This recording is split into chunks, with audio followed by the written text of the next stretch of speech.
Hello, everyone, and welcome to a first in a while Advective Weather live stream. Today, we are here to talk about the potential for severe weather going on in the south central United States. We already have a severe thunderstorm warning.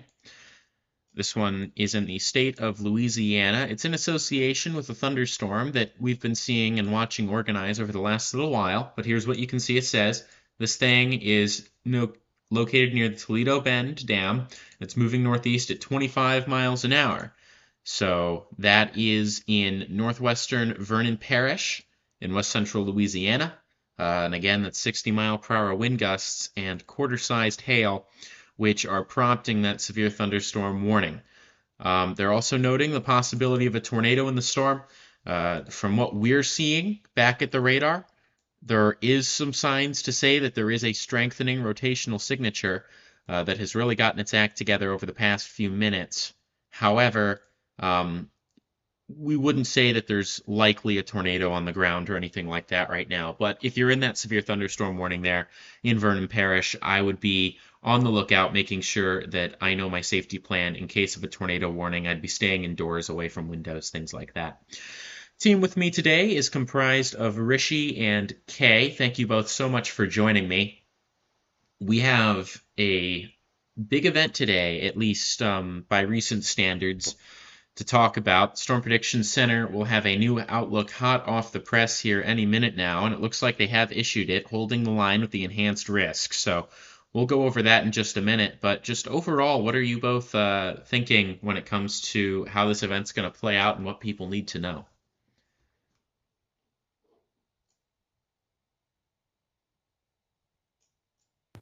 I guess I'll be the first to talk on that point.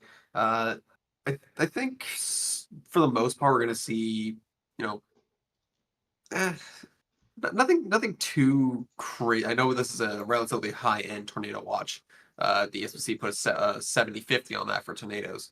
Um, but at least if trends continue the way they have been recently, like in the last hour or so, I don't think we're going to see too much for this outbreak. But at the same time, there is the very real possibility that things escalate very quickly.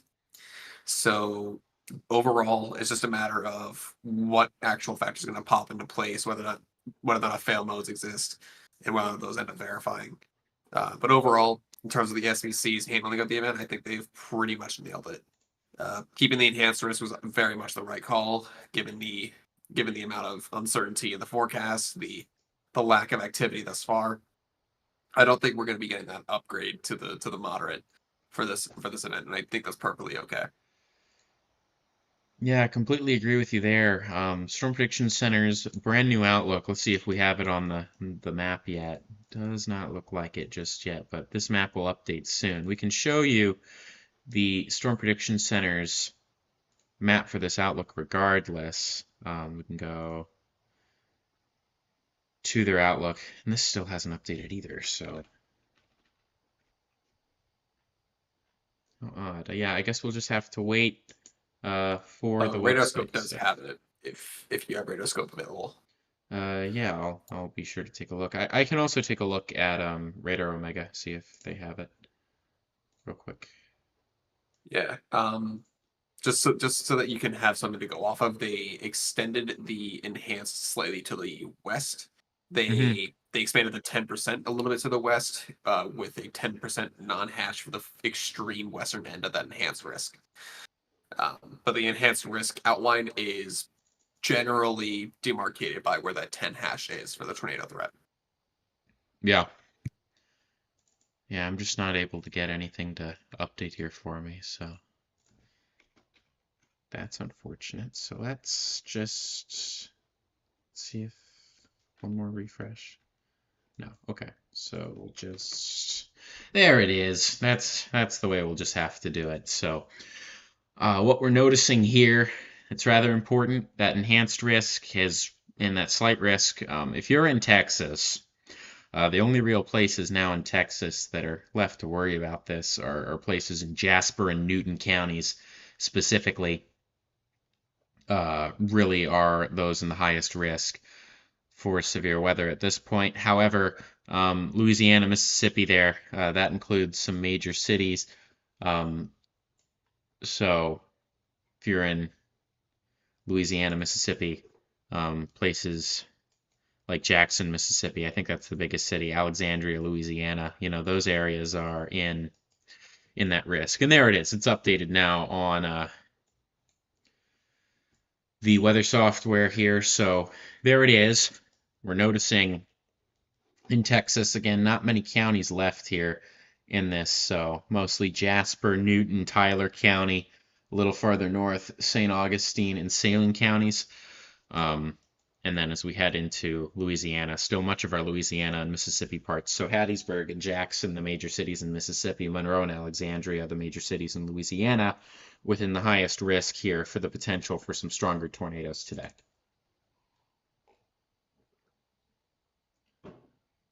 So we do have a tornado watch that's in effect. And just to be clear, for those that don't know, a tornado watch is when conditions are favorable for a thunderstorm to produce a tornado. You're probably going to hear us mention tornado warnings later in the day today. That's when a thunderstorm is happening that could be or is producing a tornado. So watches are prepare, warnings are act. So watches are large. You don't actually need to do anything. You just need to prepare in case you get put in a warning. Warnings, on the other hand, are when the threat is imminent and you need to take action immediately to protect your life and property. So that's the way things are looking right now. But this tornado watch, it's the 711th watch of the year, so we've had quite a few. This tornado watch is for southern Arkansas, Louisiana, and eastern Texas. We've talked about that. It's effective until 7 p.m. Central Standard Time tonight. So this tornado watch, that's effective all the way until 7 p.m. Now, there are going to be parts of this watch that are canceled before that point. As that happens, we'll mention when the watch gets dialed back, when areas are no longer in the tornado watch, because it's going to be those that are on the very far eastern side. So Alexandria, the watch is going to end pretty close to 7 for you. If you're in Winsboro or Delhi, if you're on I-20 near the Mississippi-Louisiana border, your watch is going to end around 7. But as you head farther west, your watch is going to end earlier and earlier. So again, we'll go over that with time here. All right, someone's saying hopefully no tornado emergencies. One in Colorado was too aggressive. Yeah, we're hoping for no torries today, no big tornadoes, no major setbacks in terms of communities and populations when it comes to their state of well-being. We're really hoping that we don't have anything major happen today. But there could be, and that's why we're here, to warn people in the event that does happen. So if you know anyone that's in that warning area, please let them know that we're here covering the situation. We're going to have the latest on the warnings, where tornadoes are, where thunderstorms are, and what the forecast is into the future. So we're also going to be taking questions, so if people have questions that are either watching now or will be later, you can always ask us those in the chat, and in that chat section we'll always look. And I'm sorry I have to go back here because we have our first tornado warning of the day. It's in the state of Louisiana. It is way north here, so hasn't come up just yet on the Weather Studio program, but we do have a tornado warning that is in effect, and we'll see, maybe Radar Omega has it. It's actually with a rather strong couplet here. It's farther north. There it is. So we have a tornado warning that's in place for northern Wynn Parish in north central Louisiana until 3 p.m.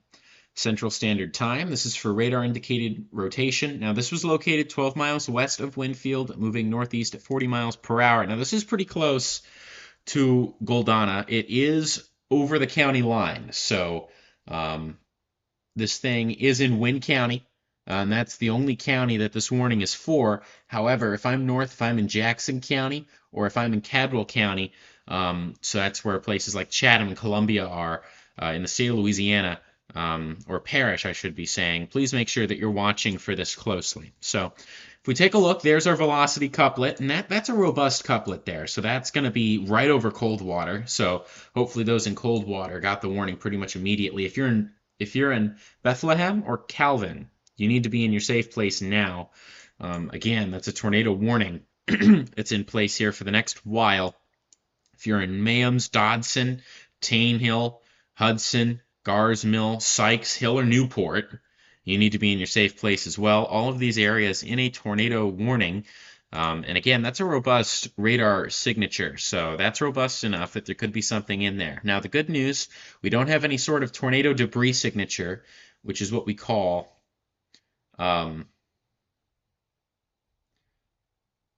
But yeah, I mean, pretty significant stuff there.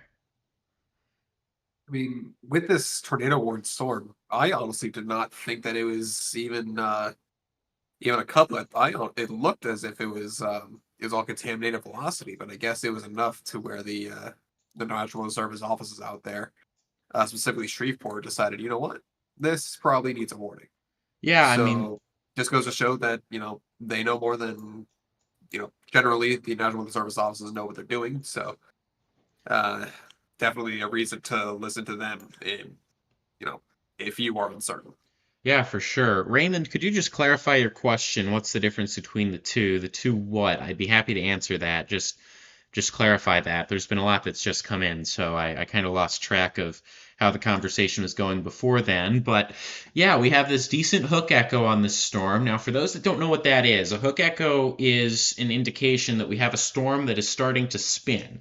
And the reason is because we have the rain and the potential hail wrapping around the backside of the storm, and we have air that's coming in that's clean, that's more fresh from the surrounding environment creates that hooking. So that's a good indication of some spin that's going on.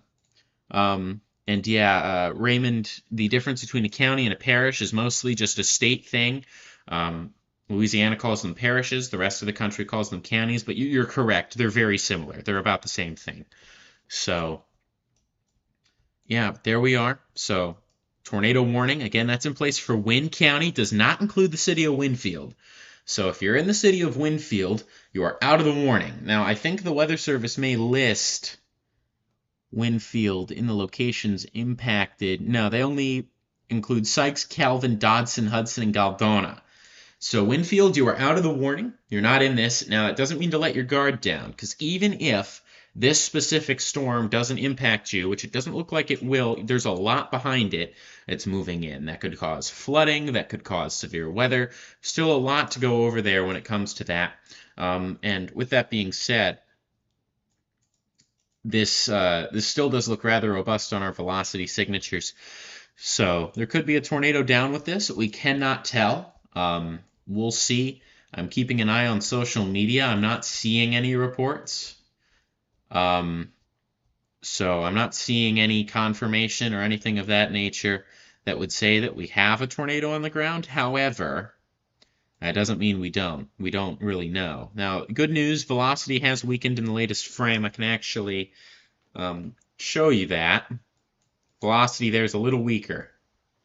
So, still there. You can still see clearly where that potential tornado is. The potential tornado is just north of Calvin. It's heading towards Dodson. So if you're in Dodson, that's the next major place that could potentially get impacted by this. So you need to be in your safe place. If you're in Goldana, you're in the clear. You are no longer under threat from this specific storm. However, again, there are more storms from behind that could cause problems in the not too distant future for you. And Sykes, of course, also in that tornado warning. So that's what we're currently looking at in terms of the severe weather situation. Farther south, we still have that severe thunderstorm, 60-mile-per-hour wind gusts, 1-inch hail. Now that's really starting to form a robust hook. Rishi, I know you like to take a look at these things yourself. What are you seeing on radar with that severe warned storm there? Because I'm starting to see a little bit of a hook and perhaps even some rotation with that storm. That's the storm that's to the west of I-49. And it's to the west of Boyce in Alexandria. Yeah, it definitely looks like it's, getting its act together. It's not as, classic looking for a supercell as we've seen in the past. We've obviously gotten some really textbook looking storms over previous outbreaks. This one definitely doesn't have a very well defined look, but it definitely is trying. You can see our velocity here. Very broad rotation, if anything, but it definitely is trying to get itself going. Um, so overall, like, this storm definitely is one to watch, but right now I'm not too concerned about it dropping a tornado. Um, but it is still severe warned. They are saying that it's going to be a tornado is possible. So it's very likely that something could end up happening with this in time. But for right now, I think it's safe to say it's not doing anything of substance apart from some wind and hail. What I am currently watching, however, are a couple of smaller storms that are blossoming to the south of the Fort Polk radar. Um, one of them is just to the northwest of Elizabeth, and another one is kind of between DeRidder and Elizabeth. Um, those two, they're very small. They're brand new, basically to the range, but they look like they could be trying to do something kind of funky, especially the southern one of the two. So definitely a couple areas they need to keep an eye on, and they issued another severe warning for that for the severe warning storm as well. So, but yeah, that's pretty much what I'm seeing right now.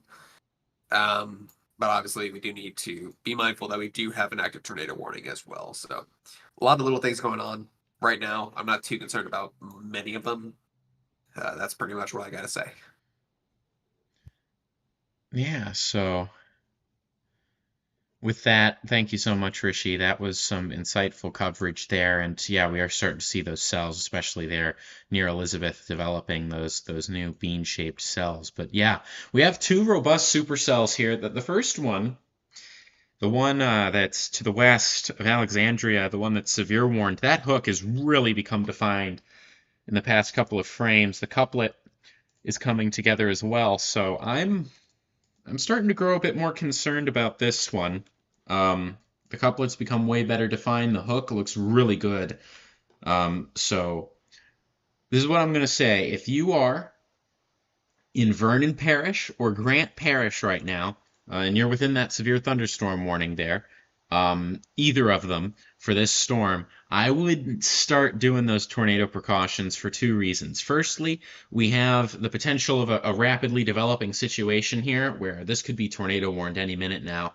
Secondly, we also have the possibility of some large hail. We're starting to get some bigger reflectivity returns out of this, and those can always be somewhat substantial. So I would suggest, yeah, because I mean, we're starting to see like 60, 65 decibel returns here. So I would start looking at what those safe place plans are for sure if I'm there, and I'd definitely be remaining indoors away from windows, things of that nature. Back to our tornado warned storm here in Wynn County. It's to the north of Winfield. So couple of things here. It looks like the cell is cycling. For those that don't know what that means that we have this old circulation here to the north. That's still moving towards Dodson. Now, that could be producing a tornado. Again, I haven't seen anything confirming that, and the Weather Service hasn't. And then just to the east of Calvin, we have the second circulation that is starting to form, and that's going to become the dominant circulation here with time. You can see the hook echo that we talked about earlier. You can see the kind of spin with the first circulation heading towards Dodson, but you can see the second hook shape here to the south that's coming together. That's going to have the clearer, cleaner air to interact with that will allow it to better develop into a tornadic thunderstorm. So that's what we're looking at there. But as we head farther south, I mean, my lord, this thing is becoming very well defined very quickly. That is quite the hook echo that this is forming here. So it does not have a tornado warning, and the rotational signature does not indicate that it's going to drop a tornado imminently. However, it has the structure to very quickly become a concern from a tornadic standpoint. Rishi, what are your thoughts? I mean, that's a Yeah, hook and a half. yeah. I know I said just a couple minutes ago that I wasn't too worried about that cell, but now that uh now that it's getting that shape to it, I'm definitely growing more concerned. I'm waiting to see what the new velocity frame does with it. But if the velocity frame really shows it ramping up, then I would expect a tornado warning to come out of this within the next 5 to 10 minutes Yeah, if it continues on this trend. me too.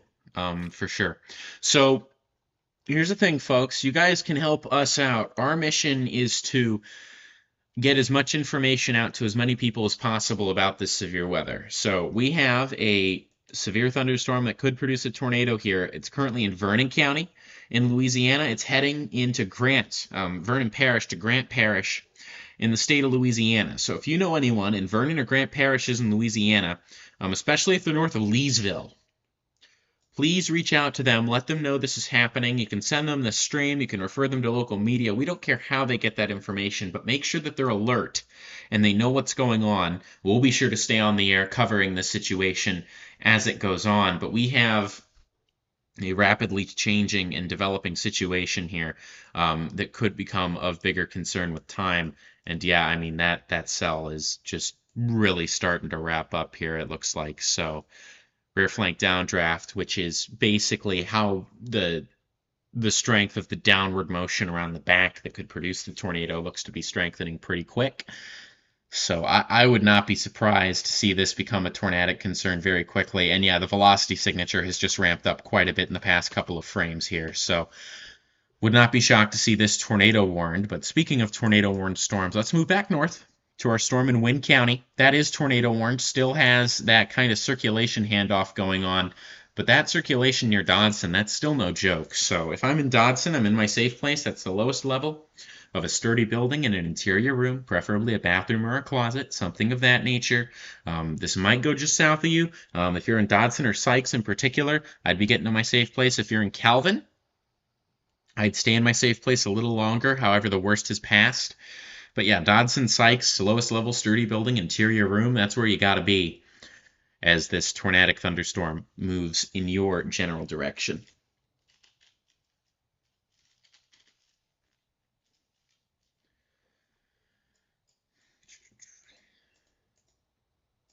Yeah, I mean, Rishi, that circulation's coming together pretty rapidly. That's crossing the Vernon Grant County line, Grant Parish line right now. Yeah, I'm not liking the look of that severe warning storm. I mean, I mean, ugh, yeah, that hook is getting really nasty there as it's coming across route or across Highway 920. Agreed. Um, We yeah, can I look. that needs a tornado warning pretty dang quick if you ask me. Yeah, I agree. We can actually take a look here. This is the this is a traffic camera out of Louisiana, and you can kind of see that ominous looking sky from Alexandria. Um, yeah, the winds are picking up there as well. I mean that's no joke when it comes to storms and their appearance and everything. Yeah. Let's see if we It have. is worth noting that the storm is very close to the radar, which is accounting for some of that presentation. It's not as impressive as if it were, Hmm. significantly farther away, where we We have seen some storms look this impressive at a great Yeah, we distance. do have a tornado warning on the storm here, so hate to interrupt that train of thought, but I am going to go over this real quick, and then we can kind of return to discussing what's going on with this storm. It is tornado warned, so that's a tornado warning until 3 p.m. for southwestern Grant Parish and southeastern, I believe that's Natchitoches Parish. That's how you pronounce that. Correct me if Natchitoches, I'm I wrong. think. Matadish? It's I believe Natchitoches. that's Yep, yeah. It doesn't look Matadish like No, yeah. but Matchitish Parish. So if you're in Grant Parish or Matchitish Parish, make sure that you're paying attention here to these locations I'm about to read off. So if you are in Chopin, um, is that Keshtish, Aloha, or Gorham? Be sure that you're in your tornado safe place here. This is awfully close to Boyce. It is not in Boyce. Boyce is not included, but it's very close there, right along the Grant and Rapids parish lines. But this is going to be crossing I-49 here in not too long there in Grant Parish. And there it is. They've connected that tornado warning on the southern side now as well. So the following area is also in a tornado warning because this is crossing multiple offices. So Hutton, Flatwoods, and Lena counties, or Lena cities, are in a tornado warning here until 3 p.m. And that's for Rapids and Vernon parishes in Louisiana. So this storm's ramping up quickly. It has quite the hook echo. There is no correlation coefficient drop or anything like that, but there is a couplet. And this cell does look substantial. So we do have 2 tornado warned cells, and unfortunately this cell here that's wrapping up, it does look like it has pretty clean air to its south to use to continue to develop, despite being in kind of a messier mode north of it. I think this could go on for a little while.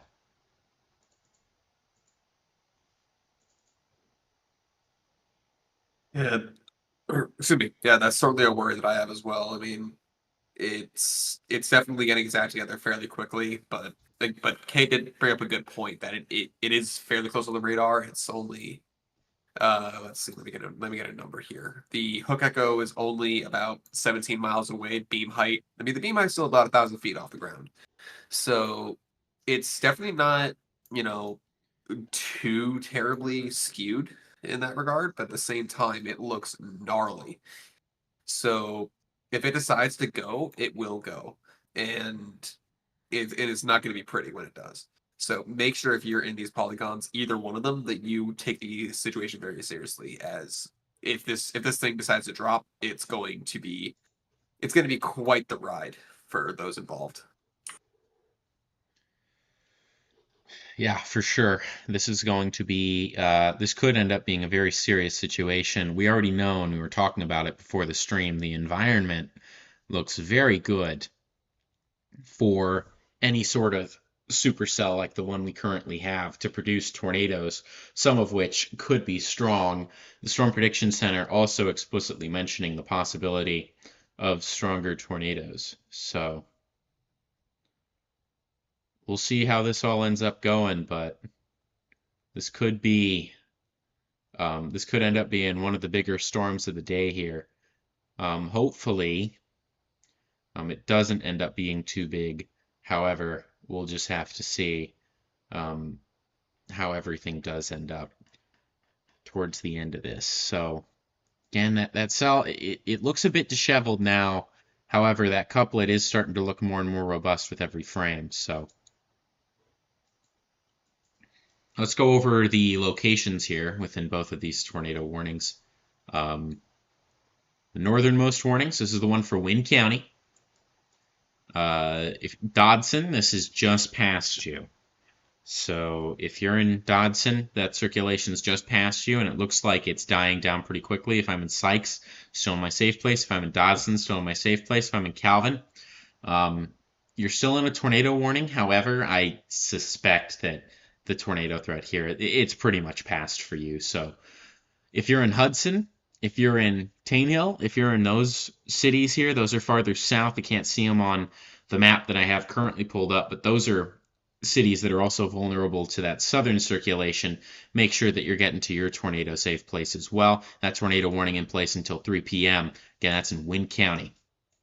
So you move farther south. This is the cell that we've been talking about a bit more. You can see that well-defined velocity circulation. That is where our possible tornado is. Now, there's no confirmation that there's a tornado on the ground. However, that velocity signature does suggest that there is a very real possibility here that we do have a tornado on the ground or something of that nature. So we'll just have to see what the reports end up saying, but get to your safe place now if you're within this warning, as this could rapidly deteriorate into an extremely dangerous situation for you.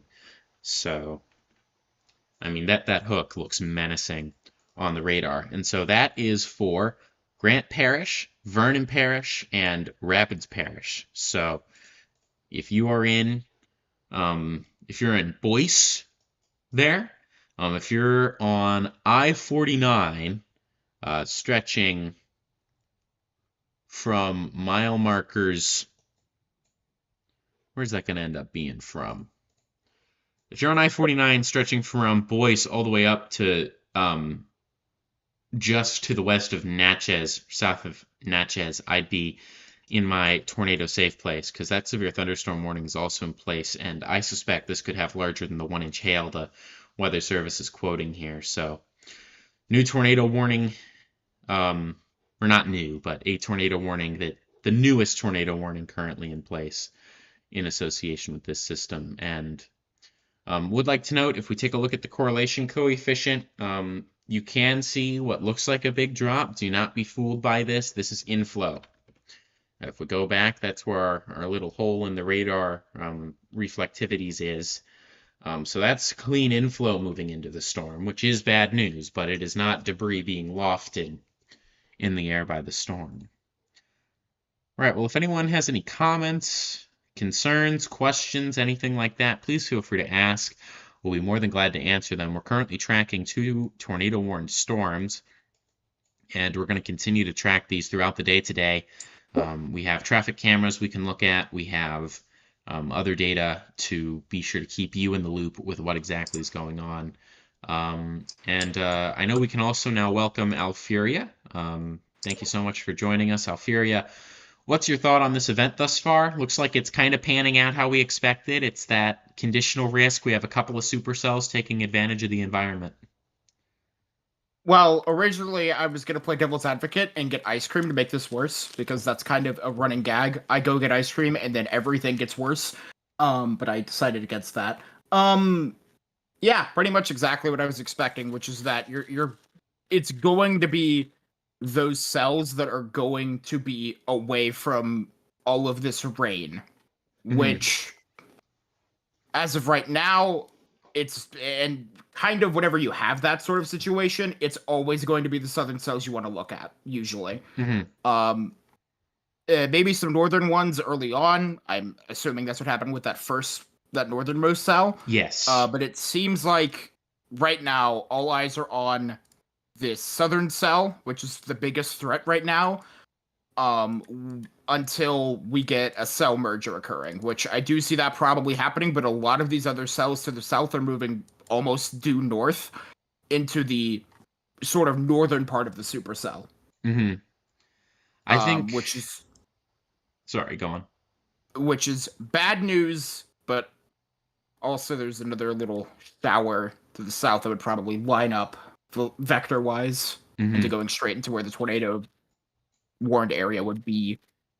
Yeah, I mean, I think that the major concern is a couple of things. If we have mergers from these cells farther south with this one to the north, that could strengthen things. But also, if we have mergers with some of these cells to the south with each other, we could see it start to take that right turn and move in the direction that our tornado-warned storms are right now.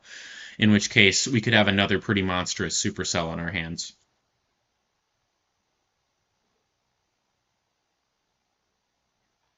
Yeah, pretty well-defined couplet here. It's starting to become better aligned with the reflectivity with time. It's not very strong, but it's very well-defined and tight. So, and it is aligned with the hook now. Yes, which means that if this thing's going to drop something, it's probably going to end up doing that any moment now, in my opinion. The only thing that's really going to... Something is probably going to drop. The question is, will it be strong? It looks like we might have a tornado that has dropped here. Now, this is not confirmed by any means yet. However, we do have a CC drop, and that's down to about 0.81, right over that couplet and right over the hook. It is in aerial coverage wide enough that I'm pretty sure it's a TDS. It's just not quite as deep as I'd want to see it yet to really say that, yes, this is a tornado, but this is pointing towards where we probably have a tornado. It could potentially be some strange hail in the rear flank downdraft. It's impossible to tell for certain. We'd want to wait for something stronger. I agree, but it's right over the velocity couplet. I'm 90% It is over sure. the velocity couplet, but it's also right at the end of the 60 dBz area. which is where I'd expect the hail to be coming down in the rear flank downdraft. Yeah, I'd say that there's a This solid is a 80% situation, chance that there's something on the ground right now, though. yeah, like definitely, Either it's way. a feature that's definitely worth watching to see if it further develops. But it's just something that I noticed just briefly. It could very well be nothing, as we know what radar can flub up every now and again. But for right now, Should be probably reason for people to take shelter. Oh, for exactly, sure. yes. I mean, the Because tornado warning alone should be something to take shelter. yeah, and again, that's for with this particular storm. That is for Grant, Vernon, and Rapids parishes, and that includes the following cities here. So that my goodness, that signature is really starting to. I think we have a B word with this now, which is not pleasant. That's a bounded week. You're getting framed slightly before me, so I'll be But yeah, if you're in slightly Chopin, behind. Kistash, Aloha, and Gorham, or if you are in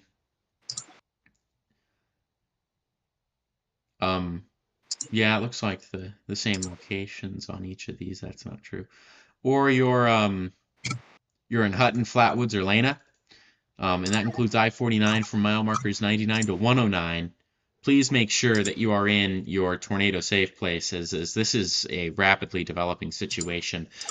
As this comes in, because we're probably going to be focusing a lot on this cell here in just a minute, I do want to move over very briefly to our other tornado warned cell. That there has been an update on that tornado warning. I just want to briefly go over that. So if I'm in Sykes, Hudson, in particular, those cities in Wynn County, I'd be in my safe place here. This tornado warning lasts until 3 p.m. The velocity signature isn't very strong, but there still is a rotational signature with this storm. So please don't be taking it lightly. We're probably going to be focusing a bit more on the storm farther south, but I don't want to leave you guys out. Make sure that tornado warning still needs to be taken seriously, as this storm could ramp back up very quickly. It's in a bit of a radar dead zone, so we can't see very well what's going on below those upper levels where it doesn't look very good. But as of now, this tornado warned storm, if I am in Sykes or Hudson in Wynn Parish in Louisiana, I'm getting to my safe place. All right, let's move back to the cell here farther south. This is the cell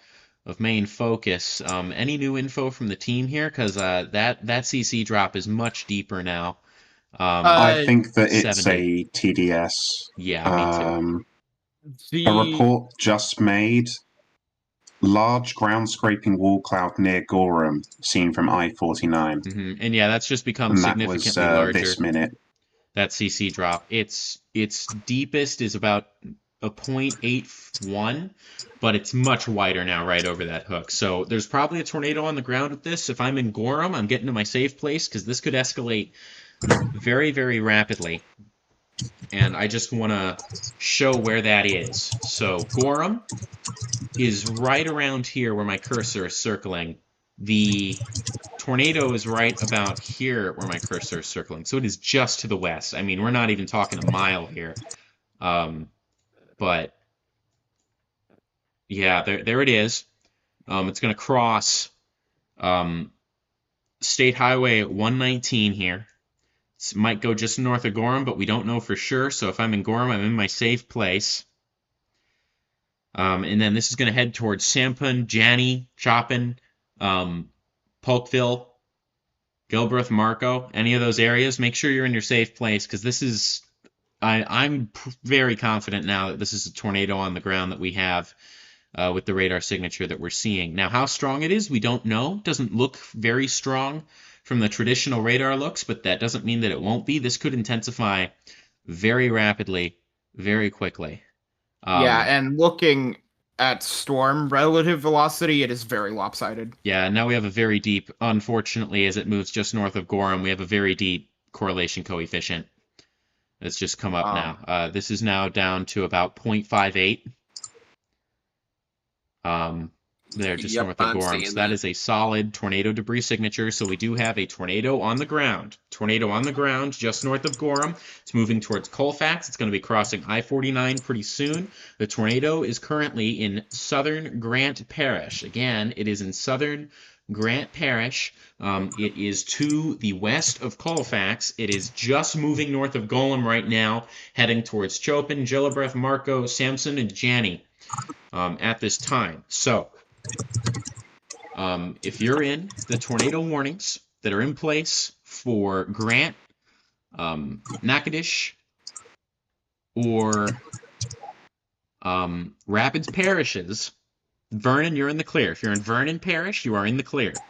But if you're in the tornado warnings for the other 3 parishes that include Flatwood and Lena, or the cities of Chopin, Pistachi, Aloha, or Gorham, it's time to be in that tornado safe place, and that is now an observed tornado. That is a radar-confirmed tornado according to the National Weather Service. That update has just come in. So it's our first tornado of the day. This thing is ingesting another cell right now. There is a merger going on here, but that is, again, a confirmed tornado just north of Gorham right now. Could even be over Gorham. We don't exactly know. The radar can be a little off.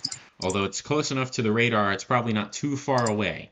So now, Thomas, just while you're here, we're talking about this storm. I do want to give a number out here. This is, if as long as it maintains its track and speed, it will be over I-49 within 7 minutes. 7 minutes, got it. And we'll actually track this out now for everyone here. And this is moving at 45 miles per hour. So we're going to go with 50 just in case it speeds up a little bit. And there it is. So new frame, moving 50. With the current direction, it's moving in. Janney, it'll be right over you in a couple minutes here, unfortunately. Sampsons, you should be in your safe place. You're getting pelted by hail. This could occlude and move north at any moment as well. So you guys need to be in your safe place. Chopin, you've got 5 minutes. So again, you need to be going to shelter quickly here. Shelter looks like the lowest level of a sturdy building in an interior room. That's preferably a bathroom or a closet, something of that nature. And Rishi, you're absolutely right. This thing's going to be moving over I-49 here within the next 5 to 10 minutes or so. Highway 1 as well. And then if I'm in Marco... And 11 minutes. after that, Colfax is a fairly significant town that's on the very edge of the tornado warning. You will be in the tornado warning shortly. Yeah, I'd be getting to my safe place if I'm in Colfax, even though technically I'm not in a warning yet, because you will be soon. So up to you.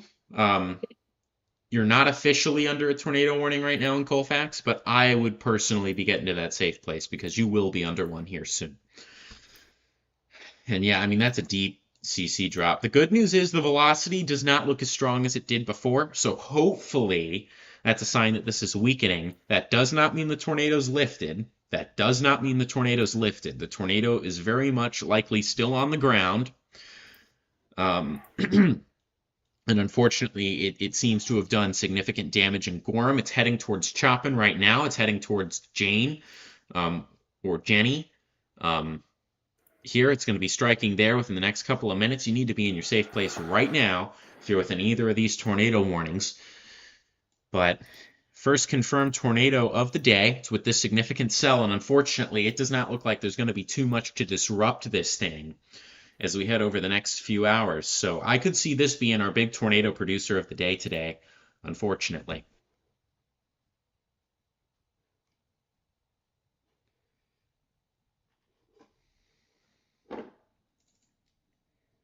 Yeah, I mean, it could go either way.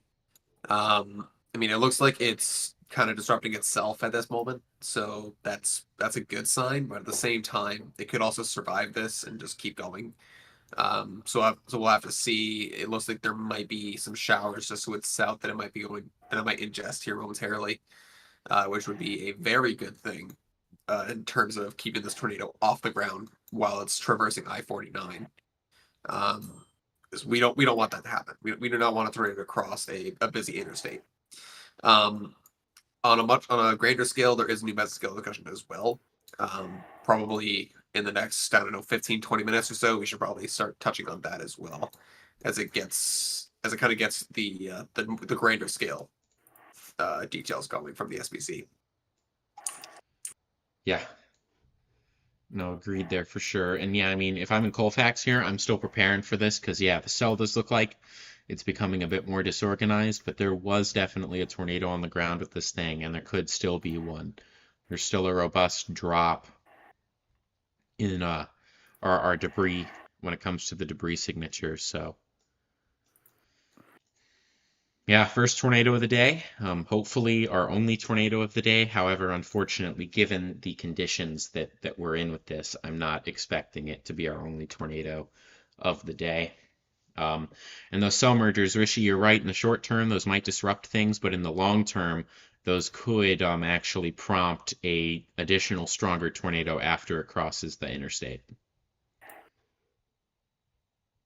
So Yeah, definitely short term, these mergers are not going to be doing the cell any favors. That velocity couplets all but fell apart. So so again, like you said, it as of now treat it as if it's still on the ground, but hopefully this tornado is its time is running out. yeah, it looks like that CC drop has become significantly less deep and wider.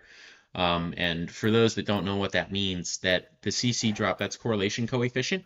Correlation coefficient is essentially how uniform objects are within a given radar volume. So 1 pixel of radar, it's how uniform is everything in that pixel. The lower the uniformity, the more likely that something weird's going on. That could be snow, mixed precipitation, something like that. That could be hail, and that could be tornadoes. And you have to use intuition from other products to know. In this case, we're looking at it today in the attempt to look for hail and tornadoes. In this case, we spotted a tornado with it. But what happens is you'll get this what's known as a debris ball. And it's normally pretty tight and circular while the tornado's on the ground. But once the tornado is either weaker or lifted, the momentum from these things spinning rapidly cause them to scatter and spread out as the tornado can't keep them confined as much. And that is what results in these less strong but much larger correlation coefficient drops later on in a tornado life cycle. Kind of want to keep an eye on those small little popcorn cells directly to the south. Yeah. Because some of them are already showing signs of very, little baby supercells. Mm-hmm. Very early on in their lifespan. It's probably going to be maybe 10, 20, 30 minutes before they actually get going. But, yeah, if any one of these isolated open warm sector supercells manages to get going, it's going to be a real bad situation because it will have all of the cape available to it. It will have uninterrupted wind shear. There won't be other storms influencing it, and the only thing it will have to worry about is showers feeding in. And as we've seen in previous cases, that can be both beneficial and harmful to the storm. But if it happens enough time and it gets enough chances, it'll get a beneficial merger and produce a strong tornado, assuming it gets going. There is a weak velocity couplet with the small storm to the west of Oakdale, but there's also other showers in the area that are looking interesting, to say the least. Yeah, I for do sure. want to say, out of nowhere, there's a severe thunderstorm warning in Oklahoma. That is quite out the way, yeah. Huh. Yeah, there is. That's for Ping pong ball-sized hail. very large hail there in the state of Oklahoma. And that's in Cole County and I think that's Atoka County. Let's see. Yeah, Cole and Atoka counties in Oklahoma in a severe thunderstorm warning until 3:30 p.m. Central. That's for ping pong ball-sized hail. Now, this is one of those little pop-up cells, or what we call them. This almost looks like it's a remnant of what should have happened last night. But this is right around the comma head of a low-pressure system, so it's kind of riding the center of our low-pressure system that's driving this event today. However, it is not in good enough conditions to maintain or become something super big or significant. Marginal risk in place by the Storm Prediction Center up there, and that is a all hazards marginal. But yeah, I don't expect this to be a very long-lived severe thunderstorm or anything that will get particularly intense. However, ping pong ball-sized hail is no joke, significantly above the severe storm threshold. So The storm has already gotten significantly stronger than you may expect, but I'm not expecting it to be a particularly long-lived storm. Want to keep an eye on that backside too. It seems like that I won't be surprised. There's it's very small but weak little areas of rotation. Again, this is within a much larger line, so Talking about in the line in Louisiana? yes. Okay. That's It's fair enough. very subtle though. And so Um, that's talking about the storm near Newton in Texas? I 'Cause mean that entire line just has a that's lot of organizing. that one's organizing, and then there's some other like mini circulations to the north of it that are trying to do something, but again, messy mode's not allowing for much to happen. Yeah. And hopefully that remains the case. But the wind shear today is going to get very strong, especially as we head into the overnight hours. So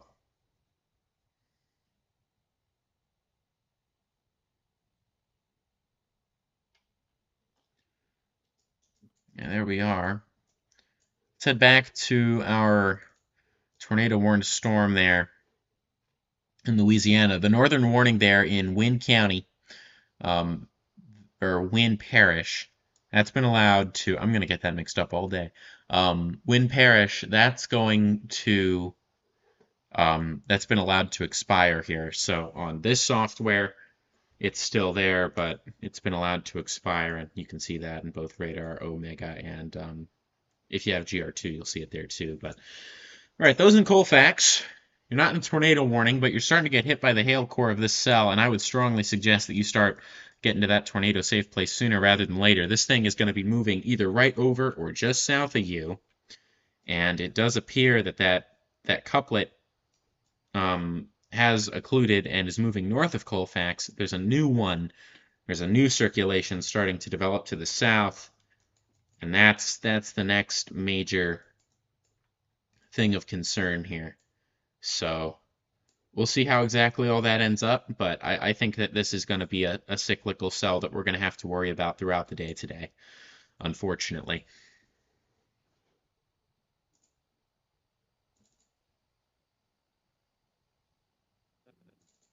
If you have any questions, comments, concerns, anything of that nature, please feel free to ask us in the chat, the YouTube chat. We're happy to answer those questions.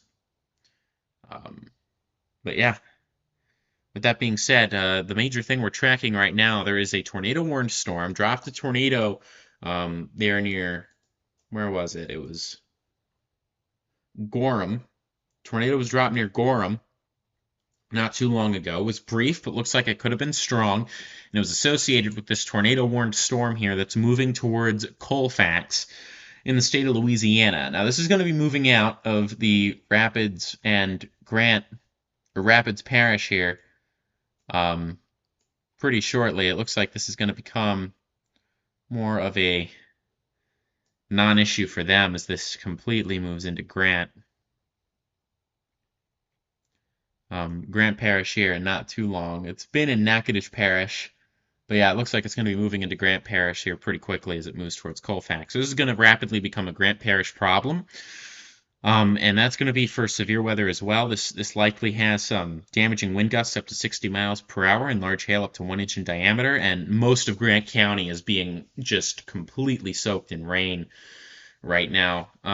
Alfiria, those popcorn cells that you were talking about farther south, there's one near Alexandria right now that I am not liking the look of. It's got that bean shape that we've been talking about. It's got what looks to be... The radar is having a funny moment with it, though. It is. On my end. And the velocity, are you looking? Yeah. Yeah. What? Please stop it. Stop cooking. Yeah. It's getting some contamination from open air. It happens sometimes, particularly with storms that are near to radar. I don't think it's going to be a problem on its own. I think it's going to potentially be an issue when it merges with the supercell to its north. I agree with that completely. Unless if it takes the right turn here in the next few minutes, then it could be a problem on its own. But If not, you're absolutely right. This is the most robust of the updrafts that have kind of developed away from the line, though. There's another cell night by Oakdale. There just Yeah. keeps being little showers going west of Oakdale. Yep. So, yeah, that cell could be a concern when it merges here later. Let's see, we do have a question in the chat. What do you think of the storm near Alexandria? Well, that's what we were just talking about. Beautiful. It exists.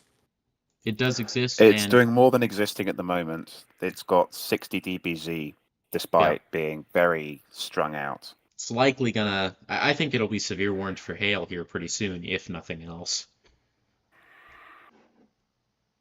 If it keeps up like this, certainly. It's entirely possible that it grows up so fast that it becomes dominant and takes over the storm to the north, rather than merging with it in a equal situation. Mm-hmm. Yeah.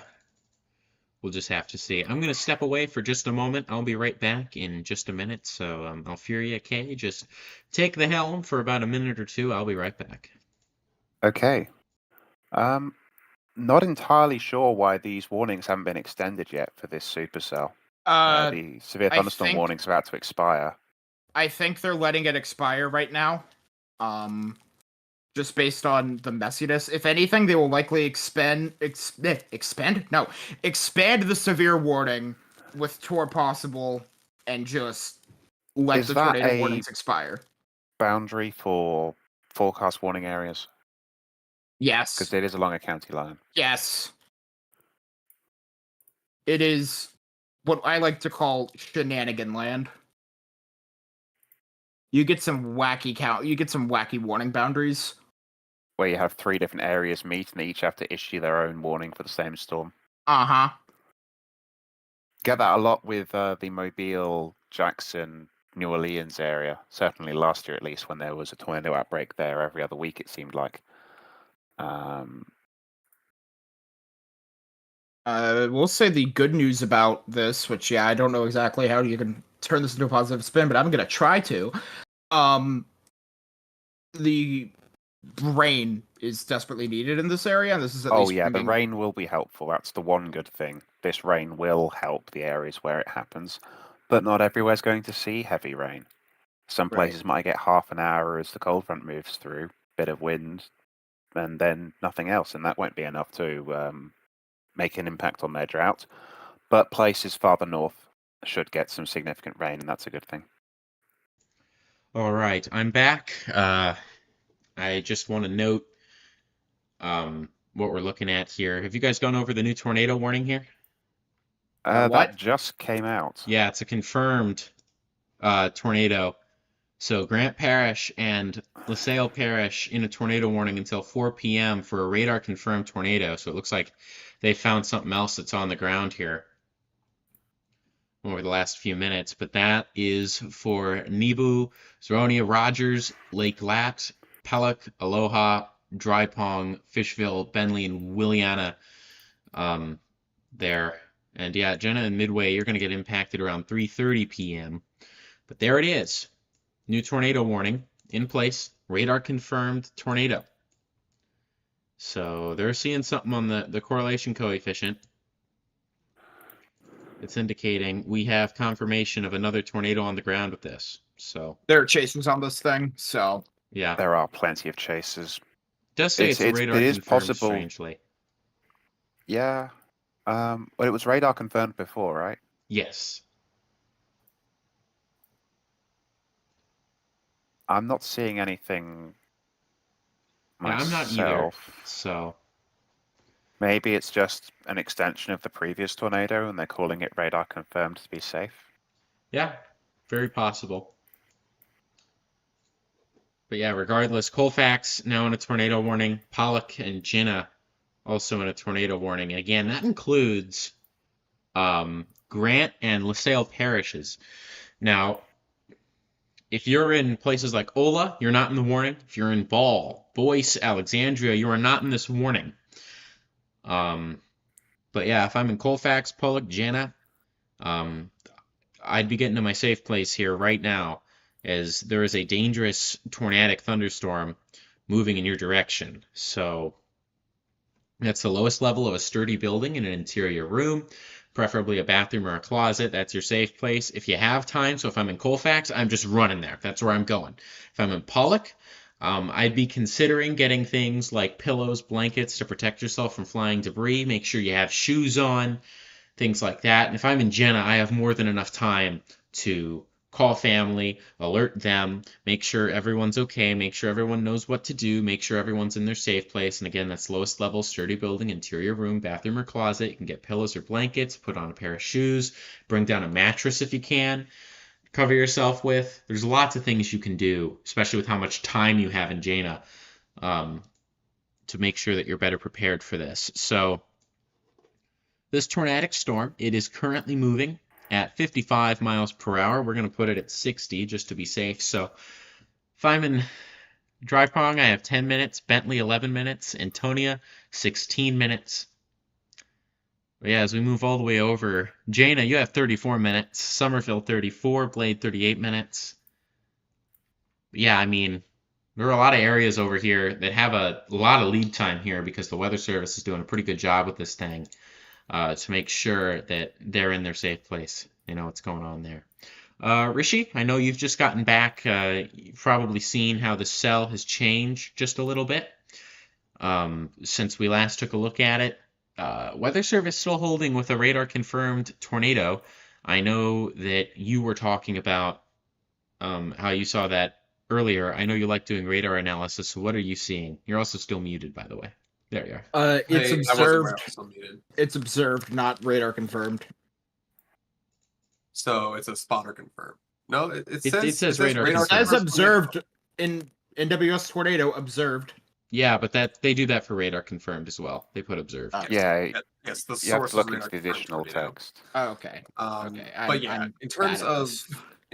well, all I good. actually shifted my mouse everywhere. In terms of where this tornado is, I have no idea. The radar really is showing next to nothing useful. If it's anywhere, it's going to be just to the east or maybe east southeast of Colfax. But I'm not confident that anything's on the ground right now. What I am worried about though is the cell directed to the south that's currently going northeast past Alexandria. Excuse me. That cell is on a collision course with our tornado warned storm, and so that leads to either one of two things. It's going to destructively or constructively interfere. If it's destructive, then we're not going to see another tornado from the storm for a little while longer. If it's constructive, it could very easily pop a tornado within a few moments. So this is going to be something to watch very closely for the next little while as these two cells come together into a merger. Absolutely agree there. And we also have a new severe thunderstorm warning here in Louisiana. That's to the south and west. That is on the Louisiana-Texas border.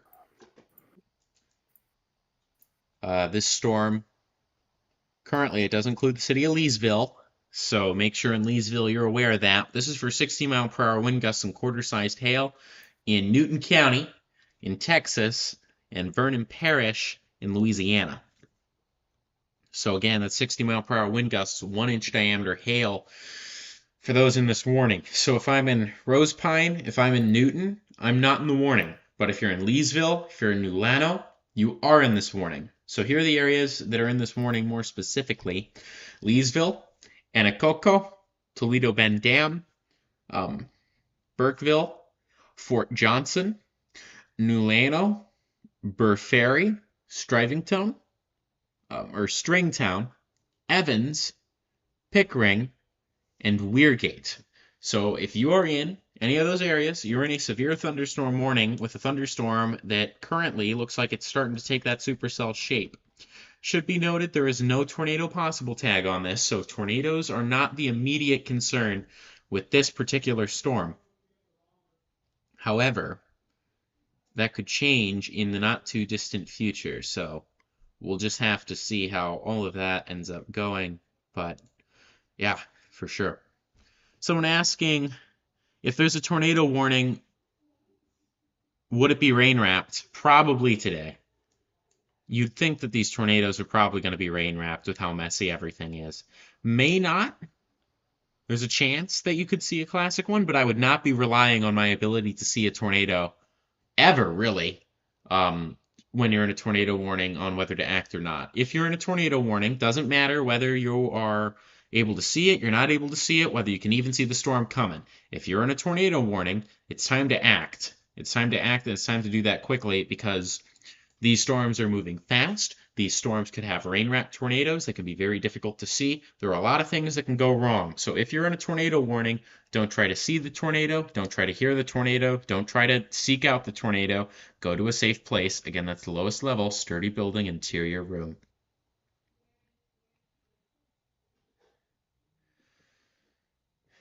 Beyond that, yeah, it does look like we do have these two cells that are going to be merging with each other fairly soon. However, that Alexandria cell is starting to get organized enough with its updraft that I think it might be starting that right turn just before the merger.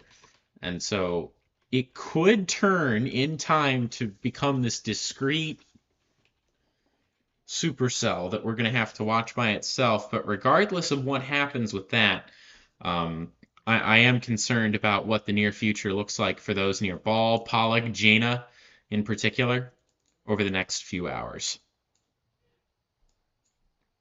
Yeah, I just did a trace of the Alexander cell's path, and it does look like it's gradually turning to the right. It's still going enough left to where these two cells will meet somewhere past Pollock. But if the Alexander cell wants to continue moving in its current direction, it could very easily become its own entity. Although, given its proximity to the larger cell, it could very easily get entrained anyway. So we'll have to wait and see exactly what actually happens with these two. But it's going to be very interesting watching them evolve together. Yeah.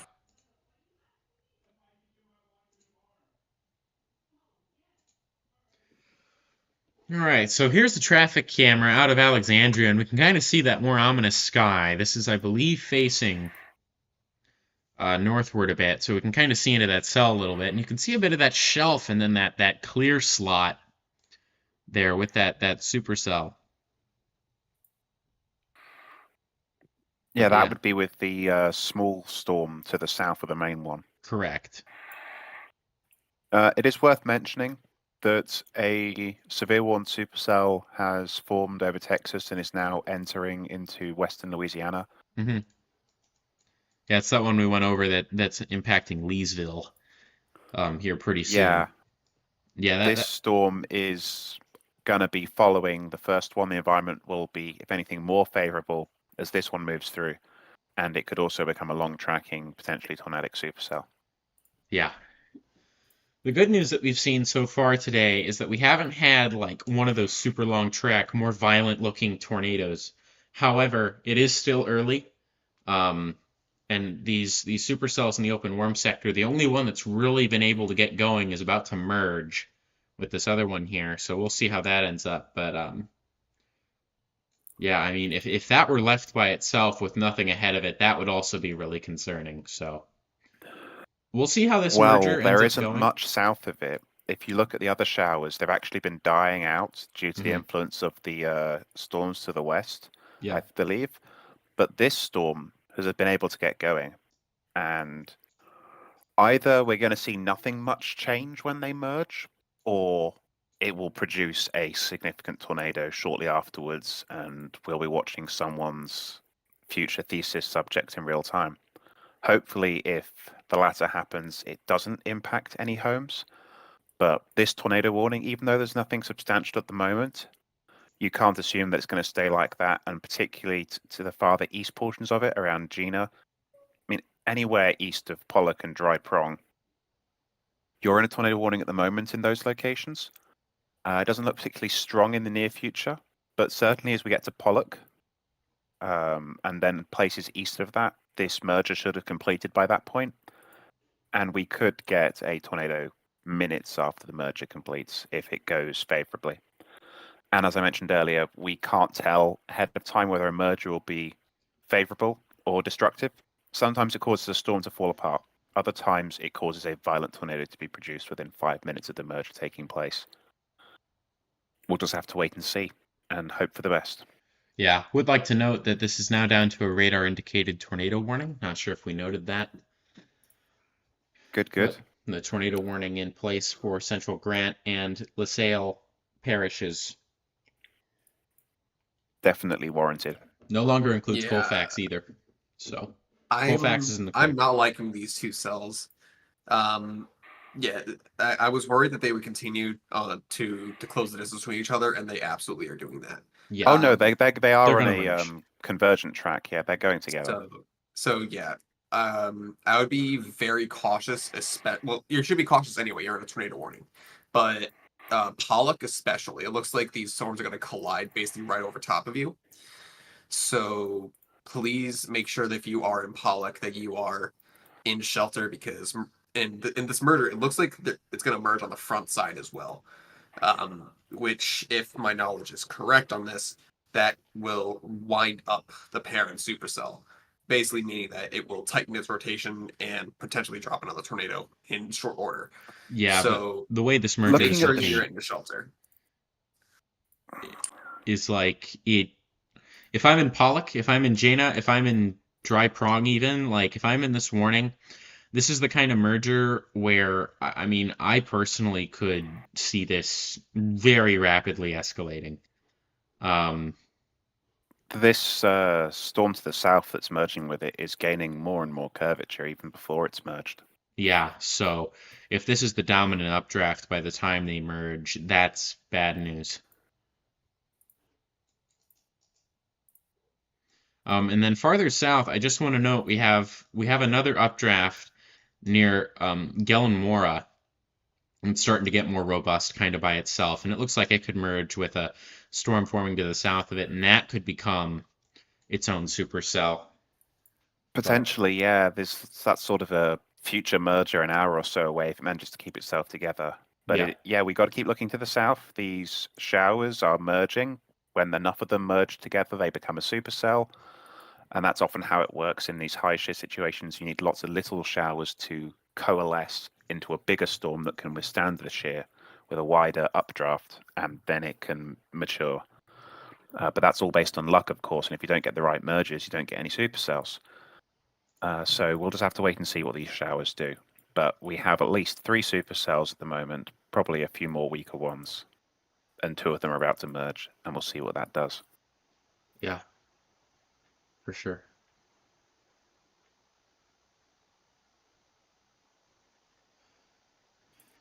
So yeah, I mean that merger is making me a little nervous. So we'll just see what happens there. But again, if I'm in this tornado warning, I'm just going to read out these locations again here because even though the signature doesn't look great now, I want everyone in this warning to be getting to their safe place because this could very quickly go downhill. So if I am in Central Grant or LaSalle parishes, I'm getting to my safe place. If I'm in Midway, Jaina, Nebu, Zioria, Rogers, Lake Yacht, Pollock, Dry Prong, Fishville, Bentley, or Georgetown. And yeah, I mean, as that merger begins to take place, I'm already seeing the other cell wind up as well. I mean, this is already positively influencing it, I think, unfortunately. So, I mean, both cells look to be improving quickly as the merger begins. So we'll see. It's going to be when... I'm not seeing much of a rotational couplet in either of them at the moment, which is the one good thing. Yes. We'll see. I mean, it's when the two kind of hooks, if you will, kind of come together. That's going to be when we really know how this is going to evolve. But again, I think that's going to happen just after the smaller cell moves over Pollock. So Pollock is at the moment getting strong winds, heavy rain, maybe a bit of hail. The business end of the storm will then come through where the updraft is. Doesn't look like it's going to be producing a tornado in Pollock, but you never know. It could suddenly produce a tornado in the next couple of minutes. So stay in your safe place in Pollock until the warning is cancelled by the National Weather Service. Yep. Dry Prong looks to be past the worst of it. There was some very strong winds, rain, and hail that moved through there earlier. They've still got some strong winds and rain, but the core of the storm appears to be passing, and the updraft of the main supercell looks to be going to the south of it. And yeah, it looks like they're going to merge or complete the merger just after Pollock, which would put Gina right in the path of whatever ends up after the two of them. Yeah, we'll be keeping you up to date right here at Advective Weather over the next few hours as that happens, and whatever future developments occur, we'll be there for that as well. But yeah, I mean, it's kind of a waiting game now. Again, I think Kay made a good point that Pollock, even though this might not end up directly impacting Pollock, you shouldn't let your guard down because this could escalate very quickly. And there's also hail, damaging winds, things like that. So if you're in this tornado warning, I'd be in my safe place. And Kay again is Yeah. correct with dry prong likely being out of the worst of it. However, I'd still be in my safe place over there for the next little while just because they're right on the back end of that supercell. I'm seeing some footage taken by a storm chaser about 15 minutes ago as the storm was near Colfax, and there was a large, well-defined mesocyclone on the mature supercell. Unusually, it looks like a relatively high base because it's quite visible from a long way away, even with the trees, which is interesting to see. Maybe there's a little bit of dry air that got into low-level dry air that caused the tornado to weaken and lift. Mm-hmm. Who knows? Should also be the noted. merge is happening now.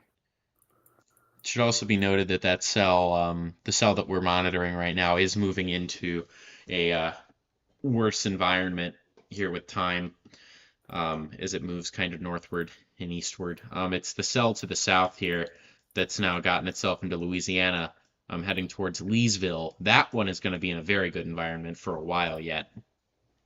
And especially now that it's made more of a right turn, it does look like it's starting to separate itself from the line a little bit. So we'll see how that ends up. And then we also have this cell here that is north of Gelmora, near Forest Hill. That's starting to have some bigger returns here and could become its own robust supercell as well. So we'll see how all of this interacts with one another and what exactly ends up happening there. But this, we could see a lot of things change here in the next few minutes. Yeah, excuse me. Yeah, absolutely. The merger is well underway for the storms as they are over top Pollock as expected. We'll have to wait and see what actually happens there. I'm noticing another little mini supercell type situation happening near Forest Hill. This is about give or take about 25 miles to the east of the Fort Polk radar. This is so the cell's currently near Highway 165. It's not very well defined, but it does have that look on reflectivity. The velocity couplet isn't really there right now, which is good. But bear that in mind. It's a very open area for the storm to be in. So if it wants to go, it'll have a plenty of time to do so. It is also worth noting that we do currently have, excuse me, Jesus. We have 3 mesoscale discussions in place, one for our current tornado watch, one for the activity down in southeastern Oklahoma, and we have another one for out ahead of the tornado watch, with the latter one being an 80% watch issuance, with severe thunderstorms capable of all hazards being expected to continue into southern Mississippi over the next few hours. So there's going to be a lot of things happening. We're probably going to get another tornado watch here in the next hour or 2, maybe 3. But overall, the situation is evolving at a much slower pace than I was expecting. But at the same time, a slow pace, at least for this event, seems like it should be a good thing. So we'll have to make sure that the warm sector doesn't destabilize too much more, and we should be good to go. Well, I think the other thing to note is that we weren't really expecting things to get going until about half an hour from now was when things were expected to get particularly bad. And then we're going to see that happen until around 10, 11 p.m. tonight Central.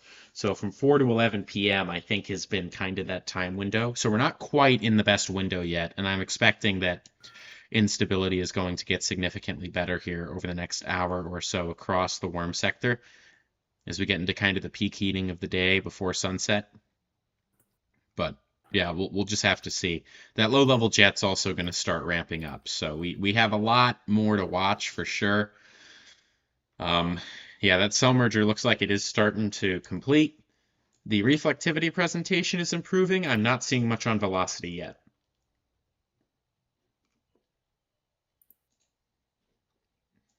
Which at this stage is probably the best news that we could get from that cell merger.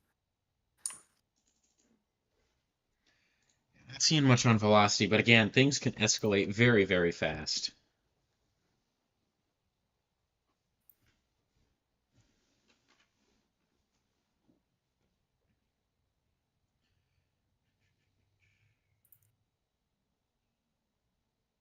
This merger is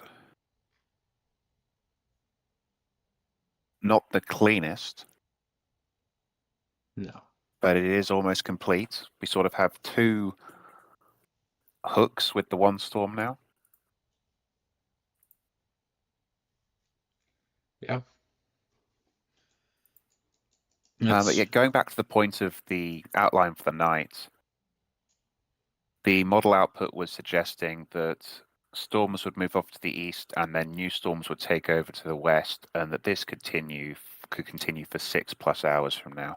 We could have strong tornadoes after midnight, and that is why the hatched tornado risk area goes all the way out to central Mississippi, which is currently well outside the tornado watch, but that's why another one will be issued in the coming hours. Yeah, for sure. And that'll probably be a very similar watch in terms of probabilities and wording and everything, if I had to guess. Maybe a touch lower on the probabilities, but not by much. Maybe. I mean, what we lose in It's not terms worth of... speculating about, is it? It's fair. But yeah, what we lose in instability, we gain in wind shear. So regardless, I think that both Yeah, the both potential's still going to watch be there. Yeah, for sure. People looking at the radar with the wider view, the current line of storms, that's just going to gradually slide to the northeast, which means it will very slowly progress southeastwards. But it's going to take a long time to move through, and it's going to have plenty of time for the storms along this line to utilize that environment. And of course, we'll have these showers growing into small supercells and merging with the line as the evening goes on. And if you get enough of these, eventually one of them is going to do something, unless the environment is really not as favorable as we think it is, which would be interesting. So far, we've had one confirmed tornado, a couple of other possible tornadoes. Well, obviously, but they don't appear to have been particularly strong. If anything did spin up. Now it's a case of watch and wait. We have one tornado warning, one severe thunderstorm warning in the tornado environment, and another severe thunderstorm warning. They'll be expiring shortly with that storm in Oklahoma. Yeah. Now for 1-inch hail, that was at one point for ping pong balls. Now it's for quarters. Yeah, so it's dying back and they're letting it expire, it looks like. Yep. Now, this is very interesting. We have an arm on reflectivity associated with that first supercell, and we have the area where the main updraft mesocyclone was for the old supercell. And I don't know which one's going to come out on top. Yeah, it looks like they're kind of fighting each other because that arm has become significantly more robust in the latest frame. Doesn't look like it's been a hugely favorable merger. No. But it doesn't necessarily have to be good or bad. Sometimes it can just be neutral. And once it sorts itself out, it gets going in a steady time. And I've just been looking at the meso analysis. It actually shows this storm being in an area of 200 to 300 effective storm relative velocity, which is all right. But it shows that area widening and moving eastwards with time. And 6 hours from now, it shows a wide area of 400 storm relative velocity through central and southern Mississippi. Yeah. At which time storms will be moving through the Jackson area, maybe as far east as Meridian, And of course, storms would be moving into that eastern part of the L of Louisiana. Mm-hmm. Divide the state up into 3 squares: the northern part, the southwest part, and the southeast part. It's going to be 4 hours plus before anything makes it to the southeastern part that has Baton Rouge and New Orleans in it. But once it gets there, it's going to be after dark. People aren't going to be seeing anything. A lot of people will be going to sleep, and we can't rule out any tornadoes happening down there. There is a slight risk in place. Yeah. So hopefully things stay away from that densely populated part of the watch warning area. We'll just have to wait and see, unfortunately. Yeah, for sure. I did also want to note that that cell near Leesville, there that crossed the Texas border into Louisiana, it does have a bit more of a rotational signature on radar than it did previously. But It's it also looks nothing, pretty messy on yeah, reflectivity. it's nothing out of this world. However, it looks like, at least from the velocity side, it has organized some since earlier when we looked at it before. So we'll see if the reflectivity can get its act together and the storm can kind of materialize and, excuse me, get a better structure. We could see this become something more concerning. I also want to note we do have a storm heading towards Alexandria that's kind of got a bit of a curl to it. That updraft looks like it's becoming more and more robust with time as well. So we'll see. That's the one you mentioned earlier near Glenmora. Correct. So we'll see what that does. If that ends up becoming an issue for Alexandria here, we can actually take a look at some traffic cams. Alexandria has been traffic cam hub of the day so far.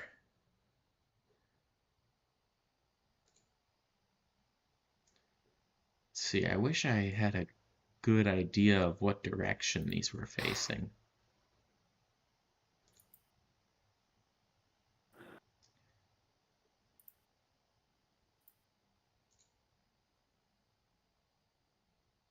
Okay, so that's... It's worth looking at what the Cape is doing. That is the energy available to the storms.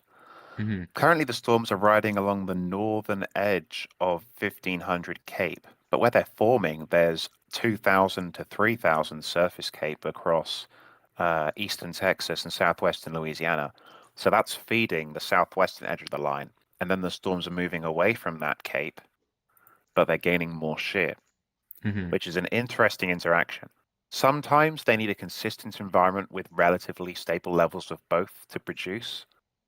But other times, you get a storm that forms in 3000, 4000 Cape, moves through a seemingly favorable environment without doing anything for hours, and then suddenly, as it gets into the late overnight hours, the Cape drops off, it moves out of the quote-unquote favorable Cape instability region, but because Mm-hmm. the shear is so high, it starts producing tornadoes. Yeah. So we can't rule out that these storms, 3 or 4 hours from now, as they move in central Mississippi, there will be much less energy available to them in terms of instability, thermodynamic energy. But the kinetic energy from the wind shear could be enough to give them the tornado potential. And I have seen a sounding for Jackson in 4.5 hours. That shows just that. A high shear low cape situation, 800 or so cape. We typically consider below 1,000 to be a high shear low cape situation in the United States. But the shear, the hodograph, it's incredible, hugely curved, all streamwise, which means it's easier for the storms to ingest and make use of. 400 0 to 1 kilometer storm relative velocity. Yeah. 36 knots of 0 to 1 shear. Okay, I That hate to is tornado interrupt you fuel. here, but that storm we've been looking at, the tornado warned Whoa! storm, it has rapidly ramped up here in terms of appearance and organization. And while that really strong velocity return near Rogers, that's inflow, the storm is rapidly ramping up. So, A storm chaser has called out a funnel cloud near Rogers, Louisiana. okay, so yeah, this thing is organizing quickly. We likely have a funnel cloud with it. But As I was worried would happen after that merger. It definitely took a little while for everything to happen, but now that the merger is kind of complete, those updrafts have merged together into one. Yeah, I'm definitely noticing that uptick as well on the velocity. It looks like it is currently heading just south of Jenna, just to the north of the intersection between Highway 84 and Route 28. So if you are going to be in those areas, or if you're near that area and you know kind of where that is, definitely start heading to your safe space now, especially if you are downrange of the storm. Yeah, for sure. If I'm in Jenna, if I'm in Rogers, Nebu, Searcy, Somerville, I'm in my safe place. If I'm in Grant County, this is about to move out of Grant County, this couplet here. If I'm in Dry Pond, Ceriola, Pollock, this thing has moved by. There's no longer a immediate threat. However, that could always change. But yeah, I think that this cell is rapidly organizing here, unfortunately, and we're probably going to see it, at the very least, attempt to produce a tornado here in the next few minutes. It's definitely doing something. The inflow is screaming into this, and we do have a noticeable area of velocities moving towards the radar, which is in the opposite direction to storm motion, which means there is a fairly substantial rotation within the storm. And all it takes is for that to tighten up at the surface, and suddenly you have a strong tornado on the ground. And given that we have seen from the observations, this is in a fairly sheared environment, and it looks like the shear is going to translate with the storm through the hours. I mean, this is going to be ending up somewhere in the region of the Jackson metro area, maybe just south of that in a couple of hours. And the shear is going to keep up with it, so it's unlikely to break apart by that point. Hopefully it does, of course, but in the near time and beyond, this could be a tornado threat all the way through to central Mississippi. Yeah. So, unfortunately, the watch hasn't been issued yet for Mississippi, should make that clear, but this storm is only an hour away from crossing the river into the state of Mississippi. So people who aren't currently in the watch but are in Mississippi and are listening, it's time to start paying attention to what the weatherman's saying. If you want to tune in to us, we'd appreciate it and we'll help you best we can. But of course, there are other sources you can rely on. Your mobile phone will give you the latest National Weather Service warnings, and it's good to have that fully charged up in case you lose power due to winds from previous storms or from the tornado cutting off your power somewhere upstream of you. Additionally, if you have no weather radio, that's great. Make sure it's set up correctly if you can. Now would be sort of your last reasonable chance to do that. Tornado warning has just been updated, so the tornado warning for Central Grant Parish is now canceled. However, the tornado warning remains in place until 4 p.m. for LaSalle Parish. That's for radar-indicated rotation with a potential tornado. This thing is 18 miles west of Harrisonburg over Jena, they say. I think it's a bit to the south. But regardless, this thing is moving northeast at 55 miles per hour. That is very fast. And this thing is going to be in rural areas of LaSalle Parish, including Nebo, Rogers, and Zenoria. So that's what we're looking at now, but this is organizing pretty quick. Now, the structure that I'm seeing here looks like a structure of a storm that's producing ginormous hail. Is really what I'm getting out of this in the immediate term. However, later on, we could certainly see the potential for this to become a tornado producer. But yeah, I mean, I'm getting readings on GR level 2 that this is producing 1.5, 2-inch hail right now. Yeah, agreed. And I do want to point out that someone in the chat is attempting to let us know how to pronounce a town name correctly. Apparently, it is not Jenna; it is Gina. So just let you know that we are looking at the chat here, and the question they'll kind of shove over to Kay here. As it continues, as the storm continues off to the northeast, is it going to be moving into a less favorable or more favorable environment as it continues off toward Jonesville and Harrisonburg? In the short term, it's going to be about the same. In the long term, it's hard to say because it depends how fast it moves and how fast that area of wind shear moves with it. The low-level jet isn't expansive with this event. It's a fairly well-defined corridor, but it is going to be building up over the next 3 hours, and it's going to increase by 20 knots at the level we pay attention to, about a couple thousand feet above the ground. And that level of increase in the next couple of hours could add some real kick into these mature storms. Equally, the reduction in Cape over the next several hours could cause them to falter and become no longer be surface based, which would be amazing because that prevents them from producing tornadoes. Obviously, tornadoes at the surface. If a storm becomes elevated, it can't produce tornadoes. At least in Dixie, you get some strange examples in the high plains, but we're not going to go over that today. The showers are still building south and feeding into this line, and there is, of course, the possibility that areas farther west of this tornado-warned cell could become tornadic in the future. In particular, the storm we were looking at near Leesville, looking better on reflectivity, and does have a mesocyclone of some sort evident on velocity. And there's another storm to its southwest that's moving near Newton that appears to be getting its act together as well. But for now, the one tornado warning is the main storm that we watched that merger happen south of Gina, moving towards Jonesville and Harrisonburg that are currently not in a tornado warning, but I believe that is where there is a boundary between Shreveport and Jackson National Weather Service offices. So we'll see what happens when it gets to that boundary.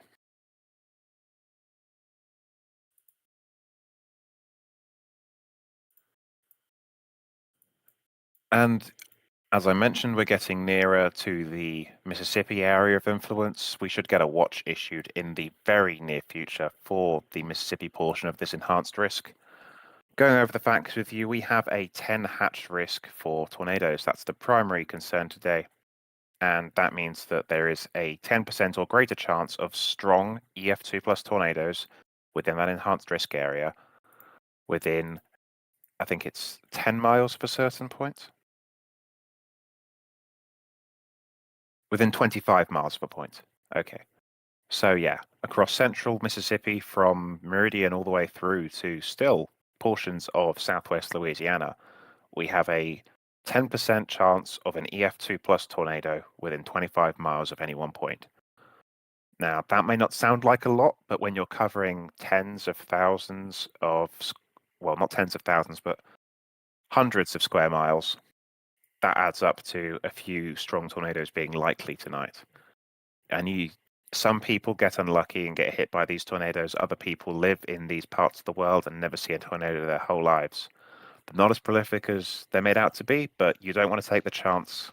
You want to prepare for the possibility that a tornado hits you tonight if you are in the enhanced risk or indeed the slight risk and marginal risk around that. And of course, tomorrow the event is going to continue in a lesser fashion. Basically, the storms from tonight are going to keep producing tornadoes all the way through the night, past sunrise. And when we get past sunrise, we're into tomorrow's outlook, even though it's just a continuation of the same event. It'll continue winding down, but we could continue to see tornadoes across portions of Alabama, Florida, and into Georgia. But coming back to the here and now, do you have any thoughts, Thomas? I think the major thing that's going on right now that's caught my eye is the fact that we just have a bunch of little things that look to be improving with time. There's a storm near Colfax that has a bit of a inflow notch looking appendage and some velocities that look somewhat interesting. That does look interesting, you're right. We also have, of course, the storm there near Jana. The storm south of... It's 71 dBz. Yeah. The storm near Alexandria there, just south of Alexandria, that's approaching. That has a bit of a hook appendage now as well. And I think it is...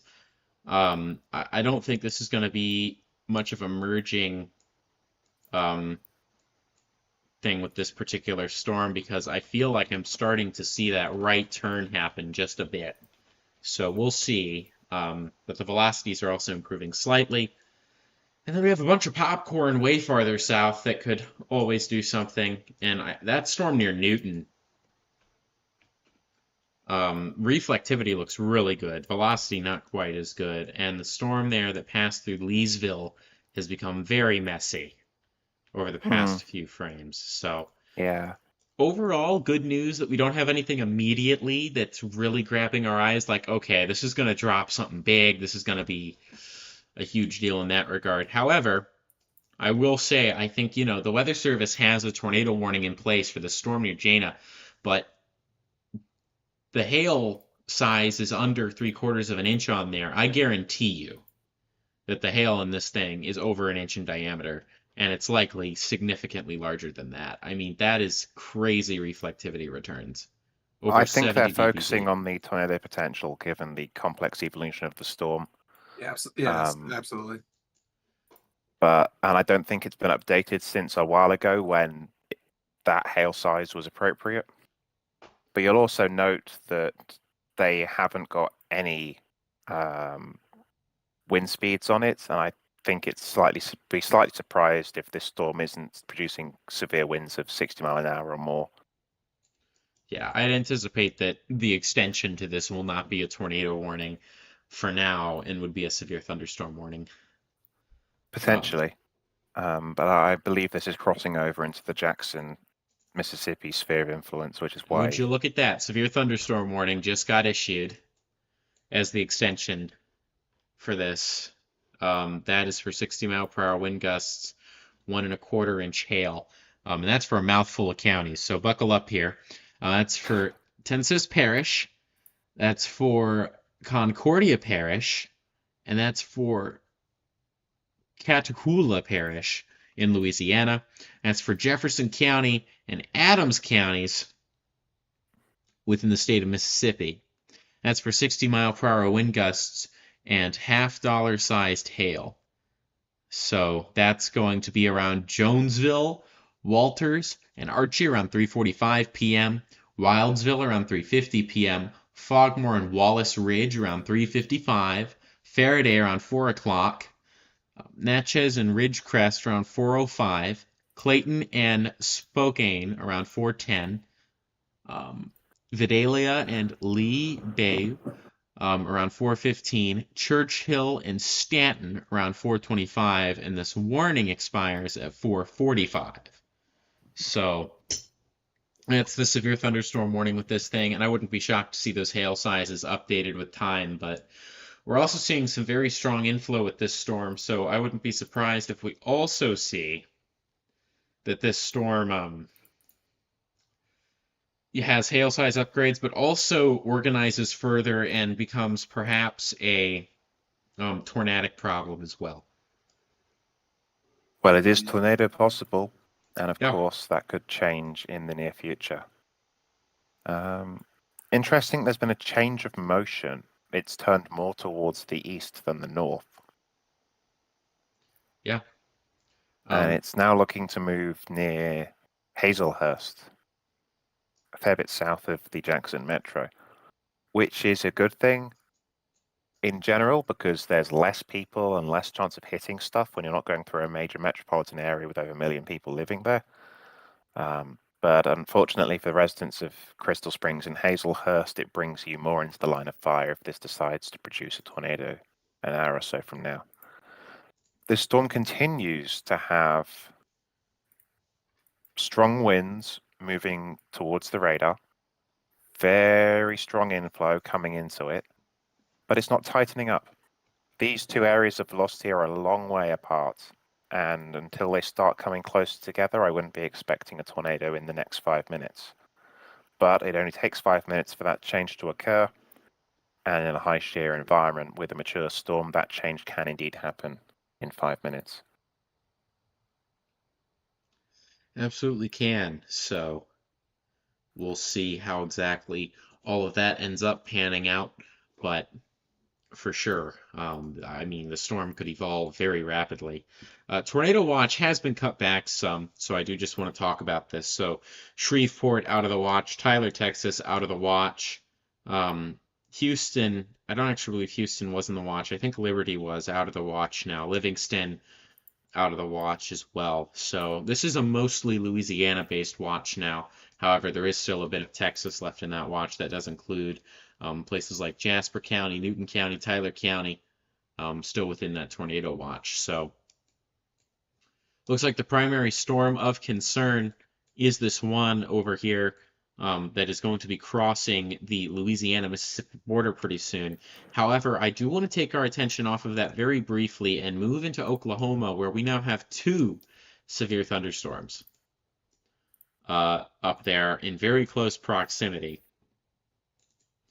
which I must say I find to be quite interesting given the environment up there. Both have 1-inch diameter hail, but one of them also has 60-mile-per-hour wind gusts. So we have a severe thunderstorm here that is in Atoka County, and that severe thunderstorm warning expires in 13 minutes. That's exclusively for 1-inch in diameter hail, and that includes Daisy, Redden, and northern McGee Creek Lake.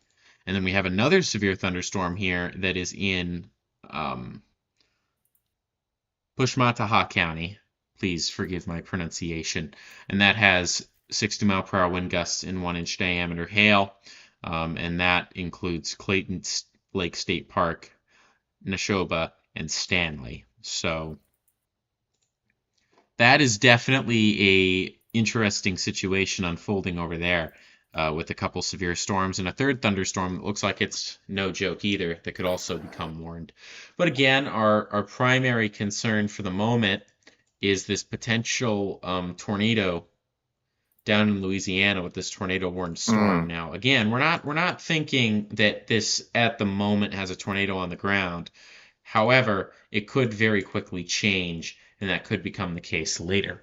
We're also starting to see here that this storm that's been moving straight towards Alexandria, this more robust updraft, has now started to move way east. So I think this is starting to take that right turn as it becomes more characteristic of a supercell. And so the question is, will this merge with the storms north of it? It's getting pretty close. Or will it be able to remain somewhat independent on its move northward? I have a feeling it's going to merge. I don't think it's going to be able to make that right turn in time. But if it is able to remain semi-discrete, or even fully discrete as it is at the moment, that would be a bad thing. yes. We also have pop. It is worth pointing out, I'm watching the stream of Zachary Hall at the moment, and he's sitting in Jonesville looking at this storm to the west, and there is some crazy lightning activity. Which storm is that? I see it. Yeah. So the main storm, you can see all the lightning strikes on the radar software, but even I am seeing clear cloud to ground bolts every 5 to 10 seconds, and he's only showing about a 90-degree view of the sky. You can go watch it yourself if you search up Zachary Hall, of course, and this lightning's quite impressive. Maybe he'll upload a compilation of it later. But that shows the storm has a lot of energy. Since I started talking about this stream and the lightning footage, there have been 4 different cloud-to-ground lightning bolts on his live feed. And there's further lightning in the distance behind the rain or inside the clouds that isn't getting to the ground. So a very electrified storm, which means there's a lot of motion inside the storm. There's a lot of upwards motion, and there's another bolt, lots of downwards motion. And that means that the storm is in no danger of dying out in the near future. It's mature, it's got a lot of motion, it's got itself sorted out, it's not going to cut itself out and die in the next few minutes. But that doesn't necessarily mean it's a tornado, because of course you can get a lot of lightning without a storm producing a tornado. However, the amount of CG lightning, which means cloud to ground, means that lightning is a notable threat with this storm. If you get struck by lightning, you will know about it, or you may die instantly, depending on your luck. If lightning strikes a house, it can cause fires, it can cause gas explosions, it can cause things to literally explode from the heat of the lightning bolt. So please, if you hear thunder, if you're anywhere near this storm in particular, stay inside or stay in a car. Do not be out in the open. If you were thinking of going outside to see the storm, I would advise you look through the window, because you're safer inside a house than you are outside, and these bolts mean business. There was 2 at the same time, a mile apart. This storm is crazy. just from a lightning perspective, it's produced a tornado in the past. It's undergone a storm merger, some big hail, some fairly strong winds, lots of heavy rain on the north side as well. So can't rule out localized flash flooding. And we'll just wait and see if it decides to produce a tornado or not. 2 news items there while you're doing that. Make that 3 now. We have a severe thunderstorm warning here along the border of Texas and Louisiana. Severe thunderstorm warning for north central Beergard Parish and southwestern Vernon parishes in Louisiana. That also for Newton County in Texas until 4:45. That's for 60-mile-per-hour wind gusts and quarter-sized hail. No mention of a possible tornado for now, but this is a supercell.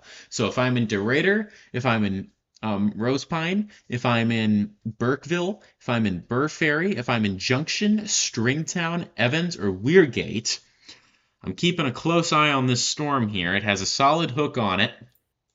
Could definitely be something of concern in the future. We have a flash flood warning. It's just been issued to the north of that for northwestern Vernon Parish until 7 p.m. That's for flash flooding caused by storms. It's radar indicated. They say between 2 and 3 inches of rain have already fallen, and an additional 1 to 2 inches are possible. So that's also something to note. Final news item, that new tornado watch has been issued. That includes Baton Rouge, Louisiana, Hattiesburg, and Jackson, Mississippi. And see if we have some details on it. Yeah, we do. So this tornado watch, here are the probabilities. They're going with 70-50 again for their tornado probabilities. So that's a 70% chance of 2 or more tornadoes and a 50% chance of 1 or more strong EF2 plus tornadoes. That tornado watch lasting all the way, let's see, until 11 p.m. So that's the latest news there. CG lightning hasn't abated. There is a conga line of chasers moving through Gina and debating whether or not to penetrate that core full of lightning and hail and horrible conditions. I think the people that are approaching from the southwest, from Alexandria, chose the right route into this. People coming from the north, I know there are some that haven't had a choice in the matter. But this is a very impressive storm if you can get a view of it from a distance. If I were outside, I'd want to be in a car for safety with the amount of lightning I've seen. Hopefully it just stays a light show. Yeah, like it is worth noting this storm really, like, ever since that merger, hasn't really looked very well organized on radar. It's still got a mesocyclone evident on velocity, and that core is definitely still pumping out hailstones, but realistically speaking, it doesn't look too healthy right now. It's I don't know what it's doing right now, but it's not. It's in no hurry to put down another tornado. So I think for now that storm is going to be very much a wind, hail, and rain threat. I think tornadoes are going to be out of the question for that storm, at least for a little while.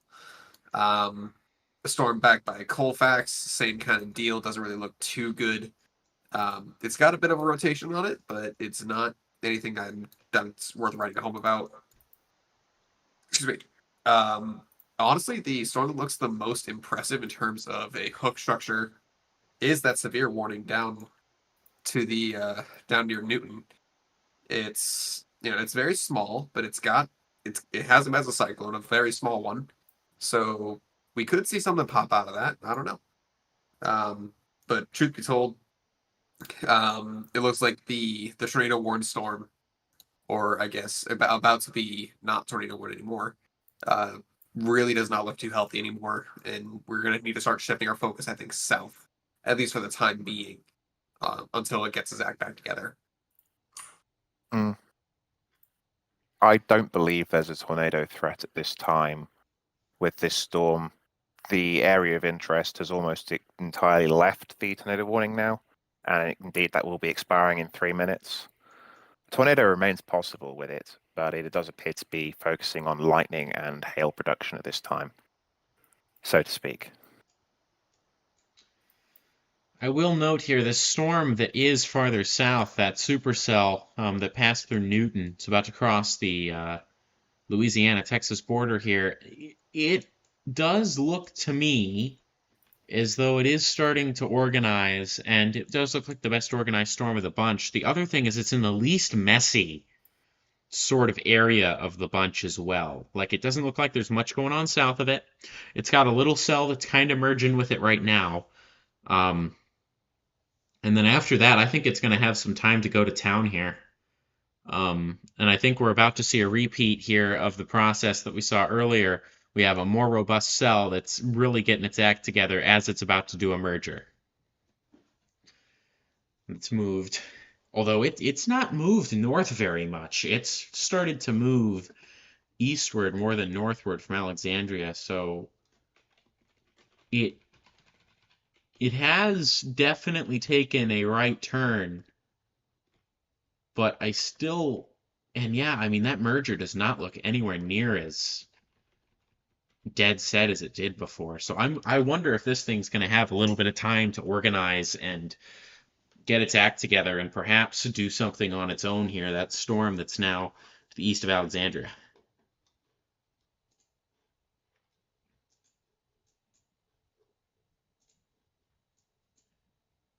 So, yeah, I mean, I'm going to see if I can get a camera here that gives us a good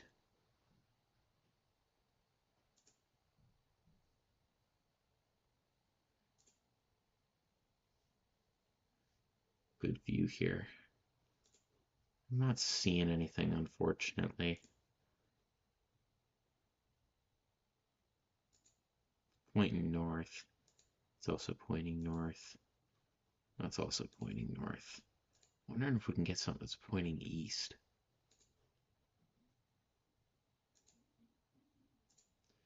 Doesn't look like it, so. But that happens, so.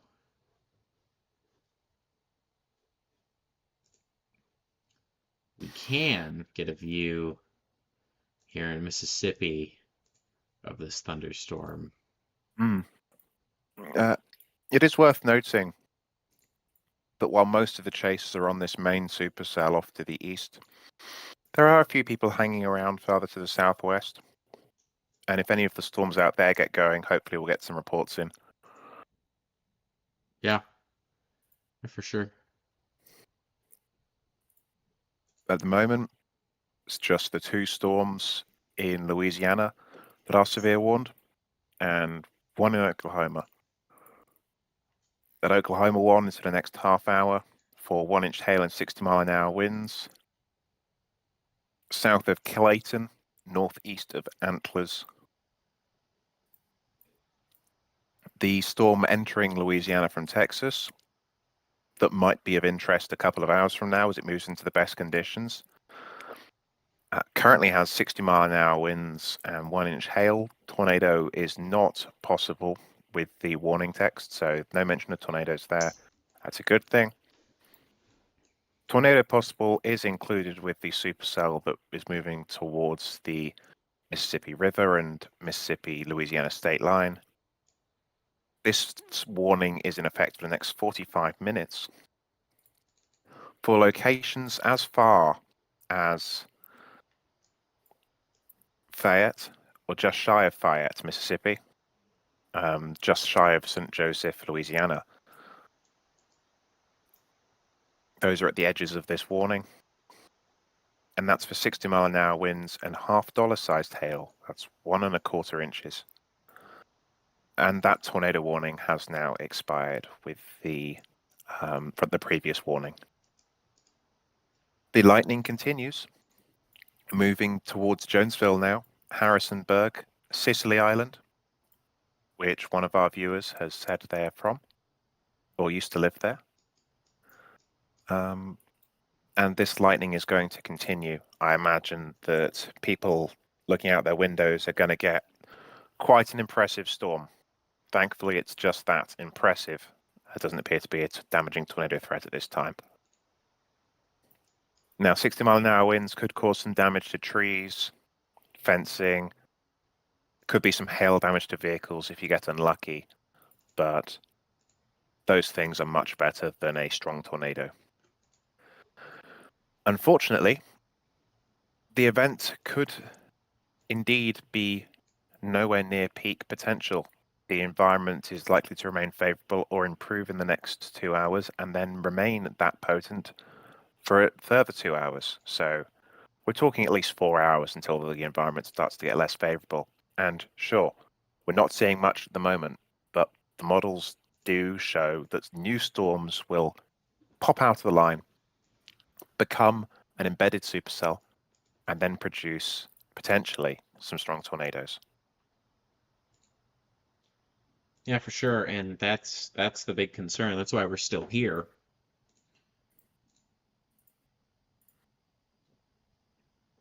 We did get one earlier today, and we could see more of that as time goes on. The major thing to note here is that we're just now moving into kind of those peak conditions, especially because that wind shear, that jet stream at the lower levels that helps storms produce tornadoes, excuse me, is really starting to ramp up now. So we'll see over the next hour or two how this unfolds, and we'll discuss as a team kind of what that's going to look like in terms of our severe weather coverage as we head later into the evening. However, since it is just past 4 and we haven't had a break yet this stream, we will take this opportunity to take a quick break. We'll be back in just a few minutes with more coverage.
Hey there, everyone. Welcome back to some more Advective weather, severe weather coverage. We're going to be continuing to cover what's going on, stretching all the way from Leesville, Louisiana, all the way to near Jackson, Mississippi.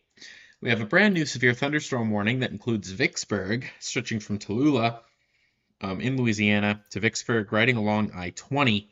And again, this storm is heading in the general direction of Jackson. So here it is. This is the new severe thunderstorm. Its appearance does not scream tornado. That's the good news, and there's no tornado possible stuff on the warning.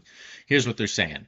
60-mile-per-hour wind gusts and nickel-sized hail are the primary threats with this storm, and it's affecting the following areas. So central Madison Parish, Warren County, western Hinds County, and southeastern Issaquena County. Now, the counties are in Mississippi, the parish is in Louisiana, but you'll notice it's going to be crossing the Louisiana-Mississippi border here in short order. Again, Tallulah is where it's over right now. Vicksburg is where it's headed, and not in the warning, but probably going to be in this general storm's influence some point soon, is Jackson. So this is for, particularly central and northern parts of Jackson. Correct. Yeah, and that's going to include Clinton as well, and looks like Ridgeland and New Hope Grove and Lake Takeover. But yeah, this is going to kind of ride along in north of I-20 as it moves into Mississippi. And again, that's for 60-mile-per-hour wind gusts, nickel-sized hail. Now, the severe thunderstorm warning for the major storm we've been tracking, it's farther south here. It's going to be crossing the Louisiana-Mississippi border here pretty soon over Jonesville. That has been upgraded to a considerable damage threat. So this is a severe thunderstorm warning in place until 4:45, so another half an hour or so, for southwestern Tennessee, northern Concordia, and northeastern Chattahoochee parishes, that's in Louisiana, western Jefferson and northeastern Adams counties in Mississippi. That's for now golf ball-sized hail and 60-mile-per-hour wind gusts. And for context, golf balls, that's 1 3/4 inches in diameter. We're also starting to see those velocities become a bit better defined. I think we're having some aliasing problems in the very latest frame, but overall that inflow is really starting to become more robust. So we'll see if this can drop anything tornado-wise, but it is dropping golf balls, and it does have a tornado possible tag on it. And regardless of tornado, those golf ball-sized hail, if that moves through an area, it's going to smash car windows, cause tree damage, maybe cause some damage to skylights, or other vulnerable structures, or parts of structures, I should say. So hopefully the core of the hail moves between the locations, but it does look like it's moving straight towards Clayton and Waterproof. And it might clip Faraday and Sicily Islands, but unfortunately Clayton and Waterproof, you look like you're going to get a nasty hailstorm in the next 20 minutes or so. Yeah, that's for sure. I do want to take a look back real quick at some of these cameras. I want to see if we can get a good view of the storm here. One of the western looking cameras. So there's a bridge here, but you'll notice that the camera's shaking a little bit and the sky behind is very dark. So that's US 84 to the west of Natchez. yes. Yeah, I mean the sky there is quite dark. And again, Natchez, they're in the general direction of the storm that we just talked about heading towards Waterproof. So that's a somewhat ominous looking sky there. Yeah, we don't have the best angles, unfortunately, to look at this from, but we can kind of see those darkening skies.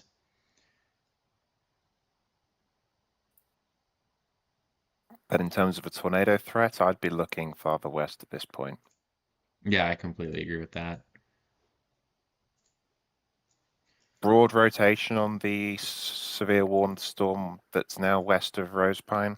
Mm-hmm. Yeah, I've noticed that. It's quite broad. It's not very robust or well defined just yet. Which is good. Yeah. Also like to note that we no longer have any severe storms in the state of Oklahoma. They've just cancelled it, have they? I believe so, yeah. So yeah, no severe storm warnings in Oklahoma anymore. So that's one flash flood warning in Louisiana for Anacoco, Mhm. areas around there.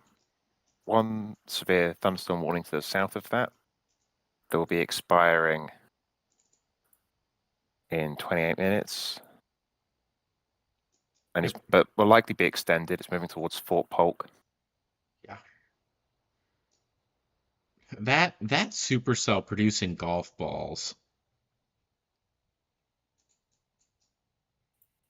That is a large. Yeah, and I think the velocities that are moving towards the radar, those are associated with intense downdrafts with the hail. This storm is a beast right now. Huge amounts of lightning. Everyone who's in the area, all the chasers are commenting on the lightning, and hail approaching 2 inches in diameter. That's the boundary for significant severe hail. So definitely nothing to pay no attention to. If you're in the area and you've got a last chance to bring stuff inside, you have to do it quickly because the lightning is approaching. I think you're out of time in Clayton. The lightning has arrived. The hail's not long behind it. Waterproof, I wouldn't advise going outside because there is lightning strikes to the east of Waterproof.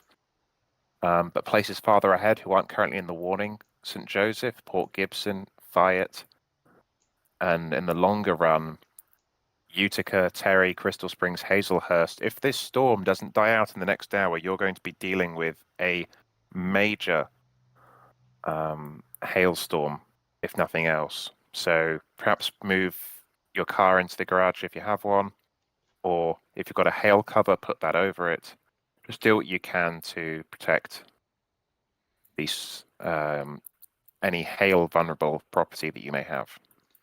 But like I said, Clayton, out of time, waterproof. I would strongly advise against it, but I can't tell you what to do. Lightning has happened east of your location. I wouldn't go outside if I were in waterproof or indeed St. Joseph.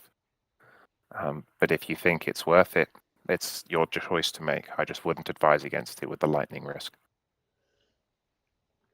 We are seeing some radar contamination due to the just sheer size of hail that's being detected. So that's certainly a sign that we probably have some pretty large hail in this storm here that's about to ram right into Clayton. I wouldn't be shocked if that 1 3/4 inch estimate ends up being somewhat conservative. So continue to look at this. Report from a storm chaser 7 minutes ago. They were on the road east of Jonesville, and they report that a weak tornado crossed the road in front of them. And where was this? East of Jonesville. East 7 of minutes ago. So I presume along Yeah. US So, 84. Yeah. So this thing could have, when it had that inflow surge, produced a brief spin up. We have a new severe That is what they thunderstorm said. warning. They said it was a brief spin up, a weak tornado across the road. But if it is that means it's surface based, and maybe the tornado threat isn't as non-existent as we were beginning to suspect. It's definitely hail dominant, but just because the storm's producing a lot of hail doesn't mean it can't also produce a damaging tornado. Yeah. So this warning remains with the tornado possible tag, and everyone who's preparing for that big hailstorm, particularly on the southern side, at Faraday, for example, be aware that a tornado is indeed possible and has been reported. Yeah. Would like to go over our new severe thunderstorm warnings just gone into place. This is for This includes Boyce and nearly Alexandria. They are just outside of the warning. So this severe thunderstorm warning is for 60-mile-per-hour wind gusts and penny-sized hail for northwestern Rapids and northeastern Vernon parishes in Louisiana. This includes Alexandria. So they did, but in the text, include Alexandria. So if you're in Alexandria, you need to be treating this as a severe thunderstorm warning. Boyce, Alexandria International Airport, Lena, Clifton, Flatwoods, and Gardner, all within this warning. And they do not mention any possibility of a tornado for now. We'll see if that changes. This does look like it could become a bit more of an issue with time.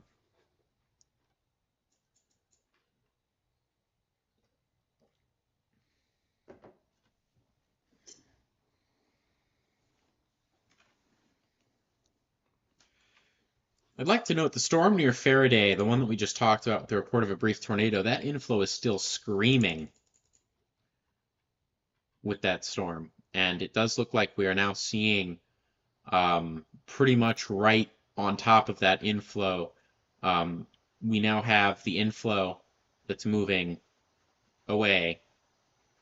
And we do have stuff moving towards the radar now, velocity pixels that are pretty much right against the inflow. So we are starting to see some spin here with this storm, unfortunately. We'll just have to see how exactly that ends up. I'd also like to note we do have a 52-mile-per-hour wind gust that's been reported with the northernmost severe thunderstorm warning heading into Vicksburg.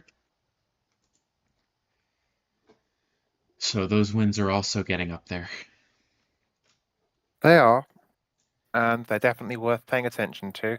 But I'm sure most people in this area have been through their fair share of severe winds. Hopefully Yes. they made the preparations in time with this fairly well forecast severe weather event.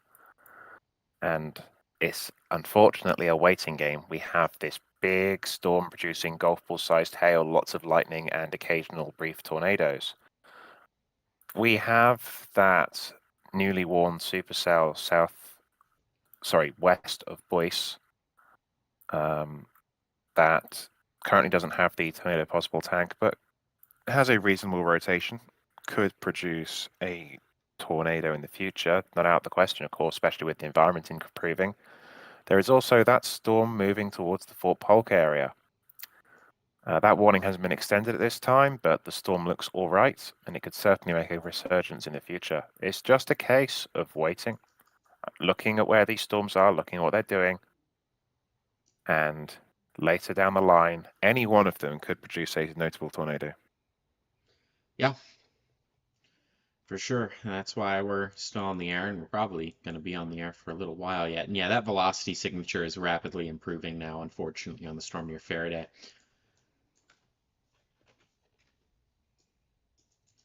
De-aliasing isn't very good here. Give me a second. I'm going to pull up a better view for those of you watching.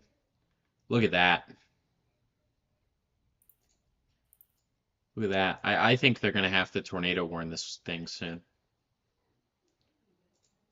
Because that velocity signature is starting to look really good. That is, well, it's definitely a couplet now. The wind's moving away from the radar and the wind's moving towards the radar are touching.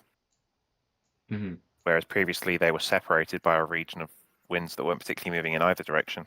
Yeah. No, this thing is organizing. So we'll see. And we do have a tornado warning. It's just come out. This has nothing to do with any of the severe warned cells. This is warned independently, and there is a bit of a couplet with it. This is for Jaina.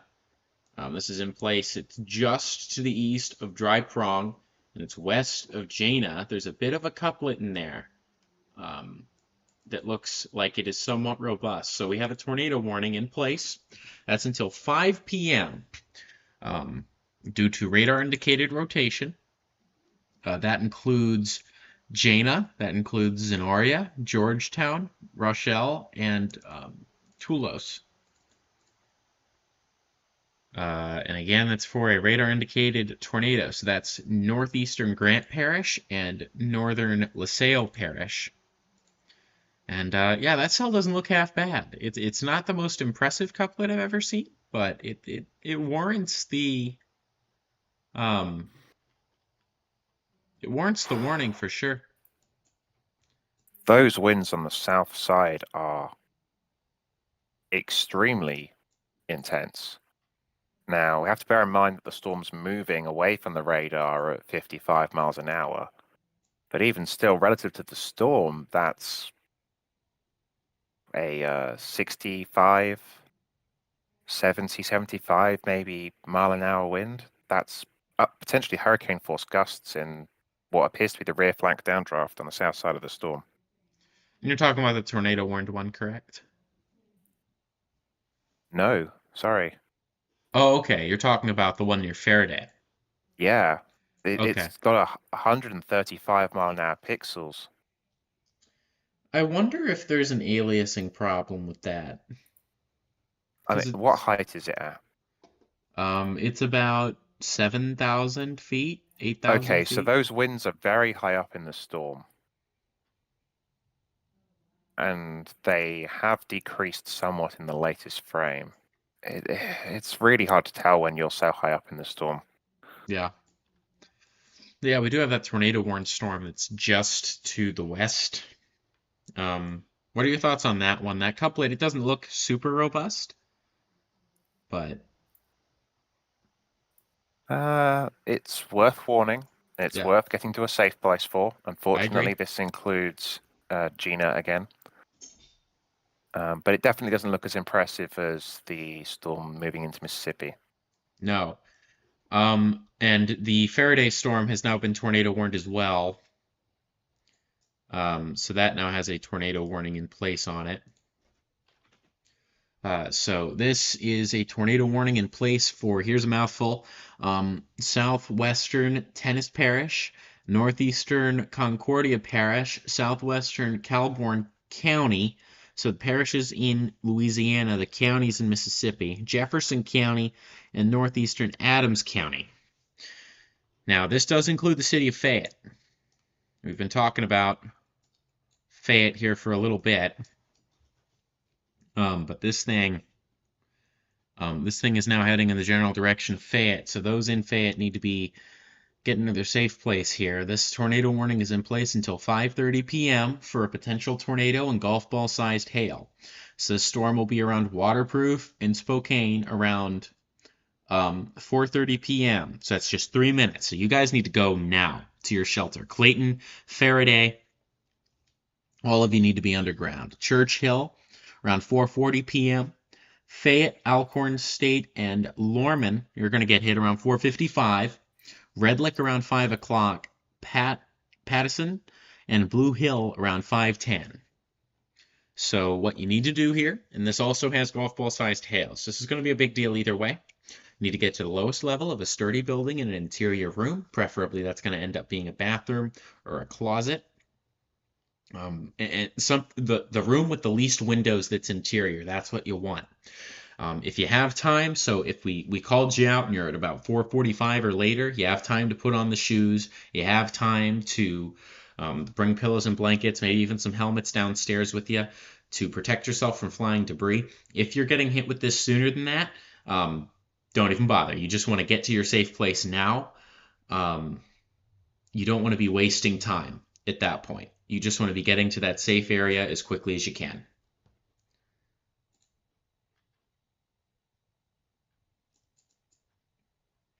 Yeah, that couplet is looking very robust. Yeah, I just wish we had a radar nearer to the storm so we could get a better picture rather than being stuck 8,000 feet up in the air. We do have a lot of spotters on it, though, don't we? Yeah, there are Good. a lot of spotters, and they are posting stuff on Twitter. So I'm going to keep scanning for things. Pretty rough driving conditions, though, so I imagine that they would be focusing on driving. But that lightning is still continuing as well as everything else. Yeah. For sure. And now we have more severe thunderstorm warnings here back farther to the west. So things are starting to pick up a little bit. That severe thunderstorm that's near Rose Pine, they have extended that warning for 60-mile-per-hour wind gusts, 1-inch hail. This is going to move south of Leesville. So Leesville is actually pretty much in the clear for this. 60-mile-per-hour winds, 1-inch hail, with the severe thunderstorm warning in place for central Vernon Parish until 5:30 p.m. That's for 60-mile-per-hour wind gusts, quarter-sized hail. That includes Leesville, Siegel, Fort Johnson, New Lano, Fullerton, Cravens, Simpson, and Pickering. So those areas all within this severe thunderstorm warning. No mention of a possible tornado with it. And with what I'm seeing there on the velocities, there is a little bit of a couplet and there is a bit of a hook, but it's nothing too strong just yet. So I'd be keeping an eye on that. This could become more of a tornado threat with time throughout the day today. It has the hook echo and it has a little bit of a mesocyclone, but as of now, it is not a tornado warned storm. They don't have the tornado possible tag on it.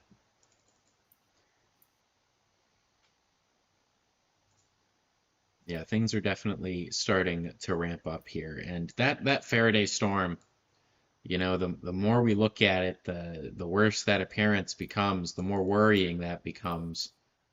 So, any news on that from the last time you looked at it, Kay? I'm not seeing anything on social media, at least. No, me neither. Chasers are getting into position. Reed Timmers on a rainy. That looks like US 84, but I could be wrong. But definitely poor visibility. Yeah, there's a lot of chasers moving around, but nothing really happening at the moment. We're just waiting for it to cross the river. Mm-hmm. Looks like the cell's cycling on velocity. I mean, I would hesitate to say anything like that at such a long distance. We don't know. Well, it's just hard to make anything out on radar when we're so far away. Unfortunately, this is happening right in a radar hole. So we're just going to have to hope that this tornado warning, this precautionary tornado warning, does not have any merit. But you need to treat it as if it does. We just don't have enough information to know. We see rotation in the storm. So there could be a large, extremely dangerous tornado that we don't know about under there. There could be... Oh, and it's right in the area of the Jackson radar that has something blocking it. Yep. So unless this storm moves out of that, we're not going to get a better picture for some time. Yeah. That's unfortunate to say the least. That is very unfortunate, but regardless, the warning is out, regardless of what data we do or don't have. If you're in Faraday, Clayton, Waterproof, Port Gibson, Fayette, it's time to get to that safe place. We've talked about it before. We'll talk about it again. We also have, it looks like this Jaina storm here that's becoming an issue could be undergoing a merger here pretty soon. And while the velocities have died down quite a bit here in the latest couple of frames, those could come back as these two cells that are kind of in this warning to merge. So if I'm in Jaina, if I'm in Searcy, if I'm in Somerville, I'm still in my tornado safe place. You're in a tornado warning until 5 p.m. And again, with these two thunderstorms coming together, we could see a tornado produced out of this pretty soon. Yeah. I don't know if we went over it, but there is a severe thunderstorm warning now for Fort Polk and Leesville up to the Fort Polk radar site. Yeah. For that supercell in the southwest. And that looks pretty robust as well now. There's a solid hook echo and a mesocyclone on that. Yeah, that could be gradually ramping up. As we've seen, the storms have taken a while to get going, but once they've done, they've all managed to produce at least a tornado, even if it's a brief one. Of course, they'll get a tornado warning on it if it's close to producing, but just bear it in mind at the moment that there are storms farther west that are continuing to develop, only producing severe hail and winds at this time, but they could produce tornadoes further down the line. Yeah, for sure. We're going to remain on the air as this event continues. Yeah, I think the major things right now are those two tornado warning storms, one near Fayette and one near Jaina. But I mean that Faraday storm, it's just really unfortunate and I think frustrating for a lot of meteorologists and meteorology enthusiasts that um, we don't have the data that we could have through some easy fixes from either National Weather Service Jackson or, while it'd require a lot of money, we do have the technology to put up more radars. So, Well, the issue with the Jackson site, if I recall correctly, is that someone put up a water tower right next to the radar site. yes, And unfortunately, you can't very easily move a water tower once it's installed. no. We have an update to the tornado warning that does include Jaina. It does still include Georgetown. That's for radar indicated rotation. Still in effect until 5 p.m. for northeastern Grant Parish. It's for a radar indicated tornado. And again, around 4:40 p.m., that's when Jaina is expected to get hit. So you have 5 minutes until this could hit you in Jaina. And I would not be shocked to see a significant uptick in rotation again here in not too long once those storms merge.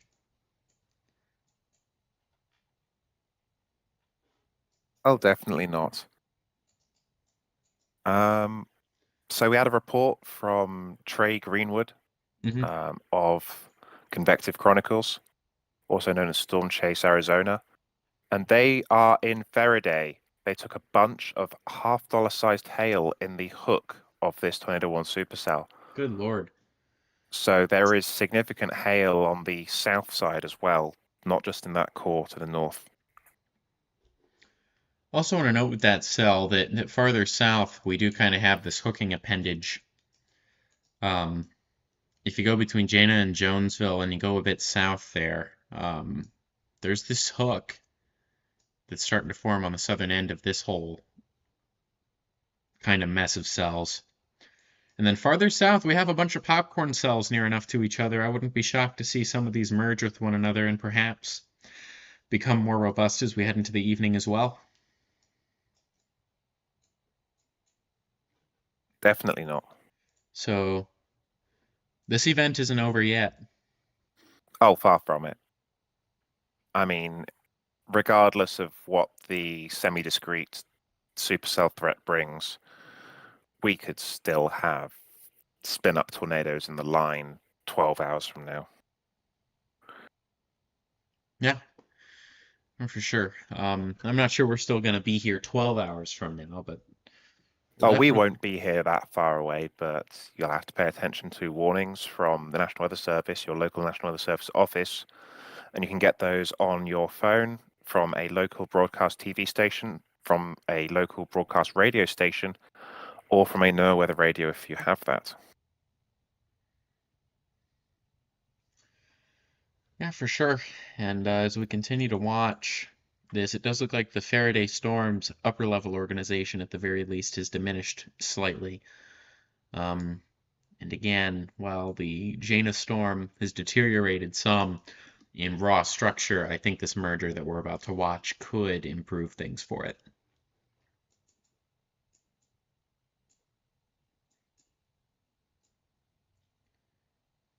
Certainly could. Storm farther south near I can talk, Leesville. This storm still has a solid hook to it. It is not organizing from a rotational perspective, but it is a solid supercell that does look like it could become reasonably independent if it wants to.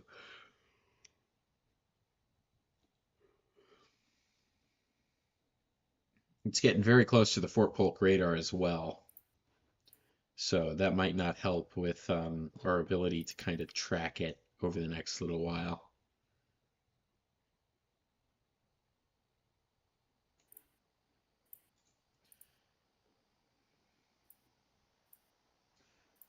Someone's saying Vicksburg cell is starting to look interesting. We'll go over to the Weather Service Jackson radar and see. We haven't really talked much about the Vicksburg cell. Yeah, it's got a bit of a hook in there, doesn't it? A bit of a bowing kind of segment as well. That could very well produce a QLCS tornado any moment now. They Very can be hard strong to see on winds radar. as well with that. Currently, the warning's at 60 miles an hour with all attention being focused on that storm to the south. But with the water tower in the way, you can't see much. Relying on spotters, of course. I mean, Thankfully, there's a lot in the area, and they are giving reports. the velocities are solidly over 60 miles an hour here. And I wouldn't How be high up shocked. is that? It's about 2,000 feet. Okay. It's not very high at all. So probably mixing down pretty well. Yeah, I would think. We also Where have is Frogmore? Frogmore? Hmm. I have no idea. Someone submitted video of a supercell moving through Frogmore, Louisiana, and it's a pretty mean mesocyclone Frogmore, with a fair Louisiana. amount of lightning. That's just to the west of Faraday. It's on Highway 84. Okay, so yeah, it's definitely got a mesocyclone capable of producing a tornado. Glad they issued the warning. In that case. Definitely. Yeah, the radar is just a jumbled up mess for this Faraday storm because the water tower. Unfortunately. Yeah, that's very frustrating. We just did get that report from a storm chaser in Concordia, Louisiana, Concordia County in Faraday of 1¼ inch hail. That might be Trey's report.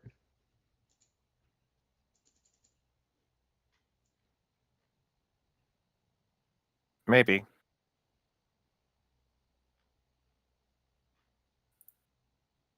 Let's see.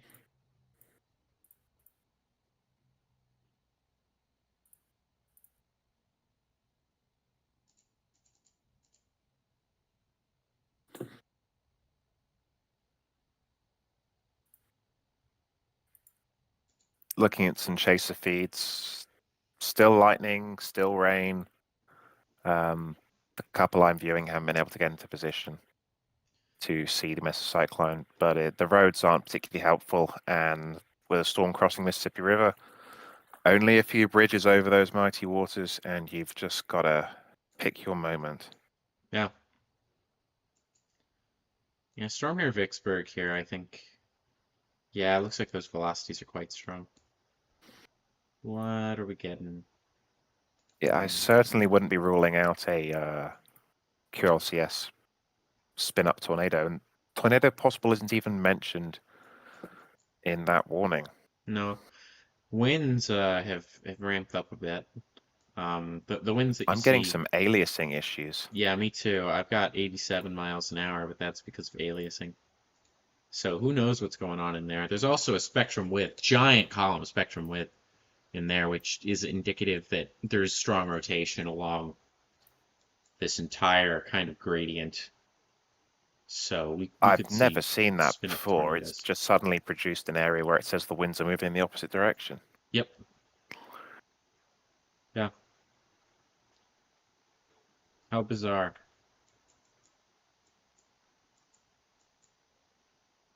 Yeah, it's unfortunate. We have 2 tornado warning storms here, and we want to be able to tell you more and have more updates. We just don't have enough information, especially on the Faraday storm, to give you a play-by-play what exactly is going on there. I can, though, show some traffic cameras, maybe. Oh yes, what do the traffic cameras from Natchez say?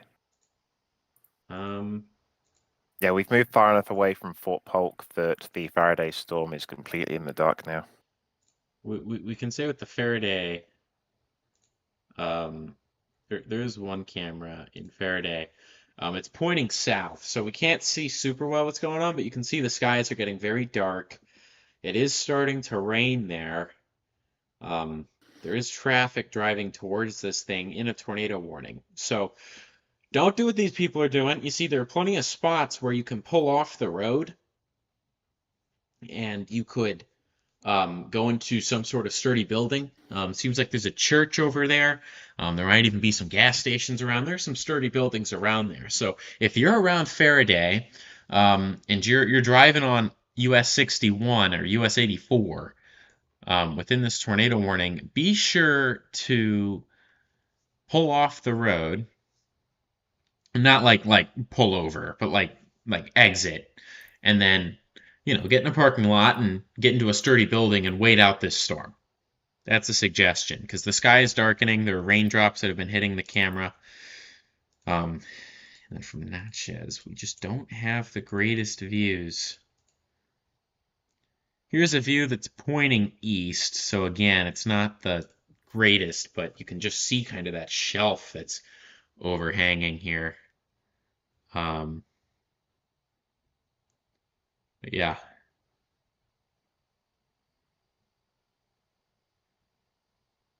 My goodness.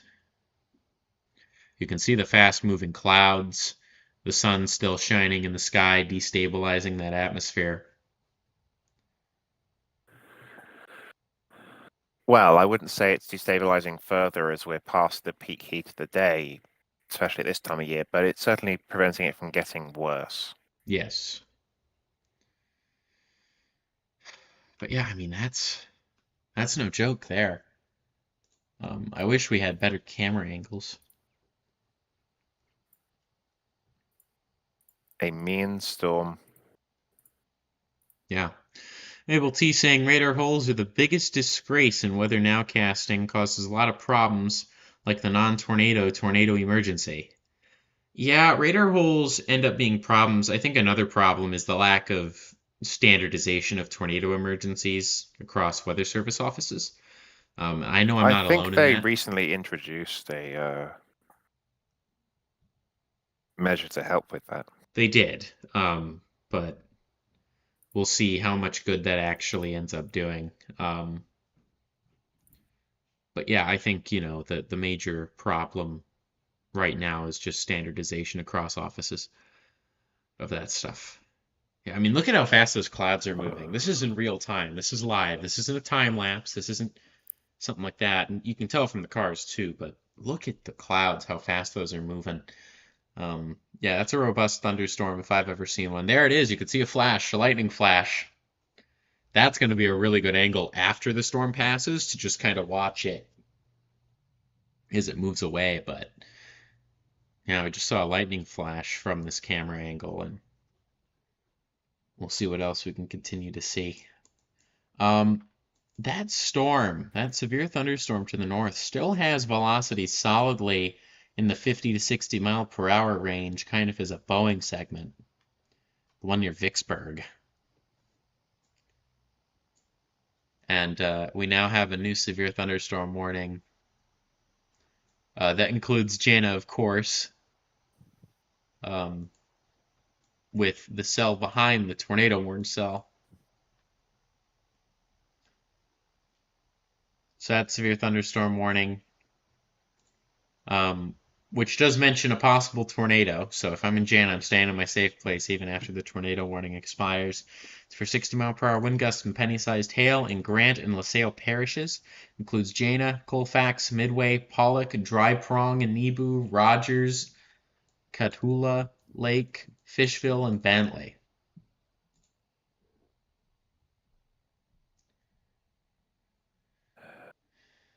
It's real hard not being able to see this due to that water tower.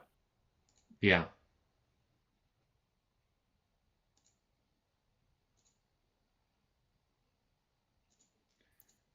Seeing it from the west, we can...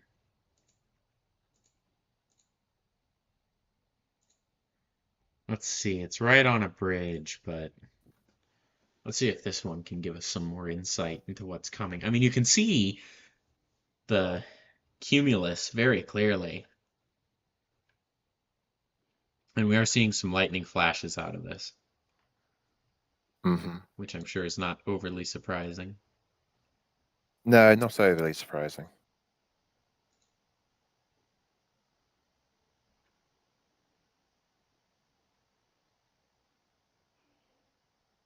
Yeah, tornado threat is still very real today.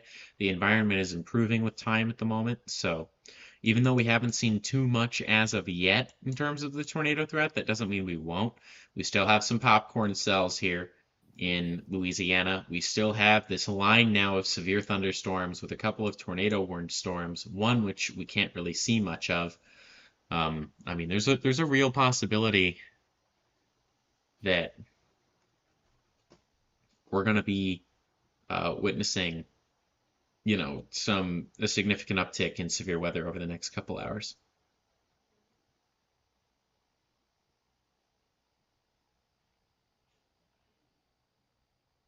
It's definitely possible, and there's a reason that that the current enhanced risk goes out until 12 UTC, Yeah. which would be 7 a.m. Eastern time. There could be strong tornadoes into the very early hours of tomorrow, if not up to sunrise. Yeah, and that could continue throughout the day. We have to remember there's a slight risk of tornadoes with a 5% probability tomorrow. So this isn't going to stop once we get into overnight. It's going to be tomorrow, even into the afternoon for parts of Alabama and Georgia in particular. But yeah, I mean, we have this strong storm approaching, and our traffic cameras, we're not able to see perfectly what's going on here, but we are getting some decent angles of what is approaching. What do you make of the Vicksburg storm now? The aliasing issue appears to have dissipated. Yeah, the Vicksburg storm appears to be quite the Boeing segment. I'm still having the aliasing issues on one of my softwares, but not on the other. Let's see, are there aliasing Interesting. issues on? Yeah, there's still aliasing issues on 2 of my 3 software, but not on the third, so. The warning hasn't been extended so far, which is interesting. No. I think Another Jackson's warning probably just got focusing issued a lot on somewhere in Louisiana. Yeah, we had a new warning. Yeah, we did. It It's popped up on my screen. includes Alexandria, severe thunderstorm warning. So we'll go over that real quick. Yeah, new severe thunderstorm warning. So this is the first warning that Alexandria is in directly. And It's taken a while, hasn't it? yeah, but here we are.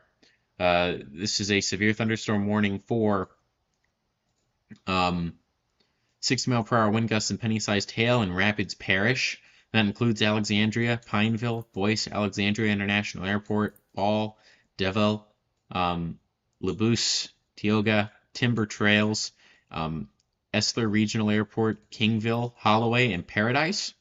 They aren't mentioning a possible tornado, but I'm seeing a robust enough couplet here on the cell that I'm kind of surprised by that. That's a very recent development though, so we'll see if that has to be amended. But yeah, let's actually take a look. We can look at traffic cams in Louisiana real quick. And there is now a tornado warning in place that includes Alexandria. Okay. So, yeah, they have done that. So let's talk about that real quick. Alexandria now in a tornado warning. So this is a tornado warning for Northern Rapids Parish in central Louisiana until 5:30 p.m. That's for Alexandria, Pineville, Ball, Kingsville, Paradise, Tioga, and Timber Trails, as well as Labousse, Esler Regional Airport. This is a radar-indicated rotation situation. This also includes Interstate 49 between mile markers 85 and 97. But there it is. There's that tornado warning that we were talking about being possible there. Yeah, I was like, I was surprised that there wasn't a tornado possible tag. It is now self-explanatory as to why that is. But I do know that we have some good camera angles heading into Alexandria of this thing. But if you're in any of the places I just called out, it's time to go to the lowest level of a sturdy building in an interior room. That's preferably going to be a bathroom or a closet, something of that nature, as we continue to monitor the rapidly developing situation here for Alexandria. They've just been put into 2 different warnings in very quick succession. So we'll We'll see what I'm looking at exactly. live feeds. The chasers have been able to position themselves somewhat, and it is getting pretty dark under that storm now. We're beginning to go into the late afternoon hours, and all that hail and rain is really doing a number on the light levels. Besides that, there is still continued lightning and heavy rain. Yeah, and there it is. That's a really good view of that storm. A look to the north of that storm, and you can see just the kind of power. This is not the direction from which the tornado would be coming from. So if there is a tornado, we're not going to see it from this view unless it moves north here in a few minutes. However, we are seeing here that very powerful storm. What is that over there? You see that? It's a little bit of a lowering. And that's kind of, if this is facing north, that's kind of in line with the radar. I'm not entirely sure, to be honest. Yeah. Regardless, it's time to get to your safe place if you're in Alexandria. You can see this ominous looking storm is moving in and through the city here pretty quickly. Yeah. We'll see how this continues to develop, but this is definitely a concern over there. The cell, we've been watching it for a while, and it looks like those we've had a bit of a decoupling of the rotation, but I think that's going to come back here pretty soon. This cell's in a pretty good environment to produce a tornado of some sort here in the near future. There is no confirmation of a tornado. That's the good news. The bad news is it does look like the storm is organized enough and in an environment where if it wants to go further in terms of producing a tornado, it most certainly could. Absolutely. You can see a surprising amount of traffic heading into this thing. I would not be charging into this storm if I were them. No, I mean, this camera is from an area in a tornado warning, so I wonder how many of those people know that they're in a tornado warning. That's a That's good point. It's a pretty dangerous storm. Hopefully, most of them know. Well, I'd hope they've got local radio on that would be broadcasting the warnings. Yeah. Or their phones are going off, but people, Although I you mean, they're shouldn't be looking at your charging phone into while that driving. thing. They are. They really are. We don't know what's going on with it. This could become a very ugly situation very quickly. Yeah, I think that might be from where we're looking, because this is on I-49. It's northbound. Yeah, that's looking pretty much right into the mezzo. That's what that lowering is. You sure? Well, because I-49, if you look at where the mezzo is, I-49 bends off to the west, and this is just north of that, after bending off to the west some. So I think that's the mezzo. Okay. I don't know that for a fact, but I'm just saying relative to where this camera's positioned and where the radar is. It could also be that area that's farther off to the west that looks quite dark. Could be. I don't think so, though. Well, the last time we got a confirmed video of it on social media, it was a scuddy, rapidly rotating lowering. Yeah. This does look scuddy. So. We had an observation from New Orleans 2 hours ago now. Came through a little while ago. And it is showing that there is still a stout, elevated mixed layer, which is dry, very dry air in the mid levels of the atmosphere that can impede storm development. And there is a small warm nose associated with it, which is where the atmosphere actually gets warmer as you go up, which is not normal in the troposphere, or at least it's not typical. When you have a warm nose like this, it can impede storm development, which might be why these storms are struggling a bit. Yeah, for sure. But once that low-level jet ramps up later in the evening, it should mix that out, and the storms may have a better time. Yeah, I agree. So we still have a while left to go with this. And I mean, you can see the just the change in scenery, even in this camera over the last little while.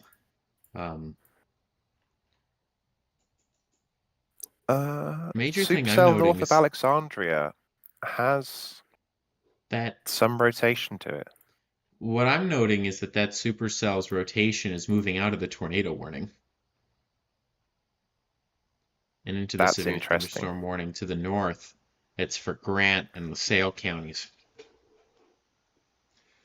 I also do just want to point out real quick, because I don't want to leave anyone out here, that we did get an extension to that severe thunderstorm warning in Mississippi. That's going to go just north of Jackson, so that's going to impact Canton and Ridgeland and Madison, and it's also going to hit Flora.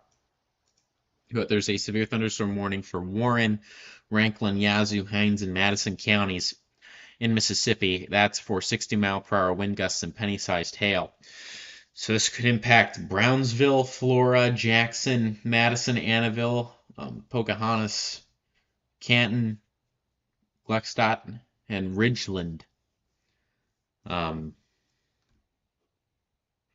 So that storm is still holding strong and still looks rather strong with that velocity behind it, that Boeing segment. That could last for a while yet. It doesn't look like it's going to be much of a tornado threat, though.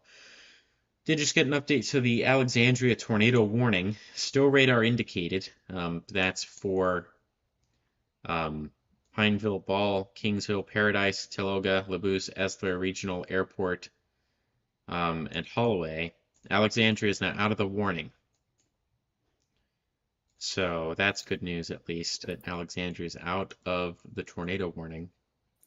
Oh, for sure, yeah. And it does not look like the storm itself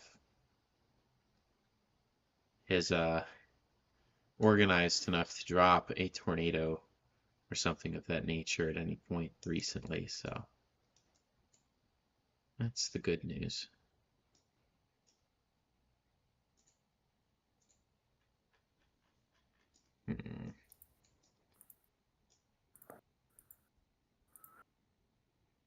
It's weird having these big storms that we know are doing something, but we can't make much of them because of radar issues.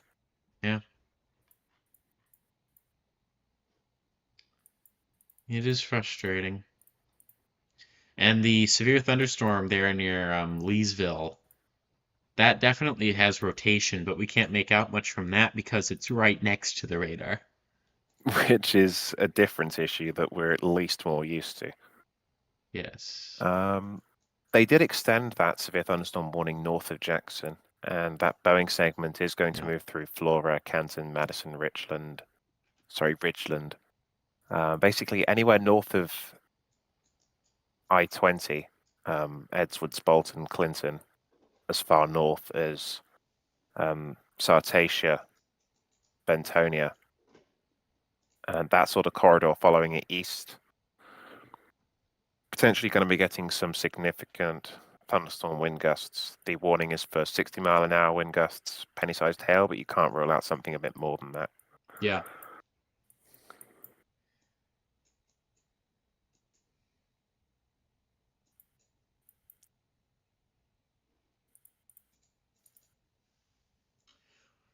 Well, if anyone has any questions, comments, concerns, anything of that nature, please feel free to ask us and we'll be more than glad to answer them.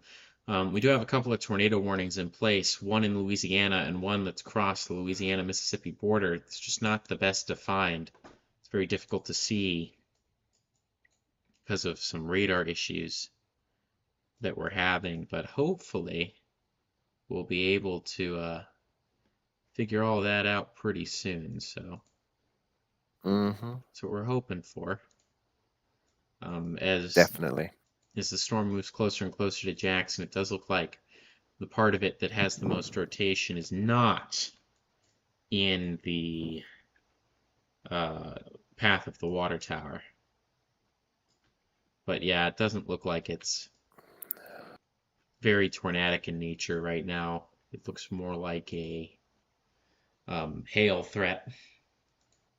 But still, as long as this tornado warning remains in place, I encourage everyone from Faraday and Natchez all the way over to Fayette and Port Gibson to remain in shelter as this storm moves through.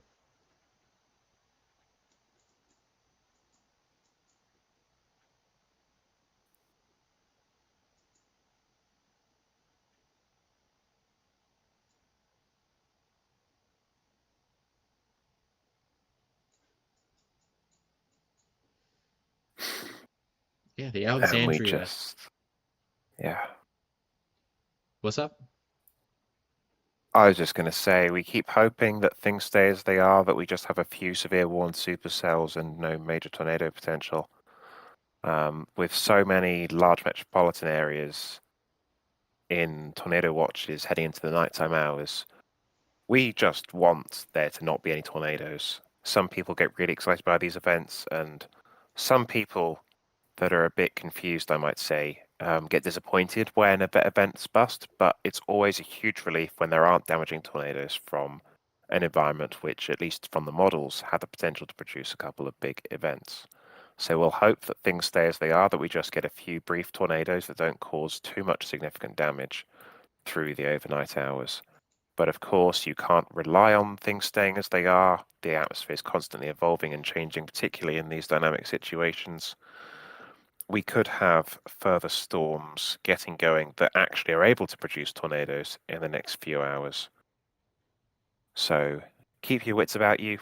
Make sure you have a way to receive warnings from the National Weather Service, and make sure you have a way to be woken up if a tornado warning is issued for your house. Yeah. After you go to sleep. Agree completely with that. And looks like our Alexandria camera continues to kind of capture the storms that are the storm it's moving through. But again, yeah, that couplet is outside of the tornado warning. However, it is a bit weaker. So still those in that tornado warning for Ball, Tioga, Boos, I'd be staying in my safe place until it expires. Yeah, I mean, still a shocking amount of people just driving through. Like it's, a normal day. So it happens, unfortunately, but It happens too often, and sometimes in the worst case scenarios, people driving through get picked up by tornadoes. yeah. And there are quite a few car-related fatalities, and almost all of those people driving on the roads, not people seeking shelter in their car.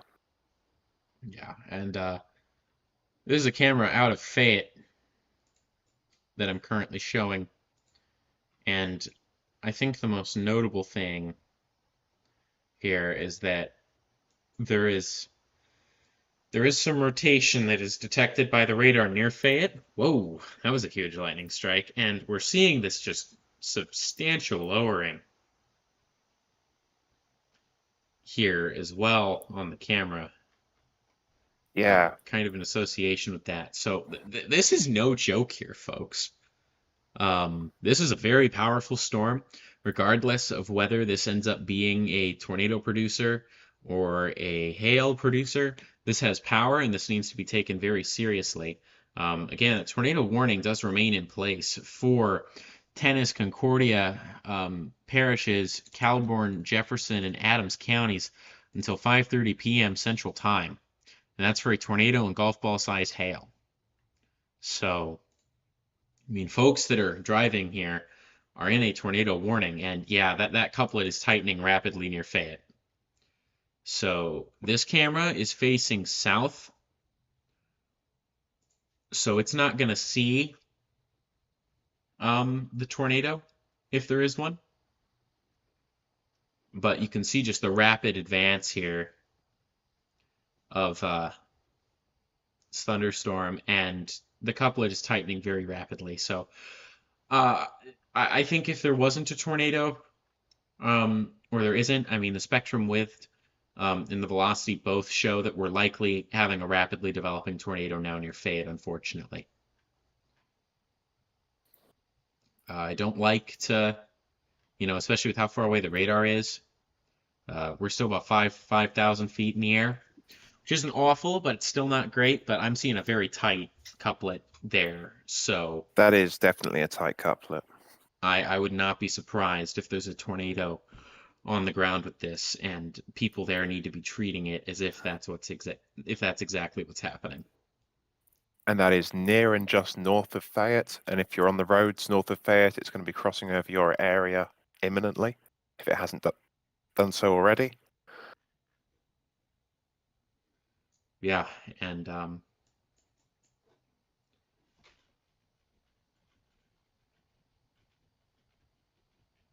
see, your correlation coefficient is just useless this far away.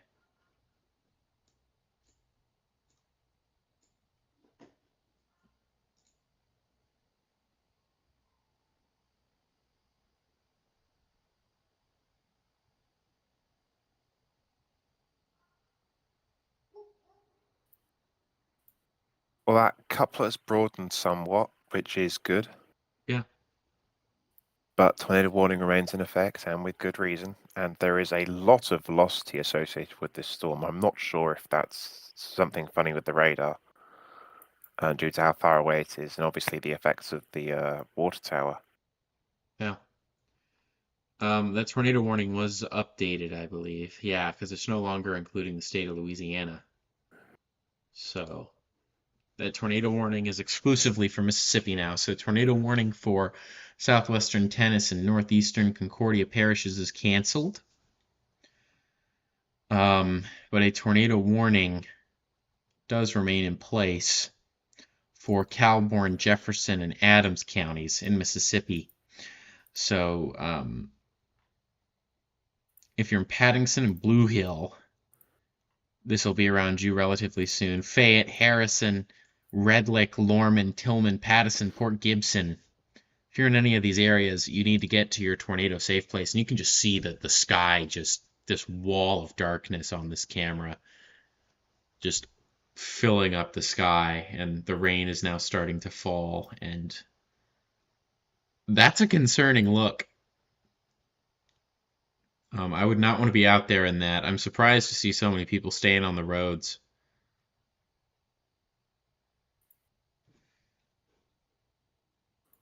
The tornado warning in Alexandria was allowed to expire, so we only now have the tornado warning for the storm that was in Fayette, that is in Fayette. It's in Mississippi.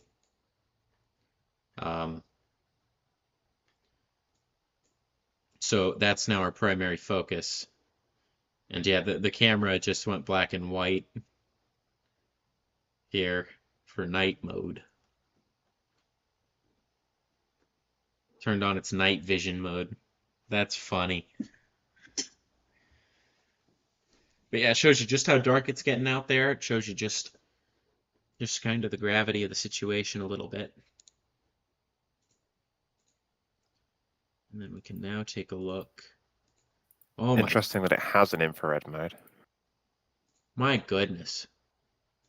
The sun has not set here. That is a dark sky because of this thunderstorm. The sun has not set. That's crazy.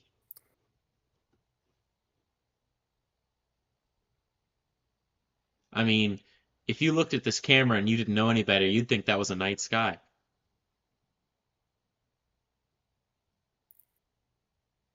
Sure would. So yeah, if we look further north, where there isn't thunderstorm activity, you can see it's definitely not night.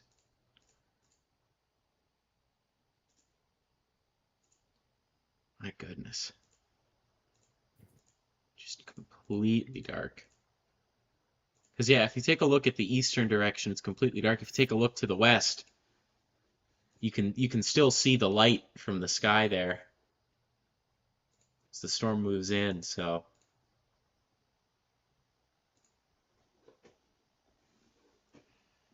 I think that shows you just how powerful this storm is, even if it doesn't produce many tornadoes. We do have a new tornado warning. It's just been issued for the storm just south of the Fort Polk radar. We've been looking at that storm for a little while now, and it has warranted now a tornado warning again, or for the first time. You can see that robust hook echo. The storm definitely warranting a tornado warning. The rotation doesn't look super strong on the raw velocities. However, it does look like there is reason to believe that this could change soon given the structure of the supercell.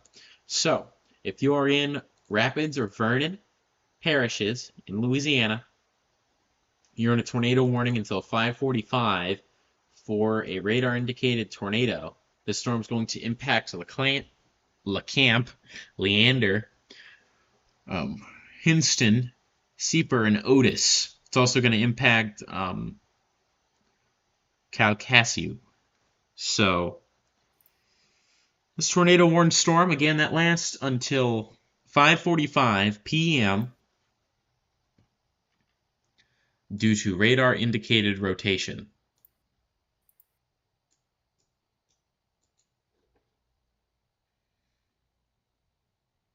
My goodness, I cannot keep my eye off this camera. You can barely see the bridge now. You can see the street flooding that's starting to occur, though. And some of that cloud-to-ground lightning in the distance, so. Look at all the lightning flashes in the distance. You can see the cars through the bridge. There's also some lightning.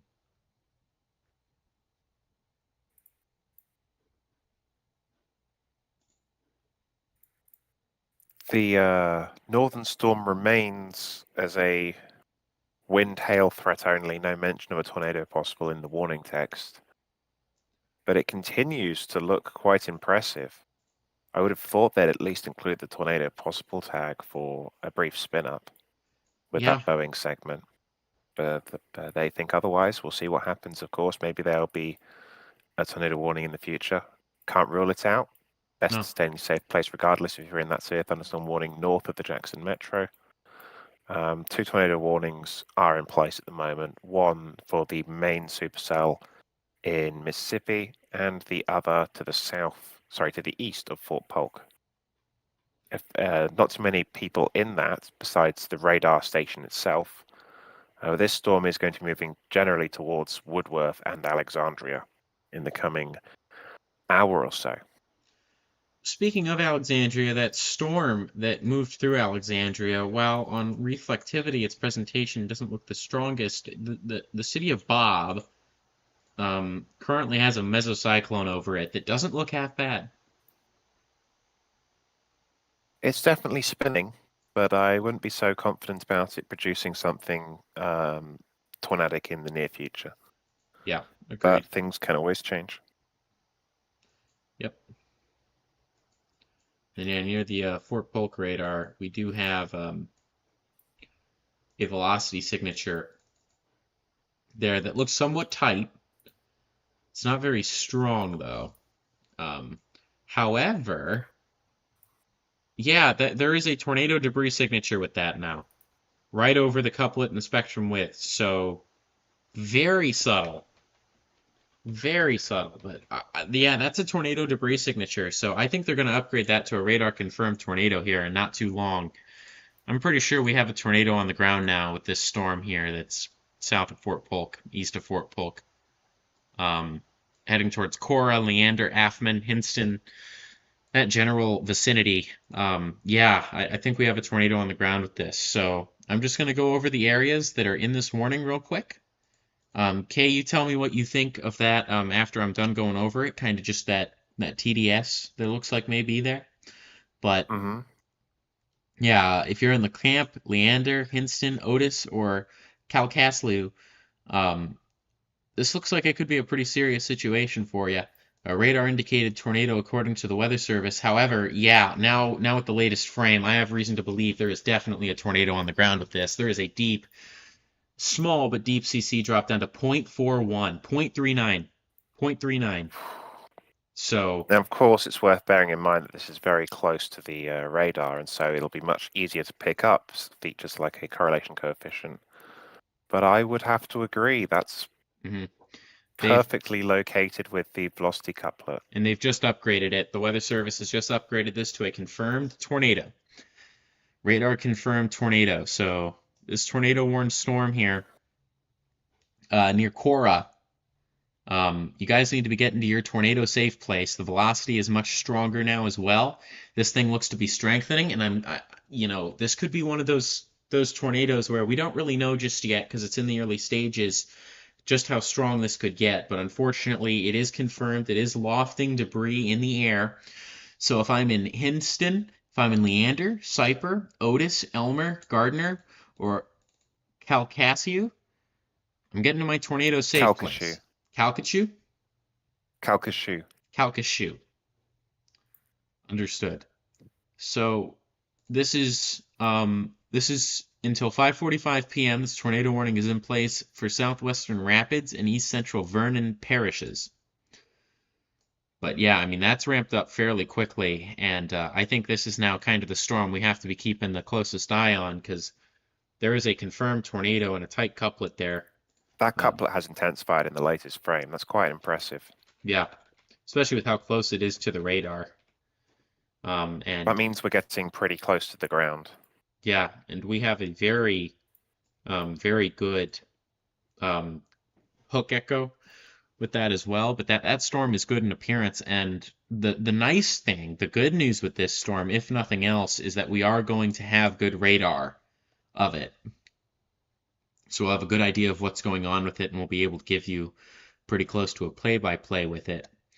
But yeah, latest scan shows that CC way up to a 0.54.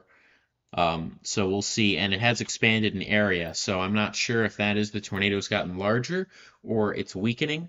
We'll see when the velocity scan comes in. The velocity scan shows that this is still probably a tornado. Well, what would be in this area? Is this just trees that it's picking up? I don't think there's any population out here. Yeah. It's in a pretty rural part of town, so. The swamps of Louisiana. However, it does look like the outflow boundary has started to outrun the tornado. So it might be getting siphoned off now. Might not be able to keep this up for much longer, which is the hope. But we'll have to see. But for now, still a tornado definitely on the ground, and you can see it, that ball of blue in a sea of red. That is our tornado that is on the ground. You can see it rather clearly here on the radar signature. And that's generally headed in the direction of Woodworth. You're out of the warning. It's heading in the direction of Woodworth and I-49. So likely move south of Alexandria if it keeps going. But yeah, concerning situation to say the very least with this tornado. It's likely now over Cora. So we'll see in the next scan just how this looks, but it's moving at 25 miles an hour, so we'll go aggressive at 30. So it's over Cora now. Affman, you've got about 6 minutes until this gets to you. Hinston, about 14 minutes. Elmer, about 22. Medler, about 27 minutes in the closest path to this. And yeah, that CC drop continues to look quite intense. So, yeah, 0.52 holding pretty steady. 0.5, just a 0.5, yeah, so. And we'll see what the latest velocity scan says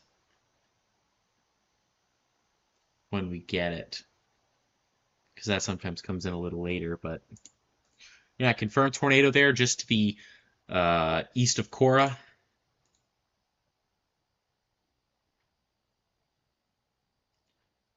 Yeah, we'll have to see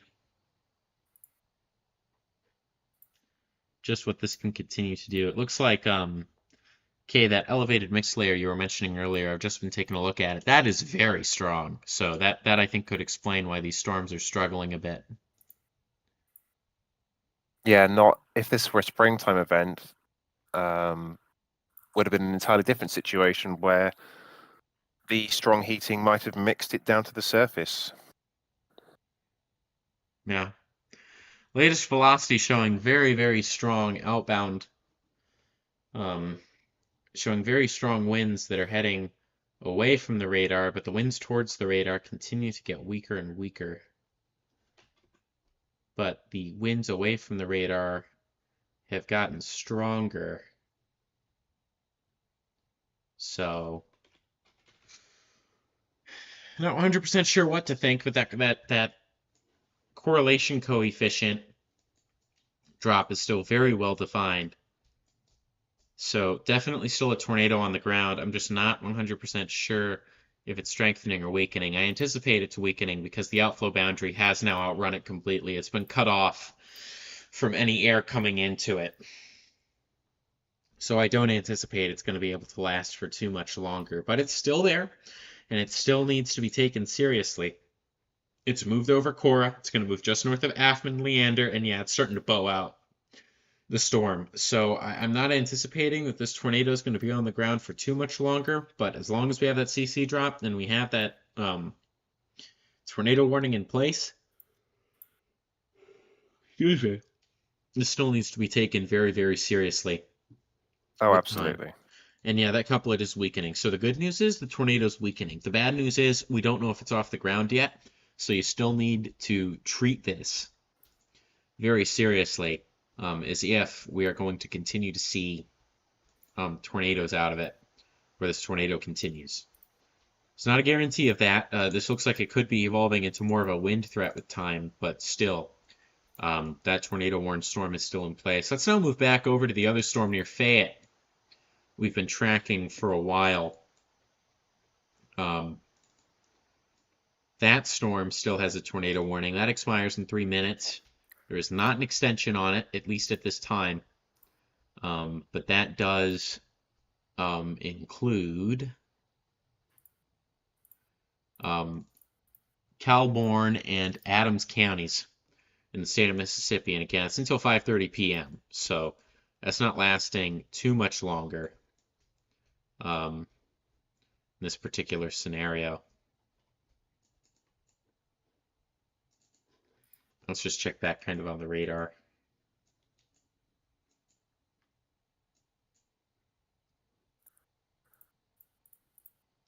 And yeah, there is a really decent signature, pretty good signature now with the storm near Fayette. It's about to move out of the warning area here.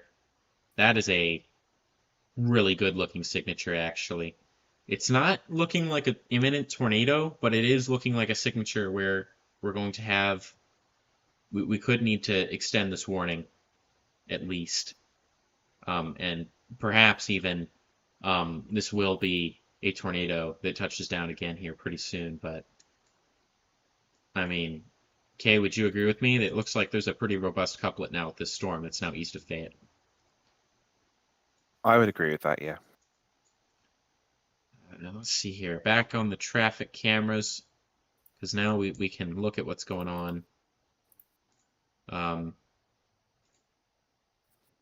goodness, yeah, the sky looks like night through there right now. I'm just very impressed by this embedded supercell structure moving towards Woodworth with the confirmed tornado. Yeah, I wouldn't be surprised if it cycles and produces again. me neither. Me neither. Because yeah, I think it's trying to get its act back together here. It does look like it could produce again. I'm not sure it's off the ground here. That CC drop is still tight and over that couplet. I think it might be weaker, but I'm not sure it's off the ground here. Yeah, that was my hunch. So this could begin to re-strengthen. But yeah, there's likely a tornado still on the ground north of Affman, heading towards Hinston.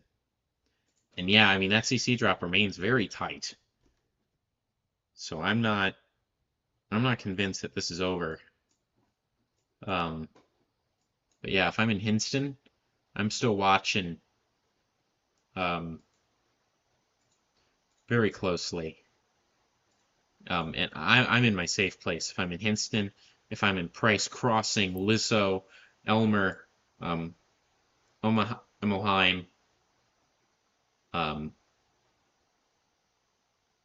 Elmelheim, I believe is how you pronounce that. Lewiston, Gardner, those general areas.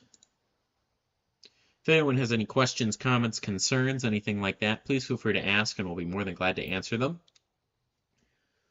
My goodness. Dangerous situation.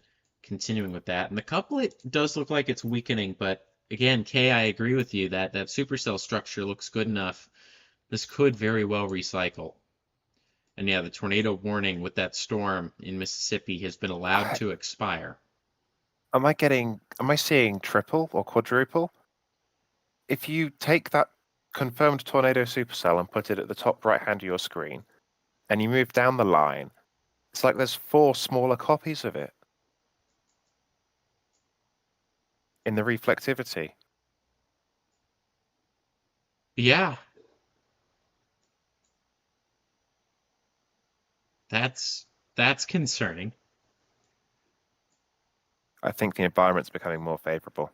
I agree. We are also seeing now a reissuance of that tornado warning in Mississippi. They have issued an extension that does include Hazlehurst. It's going to go south of Jackson. So if you're in Jackson, this is not going to directly affect you.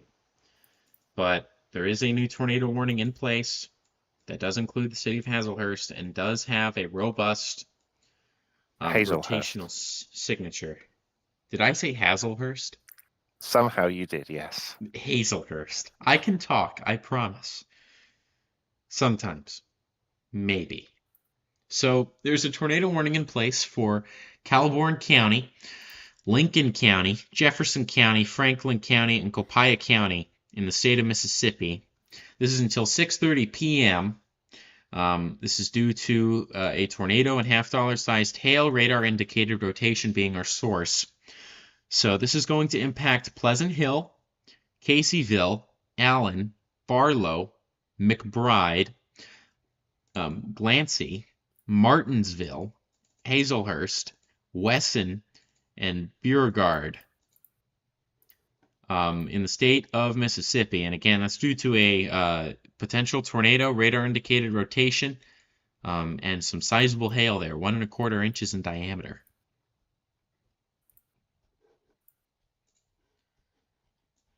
If we go back to that tornado warned storm in Louisiana that's past Fort Polk, that embedded supercell is getting its act together again here.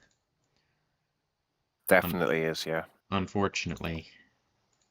I believe that should be Beauregard, if it's pronounced the same way as the name.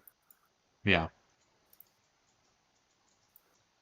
Yeah, look at that. The couplets, you can see, now that it's moved a bit farther away from the radar, you can clearly see that hook.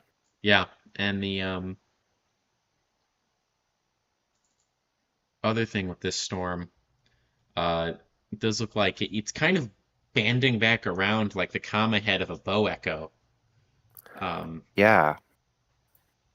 Is kind of all what of this... these storms along this line are. Yeah. What is this line? This isn't the cold front, right? Correct. Cold front isn't going to have... At least I don't think. Maybe the cold front's caught up to it by now. Or was it that this was going to become the cold front because of the convective evolution through the night? Yes, it will. It's not right now, though. Okay. Cold front is still back in Texas.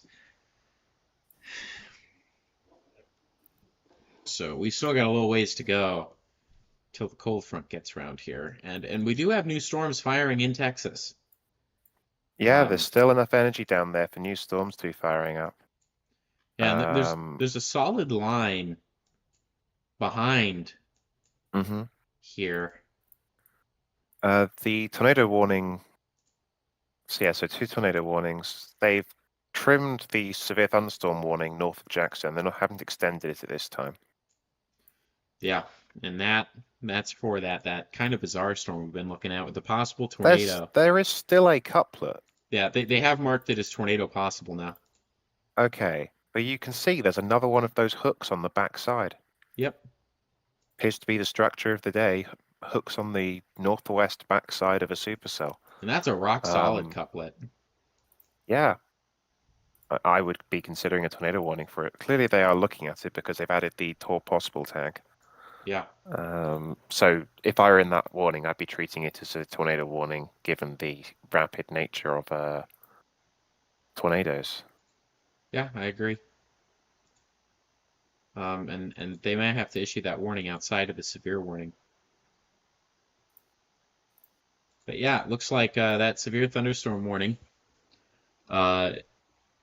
remains in place until 6 p.m. for north central Rankin and southwestern Madison counties. That's for 60-mile-per-hour wind gusts, penny-sized hail, and a possible tornado. Yeah. And I've realized something. The reason why we're suddenly seeing all these curly shapes and rotations in the line is because the low-level shear is ramping up. We're getting into the main part of the event now, and the atmosphere is more conducive than it may have been earlier. It's going to knock out that elevated mixed layer a bit of it, make it easier for the storms to punch through it, and of course, when you get a line of storms, they tend to break through elevated mixed layers anyway. Yeah, and we have some new storms coming up near Lake Charles here. They're kind of supercellular in nature, have a bit of that curve to them. And then we also have these storms here near Lafayette, Baton Rouge, that kind of vicinity that could also become an issue later in the evening. So it looks like our correlation coefficient drop here has become pretty well undefined now. It's pretty scattered. A lot of people still on that main supercell that's now east of Fayette in Mississippi. Yeah. And some of them are saying that they think it's still got potential. Yeah, It we'll almost looks see. like two supercells now, doesn't it? Yeah. There's, at least on reflectivity, there's I wonder two main areas. I wonder if it's undergoing a split. Here. I think it's more that a secondary storm has just formed behind it and they're semi-discrete. Yeah. Because it is very messy, but going back a bit, the primary rotation is associated with the more hooky-looking thing. Yeah. And there's just another storm with hail core to the south of Fayette. Yeah. Now, I'm really hoping that this storm doesn't do something because it looks to be making a beeline for Hazelhurst at the moment. So I would really hope that it doesn't produce a tornado because they've had their fair share of significant tornado events in the past couple of decades. They don't need a third one. No. No, they don't. But yeah, if I'm in Hazelhurst, if I'm in Weston, if I'm in Crystal Springs, I'm watching this storm very closely because this could ramp up and become something pretty serious here in the next couple of hours. And that's of course assuming it's not producing impacts at the moment, which it likely is. Max hail size is still over an inch, and that's enough to cause damage to glass and hurt you if you're caught outside in it. Say that much. Yeah. That's for sure. And of course, there will be probably 60, 65, 70 mile an hour wind gusts associated with the strongest parts of that hail core. They're not included in the warning because they're a secondary threat compared to the large hail and tornado potential. But you still got to bear them in mind. Those hailstones aren't going to be dropping gently out of the sky by any means. Yeah. National Weather Service has updated the tornado warning near Fort Polk. It's now out of Fort Polk. So tornado warning has been canceled for Central Vernon Parish. And the tornado warning continues until 5:45 p.m. For southwestern Rapids Parish. We also have a new tornado warning. It's just gone into place in the state of Mississippi. And that is for that storm north of Jackson that we were just talking about. But that's not for the hook appendage that's outside of the severe thunderstorm warning. That's for the QLCS-like Boeing segment. That's what they've issued the warning for. I mean, at this point, I suspect that the part to the northwest is an entirely separate cell that's trying to get going, Yeah. which is intriguing. But here's that tornado warning. That's in place for Rankin, Scott, and Madison counties until 6:45.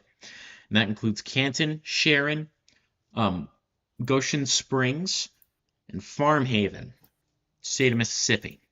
So if you're in any of those areas I just called out, or any areas that I've called out recently, it's time to execute that tornado action plan. Now, what does that look like? That's getting to the lowest level of a sturdy building in an interior room, preferably a bathroom or a closet, the one with the least amount of windows. That's where you want to be.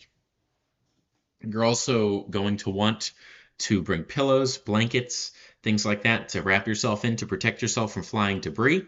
And you're also going to want to bring a pair of shoes so that way, in the unfortunate scenario that your house does get hit by a tornado and there's a lot of debris that you have to clean up and deal with, you'll be able to do that safely, or at least as safely as possible.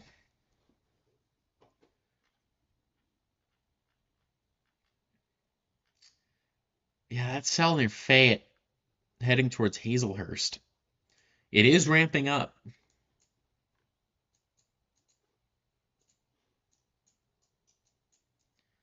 Unfortunately.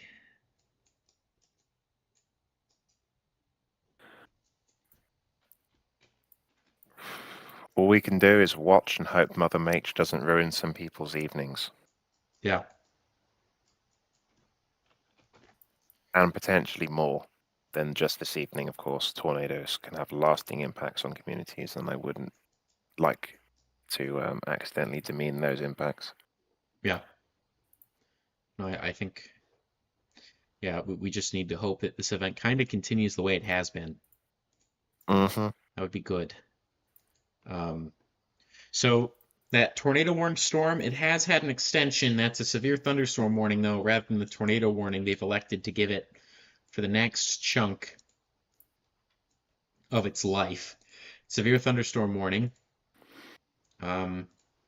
is in place for Rapids, Evangeline, and Avoyelles County. Avoyelles County? Avoyelles County? Something like that. Until 6:45 p.m. It is for 60-mile-per-hour wind gusts and quarter-sized hail. The tornado warning has also been allowed to expire, and this includes Alexandria, Pineville, Bunkie, Glenmora, Cheneyville, Heinston, LeCompte, Echo, Otis, Elmer, Poland, Colon, Gardner, Centerpoint, Ruby, Calcasieu, Woodworth, Forest Hill, McNary, and Union Hill. All those areas within the severe thunderstorm warning for 1-inch hail, 60-mile-per-hour wind gusts. They do mention the possibility of a tornado with this severe thunderstorm, but it looks like the primary tornado threat right now, at least, is in Mississippi for the time being, with our 2 tornado warnings, north and south of Jackson at this time. But we'll continue to keep an eye on that storm in Louisiana as well, as this event certainly isn't over yet.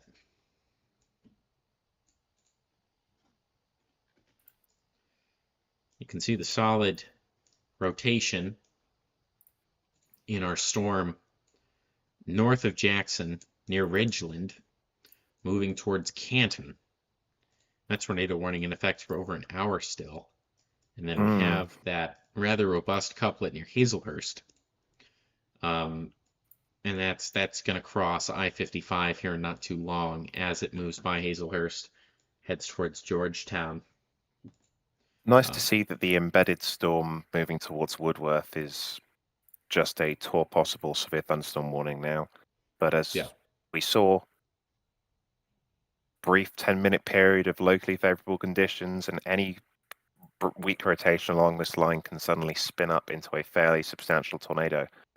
Now, we're lucky that that one occurred over what appears to have been open forest and just been damaging trees. Hopefully there wasn't any property out there in the swamps to have been impacted by that tornado, but we may not be so lucky with further storms tonight. Yeah, I agree with you completely there. Definitely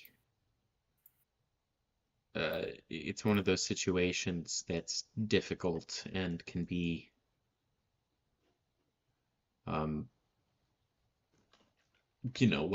we're really hoping for and believe that there's not much reason for. The tornado warning just got trimmed to the east side of Fayette. So Fayette, you have the all clear from National Weather Service, Jackson, Mississippi, at least for now. Obviously, there are further storms to the west that could impact you, so keep tuned to warnings. But for now, you are no longer under a tornado warning. And as we've been saying, the main area of concern is moving towards Hazelhurst. Yes. That it is.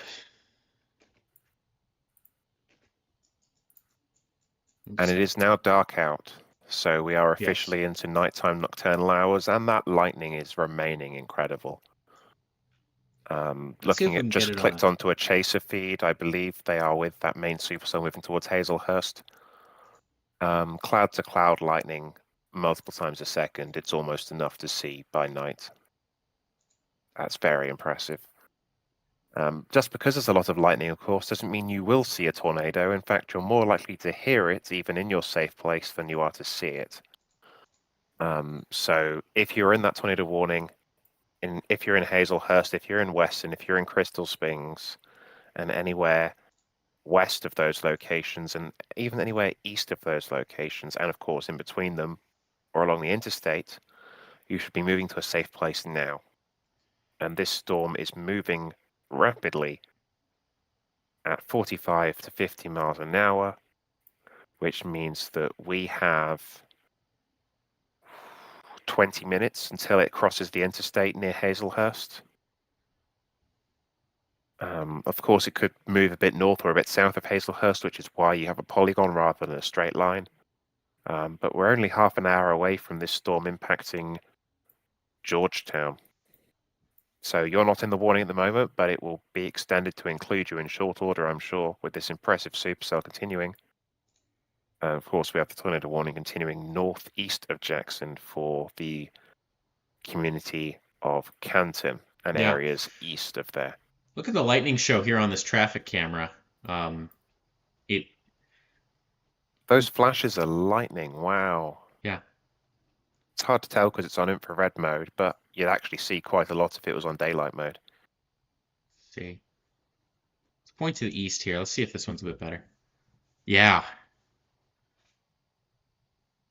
That's with the storm near Canton. So lots of lightning with these storms. Yeah. It appears so. This storm moving towards Hazelhurst, it's doing its best impression of a storm that's about to produce a tornado on reflectivity. Pretty messy on velocity, and there's not a well-defined couplet at the moment, so that's giving me pause. But it's certainly an impressive supercell, and if it wants to produce, it looks like it's going for it. Its velocities are not that ill-defined. It's just broad. Like, you can tell where the rotation is. It's just very broad. We'll see if it can tighten up here for the next few hours. Well, over the next 30 minutes as it crosses the interstate and moves through Hazelhurst. Yeah. You know what? I haven't taken a look at the Storm Prediction Center meso analysis in a little while. Let's see how things are looking on that. I'll give you an update in a moment. Yeah.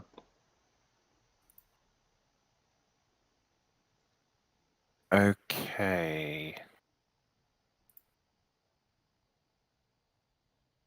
So meso analysis is saying that this storm has 200 to 300 effective storm relativity, which is the lower end for a significant tornado, but could definitely happen.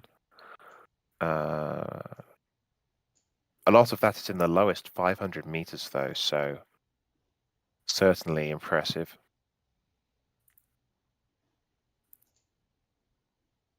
In terms of Wind shear, the low-level jet, is starting to ramp up, but this storm is still on the southern end of that.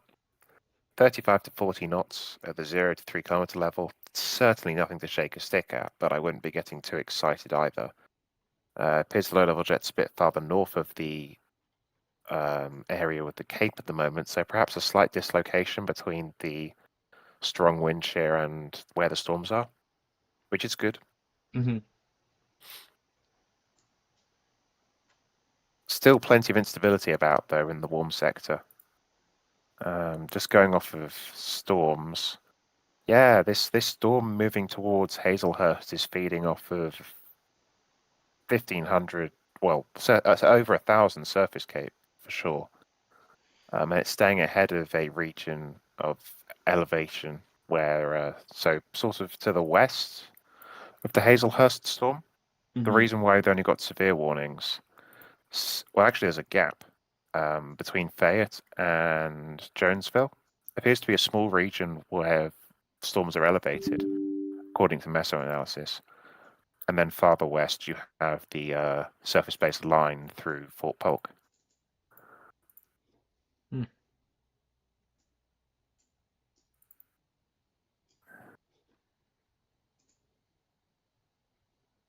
Looking at the low-level lapse rates, they are lacking a bit through Fort Polk, where we had that spin-up tornado, which explains why we haven't seen many tornadoes outside of QLCS systems, because it's easier to form a tornado in a linear system just due to the storm dynamics at the surface. Yeah. But lapse rates are the highest lapse rates for the whole event are associated with this storm currently moving towards Hazelhurst. So if any storm is going to produce a significant tornado, I'd put my money on this storm right now. Yeah. Hopefully it doesn't manage to, but it does now have a tighter couplet associated with the hook echo, unfortunately. Yeah. So we'll see.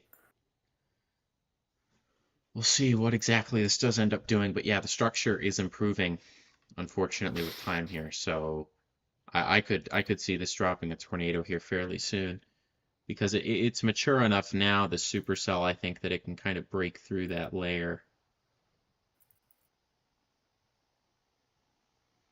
So we'll see if it can break through that elevated mixed layer in some sort of significant capacity.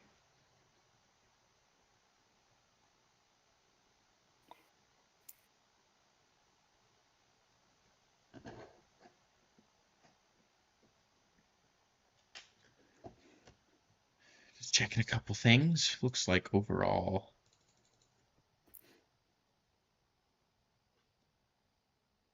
yeah, we're not seeing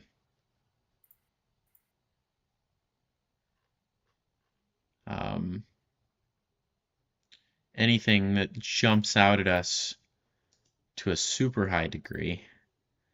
However, that does not mean that there's nothing to talk about. Well, it's just the same thing. Hazelhurst, stay in your safe place. The storm is coming. It's moving at 45 miles an hour straight towards you at this point, and it is gradually improving in presentation. And it is the storm most likely to produce a tornado of any notable intensity. The storm moving through Canton now looks a bit more disorganized than it did earlier. It may have produced a brief tornado at some point. We'll find out if we get any reports later on. But at the moment, not too impressive. And we have a couple of severe thunderstorm warnings, and of course that flash flood warning remaining in Louisiana. Yeah. Back to the waiting game, it would seem. This hasn't been a particularly fast event. Sometimes you have a huge amount happening all over the place, all at once. Prime example of that would be March 31st of this year, but for obvious reasons, that was an extreme exception to the rule. More often, you get events like this where it's occasionally a storm manages to get itself together, produces a tornado, then dies back down. And that's a more normal event. Just so happens that the conditions are favorable enough to potentially allow a storm to produce a EF2 plus tornado. And given that the deep south is quite densely populated, particularly in this region, got to pay attention. Yeah, for sure, especially as And we I head should into add the that's overnight compared hours. to the plains, the northern plains. Obviously, it's not densely populated compared to the east coast, but out of the two main areas where you get tornadoes, more people live in this part of the US than the central and northern plains.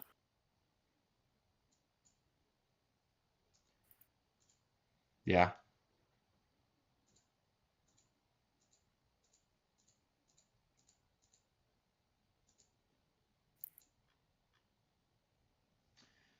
Just continuing to take a look at things here. It looks like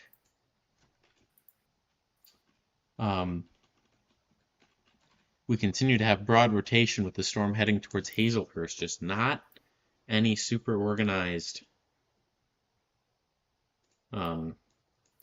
couplet or anything of that nature. Mm. I want to reiterate here that the tornado watch in Louisiana expires in just under an hour.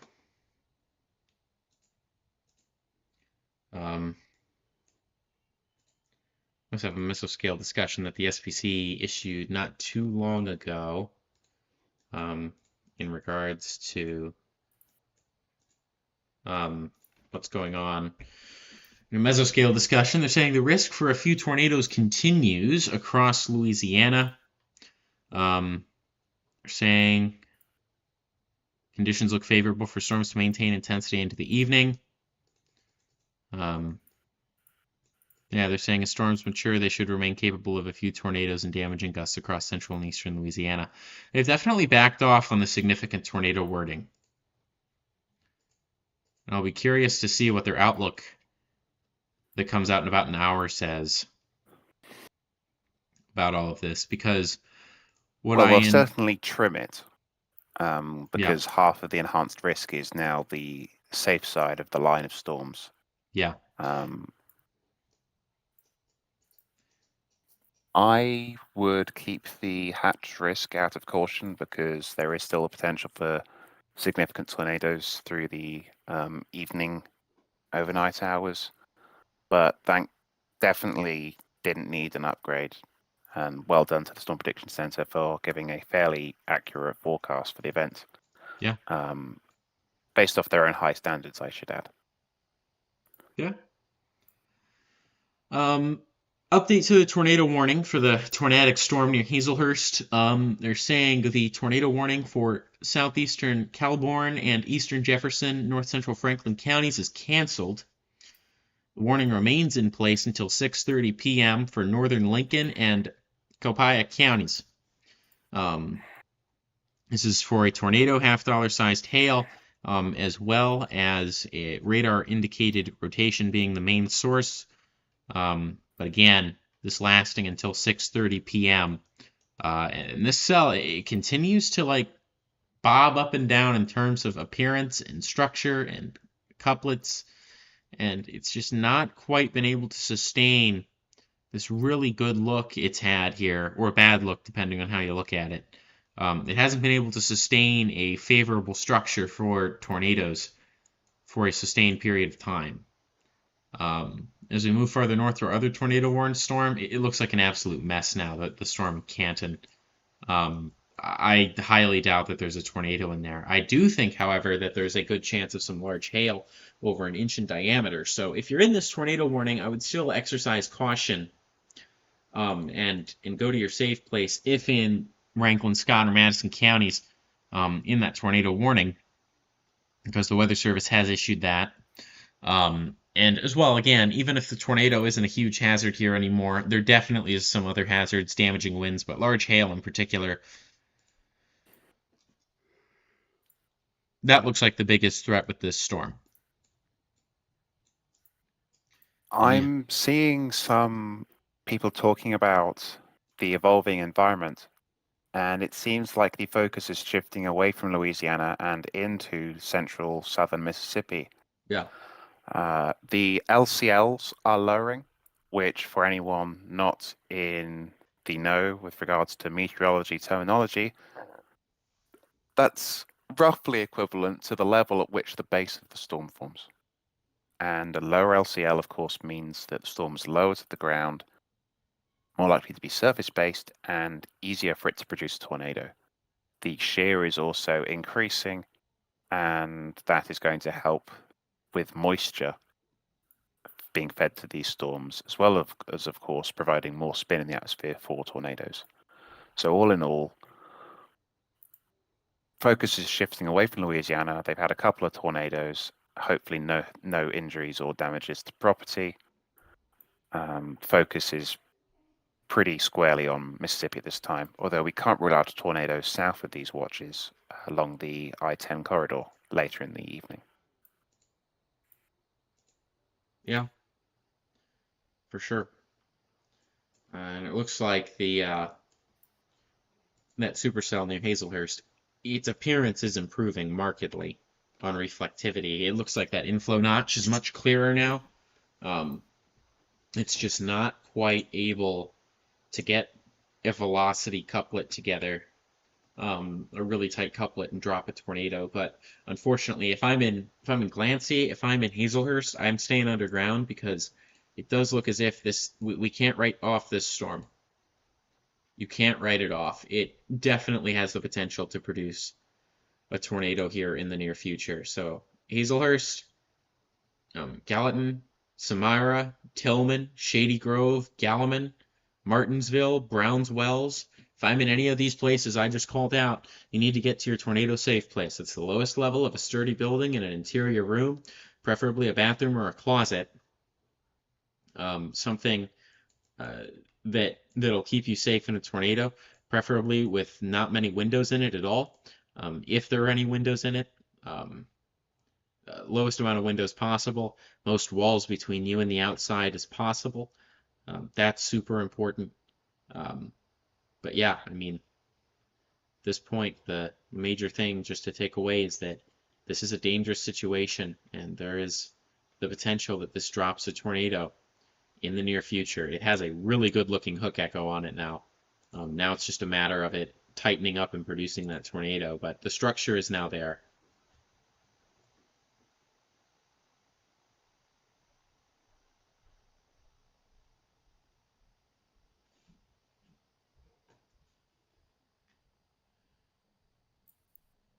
So, And I've just checked the vertical wind profile out of Jackson. The 0 to 1 kilometer shear is not insane. It's only 24 knots. I say only, that's still fairly impressive for tornado standards.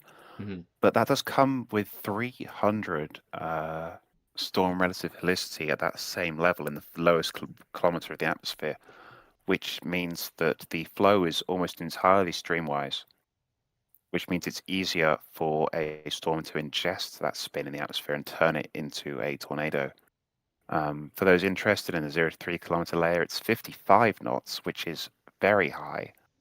And the storm relative helicity for that layer is around 450. And that's for Jackson, just to the northeast of this storm. So it's in an environment favorable for tornadoes. It has a very pronounced hook, and it does have a velocity couplet associated with that hook. It's not a particularly strong couplet, but it is at least pixels of opposite velocity directions touching. It's only around 55 or so miles an hour at the moment, but that could change in a few minutes, and it is getting closer to the interstate now. Yeah, so I think this is the storm to track now. The storm north of Canton. Tornado warning remains in place with it, but it is not looking overly robust. There is a 60-mile-per-hour wind gust report just south of Canton with that, though. But yeah, tornado warning remains in place until 6:45 p.m. for northeastern Rankin, northwestern Scott, and southeastern Madison counties. With this storm, tornado and quarter-sized hail primary hazards with radar indicated rotation. The storm will be near Farmhaven here pretty soon. That's the only major city this is moving towards, but there are other places: Radif, Ravine, Raytown, Havendale, Sharon, Milltown, or Milton, many areas there. But that storm north Hazelhurst, I mean, the reflectivity structure is very good. Excellent. It just now it needs to wrap up if it's going to produce something. So if I'm in Hazelhurst, we've said it once, we're going to say it again. You need to be in your tornado safe place because this could get really ugly really quickly. And Kay, I know you just went over kind of what the wind shear there is looking like, and it's no slouch, so this could drop something significant. So again, that safe place is the lowest level of a sturdy building in an interior room, preferably a bathroom or a closet, something of that nature. You want to be able to bring socks, shoes, things like that with you to stay safe in the event that you need to crawl out of a place where there's a lot of debris after the tornado passes. Mattresses, pillows, blankets, those can protect you from flying debris as well. Bicycle, football, whatever helmets you have, bring those as well. Those can protect your head from flying debris. So those are the major pieces of advice I can give here. It does look like the velocity is a bit more disheveled than it was in the previous frame, but I'm not sure what to think about this. I think that the mesocyclone associated with the hook is starting to dominate the mesocyclone. It's kind of been displaced from this hook. There's another mesocyclone that kind of was kind of there, that was embedded within the supercell. I think that it's gotten that taken care of, and it's getting some structural woes here. I think the major question now is, can this overcome the outflow boundary that's starting to overtake it? And we'll see. Because right now the outflow boundary is pretty much right over it. So this is where it'll either ramp up or that outflow boundary is going to overtake it, and we're going to see it dial back quite a bit. Okay, so let's move back up north here with the Sheridan storm. This is a confirmed tornado here, north of Canton. That Canton storm that we said was dying down, it has a confirmed tornado on it. It's a damaging tornado and quarter-sized hail, so this is a radar-confirmed tornado. It'll be near Farm Haven around 6:10, Camden around 6:25. But yeah, that's a confirmed tornado, and yeah, there's a CC drop there, so there's a tornado that's spun up here in the last little while associated with this couplet, so there's definitely something there. Tornado on the ground. That is east of Canton. So if you're within this tornado warning, it's time to get to the lowest level of a sturdy building in an interior room, preferably a bathroom or a closet, something of that nature, as this situation continues to escalate. Yeah, that's kind of surprising. If you take a look at the presentation of the storm, it does not look like it'd be capable of producing a tornado just on raw presentation, but this is what it says, that's why, the Weather Service, they issue these tornado warnings. It's because sometimes they don't need to look very good in order to produce tornadoes, and that's exactly what we're seeing here. Yeah, it looks like that could be a pretty solid tornado there. CC's 0.79 now. So pretty substantiated. Substantial tornado could be on the ground there. Not sure how long it's going to last. Probably going to be another one of these brief spin-ups that we're used to. And yeah, it does look like the storm near Hazelhurst, and a piece of good news, has become outflow dominant. Now the winds are going to pick up in Hazelhurst as a result of that. However, the odds of a tornado have gone down drastically now that this has become a more outflow dominant storm.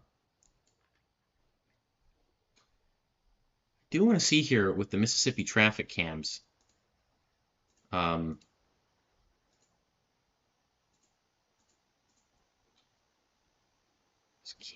Canton's here. If we look east, let's see what we can see here. Nothing really from that camera. Let's see if we can get a better vantage point a bit further north and east.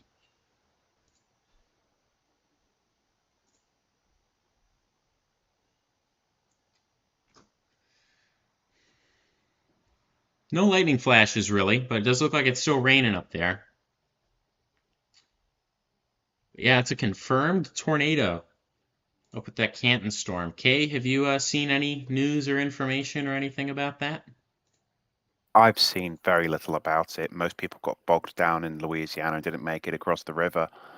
And the few who are, none of them have gone for that system up there. All of them are sitting along the interstate near Hazelhurst. In fact, there's 4 chasers who appear to have stopped northwest of downtown Hazelhurst along the interstate, where it meets that east-west road. So we'll probably know here fairly soon what the situation is with that storm. And its tornado potential. But yeah, we have a tornado that's south of Sharon right now, heading towards Havendale. And there's that little hook on the back end of the storm again. It's kind of like a comma head. That's where that tornado is. That's heading towards Havendale. Not Hazelwood, Havendale, 2 very distinct places there in the state of Mississippi. But if I'm in Raytown, if I'm in Farm Haven, if I'm in Chocrow, it's time to get to that tornado safe place. And they just updated that warning yet again. And let's see here what they've got now. So, tornado warning for northeastern Rankin and northwestern Scott counties is canceled. However, the tornado warning remains in place until 6:45 for east central Madison County. That's for a damaging tornado and quarter-sized hail. And they have kept it as a radar-confirmed tornado, which seems reasonable. The CC drop is still there. So Farm Haven, again, that's the big city that they're concerned about. And they're getting pelted with rain and perhaps some hail. But I think the tornado might go north of there. If I'm in Havendale, Raytown, if I'm in Revive, I'd be looking out for this. I'd be in my tornado safe place. Again, it's the lowest level of a sturdy building in an interior room.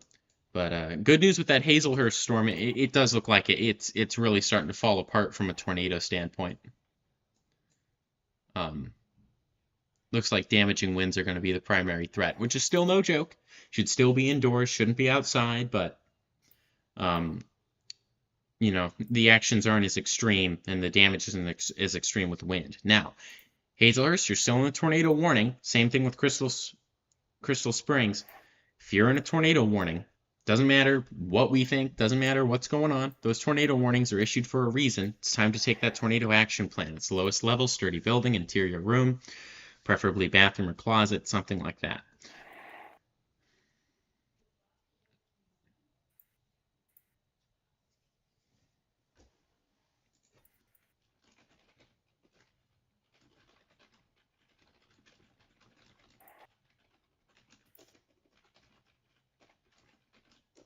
And I didn't notice it at the time, but about 5 minutes ago, the storm east of Canton actually had a small debris ball visible on reflectivity. Yeah, it's still there. That's what upgraded that tornado to confirmed.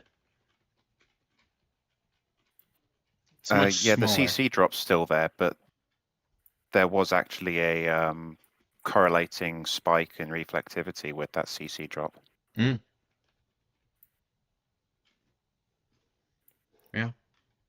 So that brings us up to 3 confirmed tornadoes for the evening and at least as many possible tornadoes. Yeah, for sure. So we'll see what continues to happen here. We're going to stay on the air for the next little while at least, until at least top of the hour. We're probably going to take a look at the Storm Prediction Center's new outlook. And then after that, we might call it a night, just depending on how the environment looks. Raymond asking, any PDS warnings? We've not seen any PDS warnings today. Hopefully that remains the case. Seems like this event has underperformed a bit, but we'll just have to see. It's not over yet. But yeah, I think we're going to go until top of the next hour, so that's 7 p.m. Central, and then we're going to go over the new SPC outlook, go over what the remainder of the evening looks like, perhaps some other things like what's going on later this week. But yeah, other than that, I think we're probably gonna call it around 7. So if you have any questions, please ask them now. We'll be happy to answer them. Um, it's one of those situations where it looks like the environment just hasn't quite panned out the way we thought it might, and that's good news. Oh, definitely. Definitely. The potential was there for it to be much worse. We could have had, at least based on the model output, we could have had multiple significant tornadoes impacting population centers by this point. Thankfully, it seems that the couple of notable tornadoes we've observed on radar have happened over sparsely populated areas where they've impacted people minimally, if at all. Hopefully, it's just been tree damage that's been showing up in these tornado debris signatures on the correlation coefficient. Hopefully, it stays that way through the evening. But it only takes one tornado to make an event verify, unfortunately, and we could still have a surprise, quote unquote, surprise tornado happen in the middle of the night after everyone's put the event to bed in their minds, all the chasers have gone home, and then 4 a.m., it isn't impossible that we could have a significant tornado spin up in the QRCS and impact the population center, which is why as you go to sleep, you need to have a way to receive these warnings and to be woken up if a tornado warning is issued for your home. You'll Yeah. get even less warning than normal with a QRCS system because they spin up faster and they are harder to detect in real time. There was a notorious case in, I believe it was Tulsa in 2019. Okay, I'm sorry to where there was interrupt you. We have a Oh, confirmed tornado just south of Alexandria. National Weather oh, Service just issued a tornado warning for a confirmed tornado just south of Alexandria here. There is a CC drop with it. And yeah, it looks like the CC drop was actually at its strongest for a couple of frames unwarned.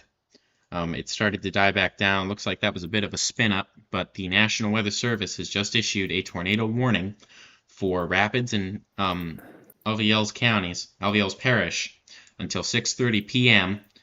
Due to a confirmed radar confirmed tornado just south of Alexandria. It's moving through there right now, and that includes I-49 near mile marker 74 between markers 76 and 82. So I'm going to actually take a look. We have a lot of cameras around Alexandria. We can see maybe if we can wow.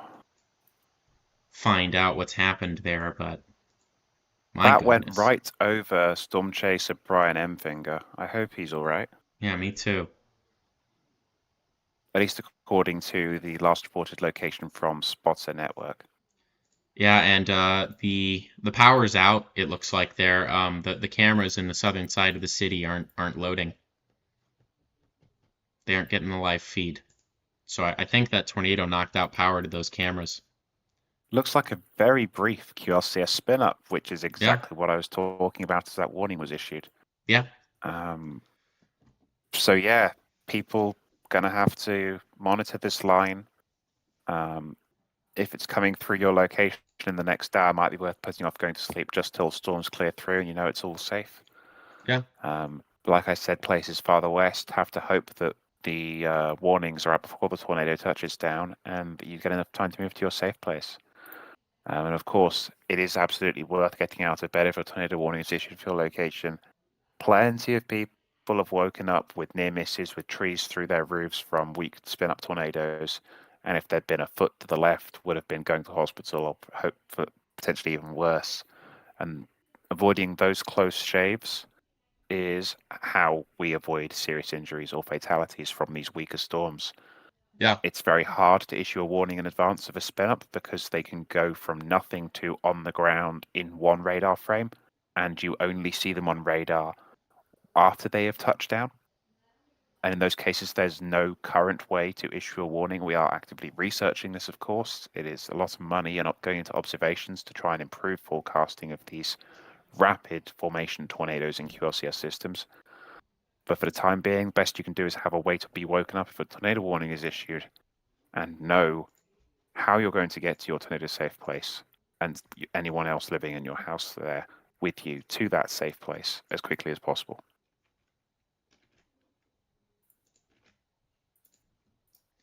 yeah, for sure. And I mean that's what happens with these. We have these very sudden spin up tornadoes, And it looks like that's going to be how the night just continues. The good news is we haven't had any of these long track, violent tornadoes that we were worried about today. I don't think we were worried about violent tornadoes, but I think certainly Significant. long tracking significant tornadoes were the point of concern, and thankfully none of those have happened. We've had long tracking supercells, Mhm. but the environment has not been enough to allow them to produce tornadoes along most of that track. Yeah. I mean, we were looking at this storm that's currently over Hazelhurst at the start of the stream when it was in Texas. It's Yeah. tracked all the way across Louisiana, and it's probably going to make it into Alabama before it dies out. But it's only produced one, maybe two tornadoes during its lifetime, and neither of them appear to have been particularly strong. Yeah, for sure. It's been good news in that regard. The other really good thing about this system that we haven't really talked about, this area has some really bad drought going on. And so the rain that's been able to fall here over these past few hours, it's kind of training like that. A lot of the time, we don't like that. And when it comes to the flash flooding concerns, we don't like that. But because it's so dry here, we only have a marginal risk for excessive rainfall today, which isn't, some sort of ground-shattering thing for this area, but it is going to bring a lot of relief to drought here. We're going to get a couple inches of rain, and that's going to, I think, solidly put a dent in the drought here, because we have a D4 exceptional drought throughout most of the state of Louisiana and much of the state of Mississippi. So that's the good thing coming out of this system.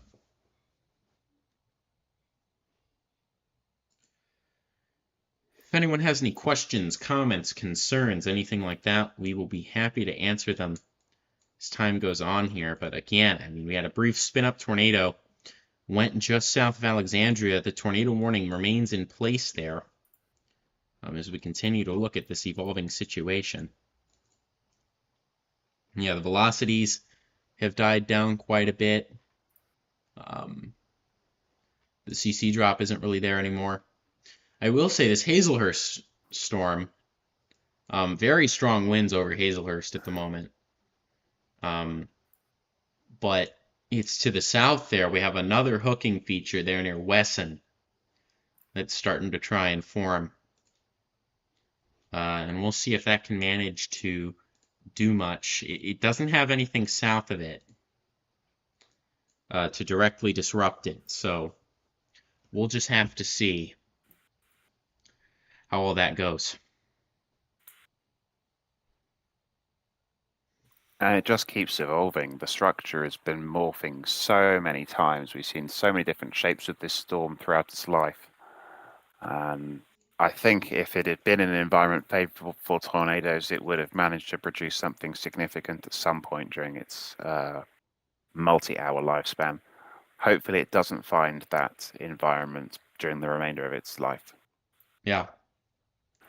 Because we've seen it happen before.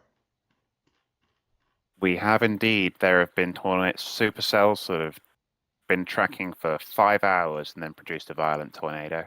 Notable example that I tracked would be the storm that produced the... Oh, my memory's gone at the worst possible time. Sorry to interrupt you. We have a new tornado warning in the state of Mississippi. This is with that Hazelhurst storm. It's with the northern couplet. That has really tightened in the past couple of frames, and the Weather Service has extended that warning now. So we have a tornado warning in northwestern Simpson and northeastern Copiah counties until 7:30 p.m. For a radar-indicated tornado. But look at that couplet. That couplet's no joke. It's broad. That but is it a has very strong couplet. winds. Yeah.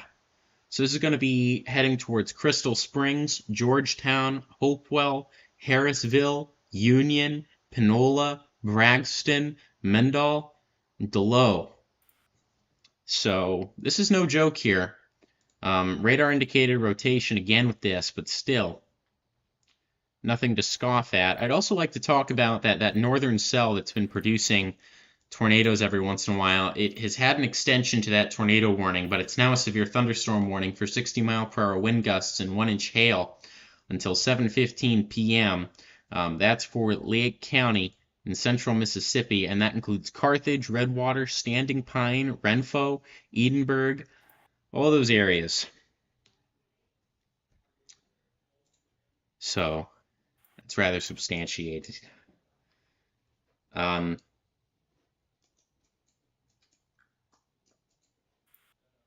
Just looking at what all else we have going on. There is a bounded weak ecoregion now north of Hazelhurst, by the way. This storm, can it just make its mind up about what it wants to look like on radar? And can it decide if it's going to produce a tornado or not, rather than remaining permanently on the edge of producing a tornado? Nope. It can't. Good news that the tornado warning from that confirmed tornado has been extended as a tornado possible severe thunderstorm warning. Yeah. Did you go over those locations? Yeah, I did. Okay. And yeah, I mean that storm also has kind of a bounded weak ecoregion going on with it. And then the third tornado warning is expiring in 4 minutes for the QLCS system south of Alexandria, but anywhere along that line from Faraday all the way through to Oakdale could have a spin-up tornado in the near future.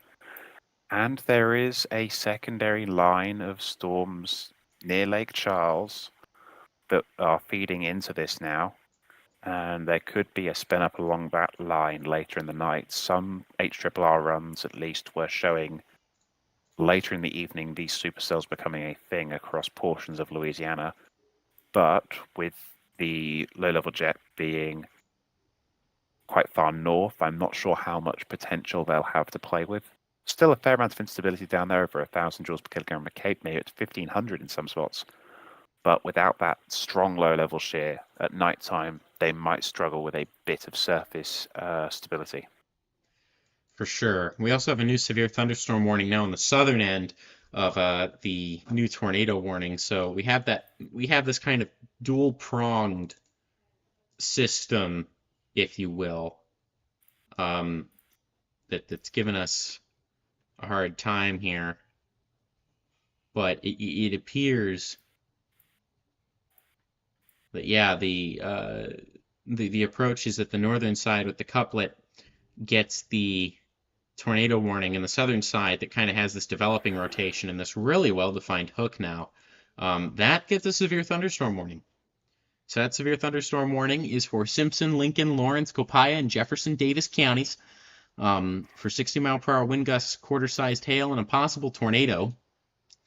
That includes Sontag, Oma, Wanilla, Rockport, and New Hebron. And that couplet is very defined. That couplet looks very impressive. Would not be shocked to see that southern couplet get tornado warned here at any moment. I wouldn't either. Point of interest for the Hazelhurst storm. Mm-hmm. A storm chaser has reported, at least on their live stream, that they believe they saw a multi-vortex tornado with the storm passing through the Hazelhurst Crystal Springs area. Wow. They reported it being on the ground northeast of Hazelhurst. Yeah, that lines up with the couplet. Rain wrapped at night with lightning is either a very broad, weak tornado or, I don't know, could have been a gustnado. It's very low visibility is the point I'm making, and without a tight couplet on radar, especially when we're this close to the radar, we're only 1,000 or so feet off the ground. You would have thought that the outbounds and inbounds would be closer together if there were indeed a tornado on the ground. Yeah, we're about 1.5 thousand feet off the ground. I guess you can't rule out a brief, weak tornado, but it's definitely on the verge of producing something notable. Yeah, agreed. Yeah, my goodness, that southern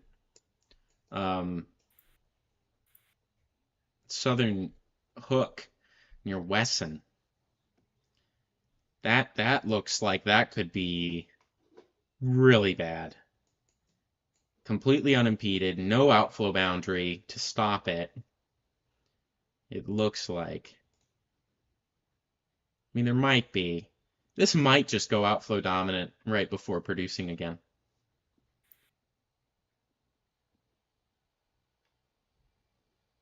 Entirely possible. I wonder if what's going on is that we have this situation where these storms have enough shear to produce these mesocyclones, but not enough updraft instability to counter the rear flank downdrafts that the shear of the storm creates. And then you get these outflow dominant storms because the updrafts can't hold it together. Maybe. An elevated mixed layer would do it, wouldn't it?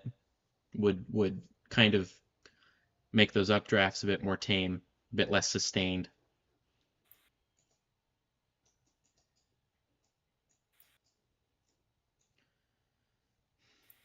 I think so, but with the shear increasing, that should be becoming less of an issue across this part of the zone. Yeah.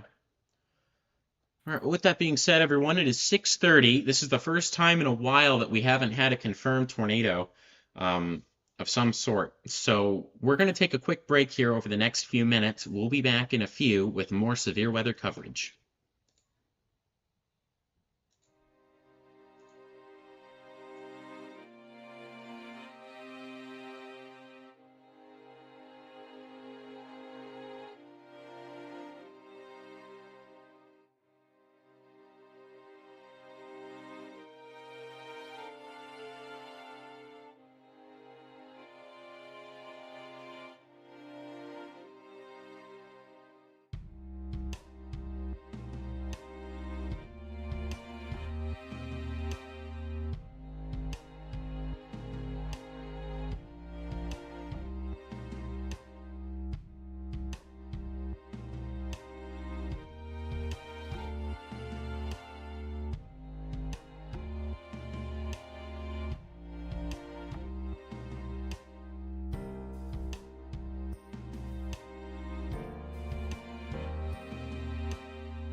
Hey there, everyone. Welcome back to Advective Weather Severe Coverage. We have a confirmed tornado now associated with a very tight but very small couplet there in Mississippi. This is with that southern side, that hook that we were talking about right before the break.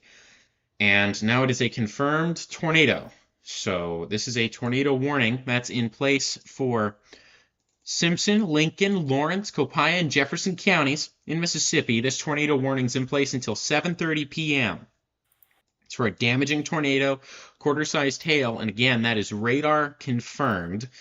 So this is going to hit Sontag, Rockport, Oma, New Herban, and Shivers as it moves through the state. But this is a very well-defined couplet, very well-defined tornado. It's quite small. Looks like it could be another one of those spin-ups, but it is still something of concern for sure. And then we have another confirmed tornado now with that northern cell near Carthage that was near Canton. So that has produced another spin-up tornado. Again, that's confirmed. So very active night all of a sudden coming along. That's, again, a radar-confirmed tornado. So Carthage, Redwater, Renfrew, Edinburgh, and Philadelphia, as well as Pearl River, all in that tornado warning in Leake and Neshoba counties. So now we have two confirmed tornadoes in Mississippi. Kay, sorry for the lack of preparation there. Got back to the desk, saw the confirmed tornado, decided it was time to come back. What are your thoughts on these two? They've popped up fairly quickly. I can't see much with the storm near Carthage, but of course, take all necessary precautions and seek your safe place as soon as possible in the communities of Redwater, Carthage, and Pearl River. And of course, anyone in between those locations to be seeking shelter as well. Very intriguing structure with two supercells pretty much due north-south of each other, moving to the east, away from the interstate, away from Hazelhurst, across less populated areas, but there are still people living out here, and they should be seeking shelter as soon as possible. Ah. And there is now a tornado debris signature evident with the couplet moving towards New Hebron. Yeah. Yeah, that has become evident in the past little bit. But yeah, I mean, we have two confirmed tornadoes now on the ground in the state of Mississippi. The first one, again, heading towards New Hebron there. That is south of Hazelhurst. I can't believe I said it again. Crystal Springs, south of there as well. And then we have the storm near Carthage. That tornado heading towards Carthage that's confirmed as well.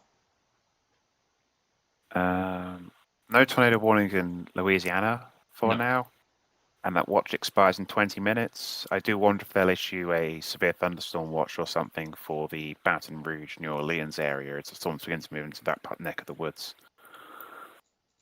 Yeah, we'll see. I can check the SPC website here, and we'll see what they have. They do have a new mesoscale discussion. That's concerning the tornado watch in Mississippi. They're saying the tornado risk appears greatest over southern Mississippi. However, I'm not seeing any mesoscale discussion regarding a watch reissuance at 7.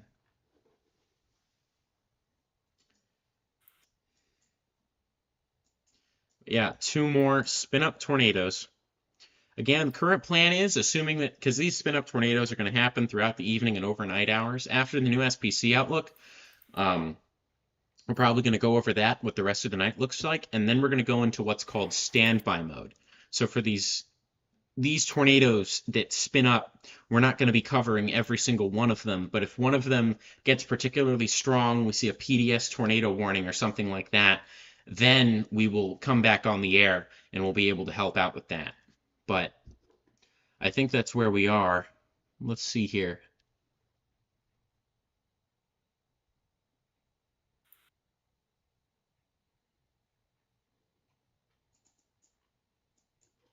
Two confirmed tornadoes. Yeah, that CC drop still remains there with some somewhat garbled velocities on that southern storm south of the Jackson radar. I also want to note the radar indicated tornado warning there with that second supercell just to the north. These two supercells that are kind of attached to one another. There's a couplet just between Gatesville and Hopewell. And that's moving towards Braxton. So that's exciting stuff there exciting is the wrong word. That's something that needs to be noted. It's one of those things where the reason I use the word exciting is to say, in the weather community, when you see stuff and you say, okay, it's going to be an exciting day, that normally means a higher magnitude kind of thing. What I'm trying to say is that you should take a radar indicated tornado warning just as seriously as a confirmed tornado warning, because all a radar indicated tornado warning means is there's less confidence. The tornado could be just as strong or even stronger than the confirmed tornado. We just don't know. So radar indicated tornado warnings, especially today, need to be taken quite seriously.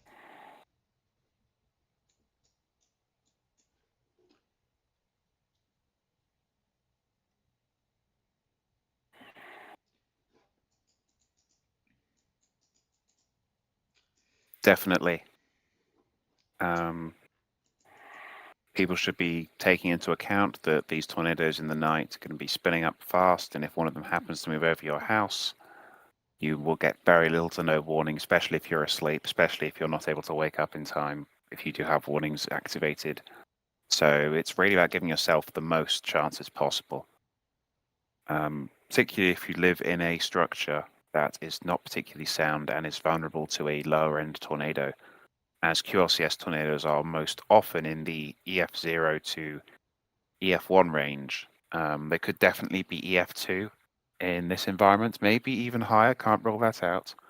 But there are plenty of things that can be really badly damaged by even an EF1 tornado. And of course, if a big tree falls on your bedroom, you hopefully will know about it, because if you don't know about it, that's a very unfortunate situation, but it has happened where tornadoes have put trees down on people, and that's been the end of that person, sadly.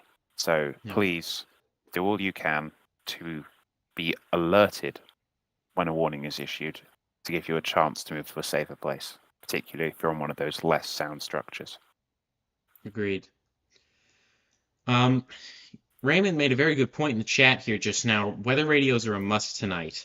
I absolutely agree with that. I think Kay does too, because weather radios, the nice thing about weather radios are, it doesn't matter if your power's out, it doesn't matter if you have no cell service, those weather radios are still going to be there as long as the weather service has power. They have backup generators, they have all kinds of things. The radio transmitter is at the weather service. So as long as they have power, you have power, you're still good to go. So weather radios are extremely important. If you have one, I'd turn it on, I'd set it, I'd be ready to go. They're loud, they wake you up. If you don't have one, you're not going to be able to get one tonight, but in future, before the next severe weather event like this comes around, I would strongly suggest getting a weather radio.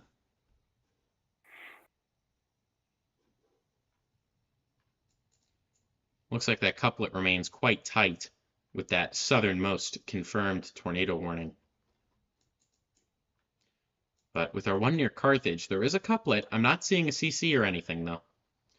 But still, if I'm in Carthage, I'm in my tornado safe place. If I'm in Philadelphia, Mississippi, I'm watching. Because this could become a problem for you in the next few minutes or so. Yeah, it could.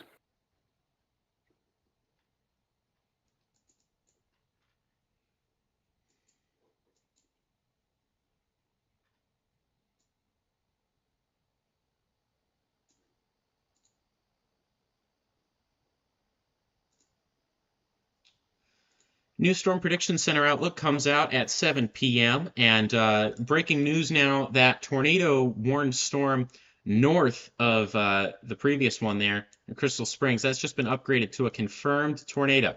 We now have 3 radar confirmed tornadoes here. And if we take a look, yeah.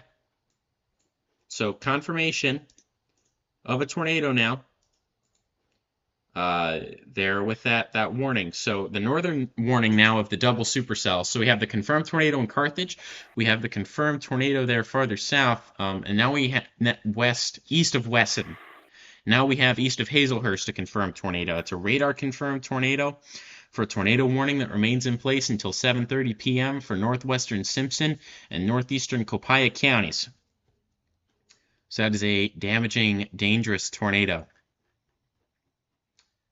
And yeah, there it is. There is a CC drop. That's near Panola. It's not with the hook that we were paying attention to. If you look at the hook up there north of Georgetown, that's not what it is. It's south of Braxton, north of Panola. It's near the end of the warning. It's on the western side. But there is a tornado there, and you can see the debris ball even on reflectivity. There it is. There's our debris ball, and that's heading in this general direction. So everyone here within these tornado warnings, these tornadoes are spinning up thick and fast now as that low-level jet heats up. So make sure that you're in that tornado safe place. Make sure if you're in these watches, you have your tornado safety plan in place. Okay, I need to go for just a minute. If you could just take over for 5-10 minutes, that would be great. Certainly, yeah. Thank you.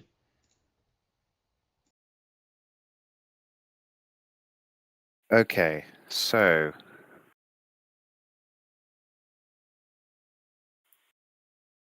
we do have these 3 tornado warnings for confirmed tornadoes.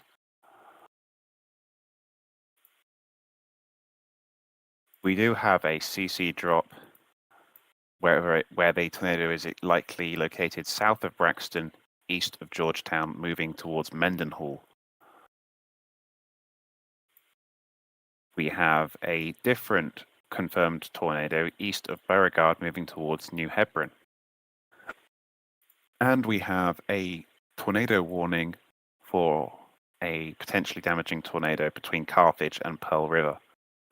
That's tracking roughly along the road between those 2 towns. Of course, anyone in these tornado warnings should be in their tornado safe place. Couple of flash flood warnings in effect. 1 severe thunderstorm warning remains in Louisiana. That is for 60-mile-an-hour wind gust, penny-sized hail for areas around Marksville, Bunkie, DeVille, Simsport.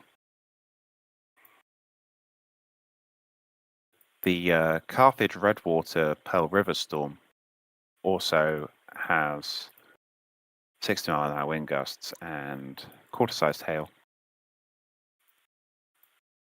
And the storm moving towards New Hebron also has 60-mile-an-hour wind gusts, quarter-sized hail. Storm to the north, similar. So 3 confirmed tornadoes within the last 20 minutes or so. And Raymond quite rightly says that these are almost certainly rain wrapped. As you can see, there's a lot of precipitation around, and these tornadoes are in the middle of that. Even if it was daytime, you'd have an almost impossible time seeing them coming, and nighttime, you will not see these tornadoes. You will hear them before you see them. And at that point, it's often too late to get to safe place because they're moving 40, 50 miles an hour today.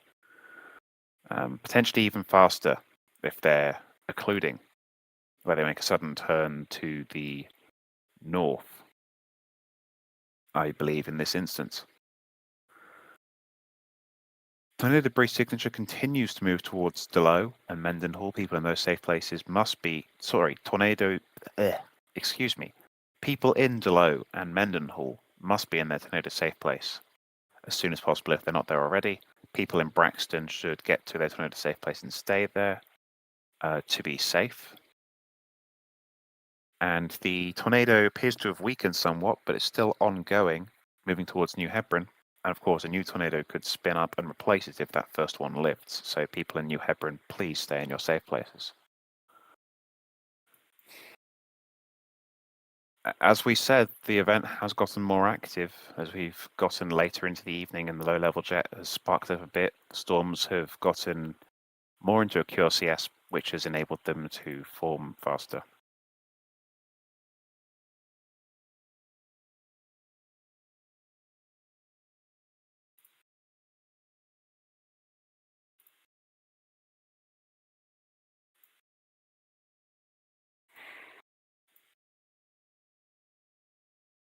Yeah, these 3 storms, they're a right mess. Looking at reflectivity, you wouldn't know where to look for the Georgetown Mendenhall storm, but there is a clear tornado debris signature on the correlation coefficient.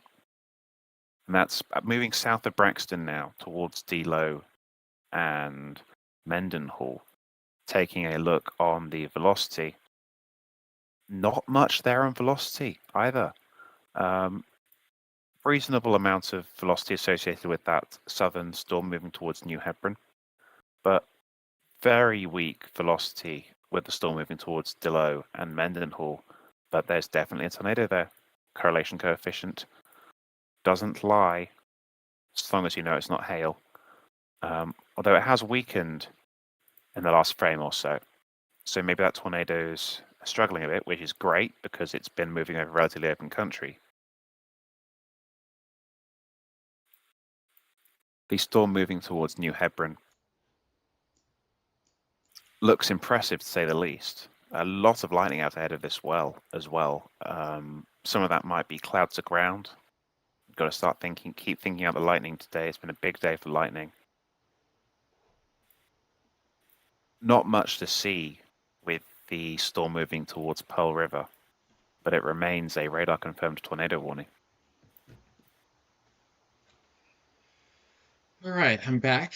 I know that we've had a couple of things change. The first thing is that we have gotten a downgrade with our southernmost tornado warning to radar indicated. And then I also know that with our northernmost warning, I believe that has also had a downgrade to radar indicated. Yes, so the only confirmed tornado warning that we still have is that one near Georgetown, Braxton, Dilo, and Mendenhall. And that makes sense. That's the only yeah. one that has an obvious correlation coefficient drop at this time. Yeah, so that definitely makes some sense. But yeah, we have one confirmed tornado, 2 other radar indicated tornado warnings. So the southernmost warning, very impressive velocities. They're just not close together. And so that's kind of been the theme of the day today. We've had all of the impressive ingredients that you could ask for. And some good news, we no longer have any confirmed tornadoes. They're all now radar indicated. So downgrade on all 3 to radar indicated rotation. That's excellent news. Yeah. Now, just to be clear to the audience, that does not mean that we don't have tornadoes ongoing right now. That just means that confidence in those tornadoes ongoing has gone down. It's less clear cut, which normally means that at the very least they're weaker if they are happening. So let's just go north to south, go over these warnings and what to expect from them. Our northernmost tornado warning includes Carthage. That's in Leake and Neshoba counties until 7:30 p.m. That's for radar indicated rotation. That's the source for a potential tornado. The storm has already passed through Carthage. It's through there. It's going to hit Renfrew here any minute now.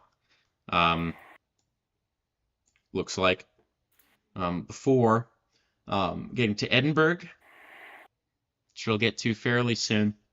And then Philadelphia and Pearl River. So Pearl River's in this tornado warning, and then the westernmost edge of Philadelphia, Mississippi, also included in this tornado warning. So if you're in any of the areas I just called out, it's time to get to that safe place. If we move farther south here, to the northern of the 2 tornado warnings that are kind of coupled together, so the middle, the one in the middle, we have a tornado warning that's in place until 7:30 p.m. for northwestern Simpson and northeastern Copiah counties. That's for a radar indicated tornado. So this includes Delo, Braxton, Panola, and Mendenhall. And again, that tornado warning is in place until 7:30. So if you're in any of the areas I just called out, again, time to get to that safe place. Finally, the storm there, the southernmost one, I think this is the one with the best potential of producing a tornado in the near term. This tornado warning remains in place until 7:30 p.m. for south central Simpson, northeastern Lawrence, and northwestern Jefferson Davis counties. So that's for a tornado and quarter-sized hail. Again, that's radar indicated. So this is going to head towards New Hebron and Shivers over the next few minutes. So New Hebron, this will be near you here any minute now. This could thread the needle between Shivers and New Hebron, but then Gwynville and Bogan are next in line. So again, it's for a tornado and quarter-sized hail. So if you're in any of those areas, it's time to get to that safe place. What's that safe place look like? Well, that's the lowest level of a sturdy building in an interior room, preferably a bathroom or a closet. Something that's in a low level, central in your house. If you can punch through all four walls of that house, then you're going to be able to. You should have another room that you punch into. There should be minimal windows. If you can, bring pillows and blankets with you to protect yourself from flying debris. Socks and shoes aren't a bad idea, neither are helmets.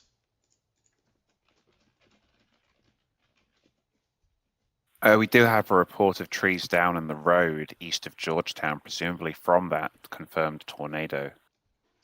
Which one? Because all three of East them are of radar Georgetown. indicated. East of Georgetown. Oh, okay, so that's with that central warning. Mm-hmm. Okay.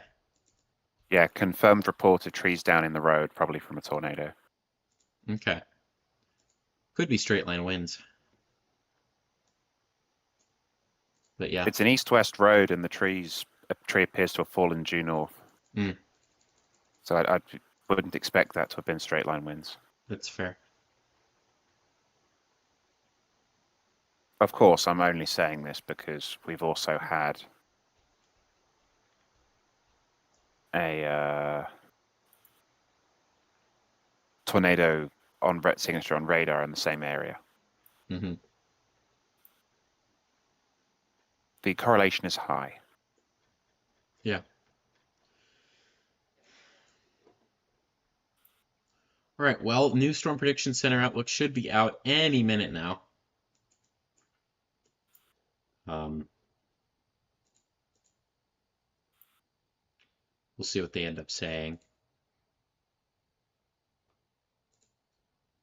There was, let's see. Has not been a new mesoscale discussion regarding a new watch in Louisiana, so I wonder if they're just going to let that expire. They might.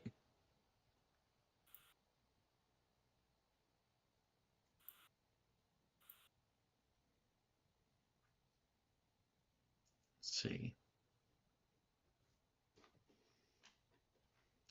If anyone has any The questions. lower level jet is increasing over north central Mississippi and north central Alabama. So wind gusts are likely to start increasing even if we don't get many more tornadoes. Yeah. Let's see here. I also want to note these tornadoes are happening now at night, and they're probably rain-wrapped, so it's very important to note that, trying to see these tornadoes, hear these tornadoes, outrun these tornadoes, not a good idea. If you're in a tornado warning, it's better to play it safe, especially in a case like this. Much better to play definitely, it safe. Yeah. For anyone who's not managed to work it out, I am from the UK and it is currently 1 a.m. I have work tomorrow, so I'm gonna head off now. I hope I've been able to provide some useful information to anyone who's in the area or got friends in the area or just interested in severe weather. Thank you for having me, Thomas. Yeah, thank you so much for coming on. I always appreciate the support. More than welcome and good luck with the rest of your coverage. Thank you. Have a great rest of your evening.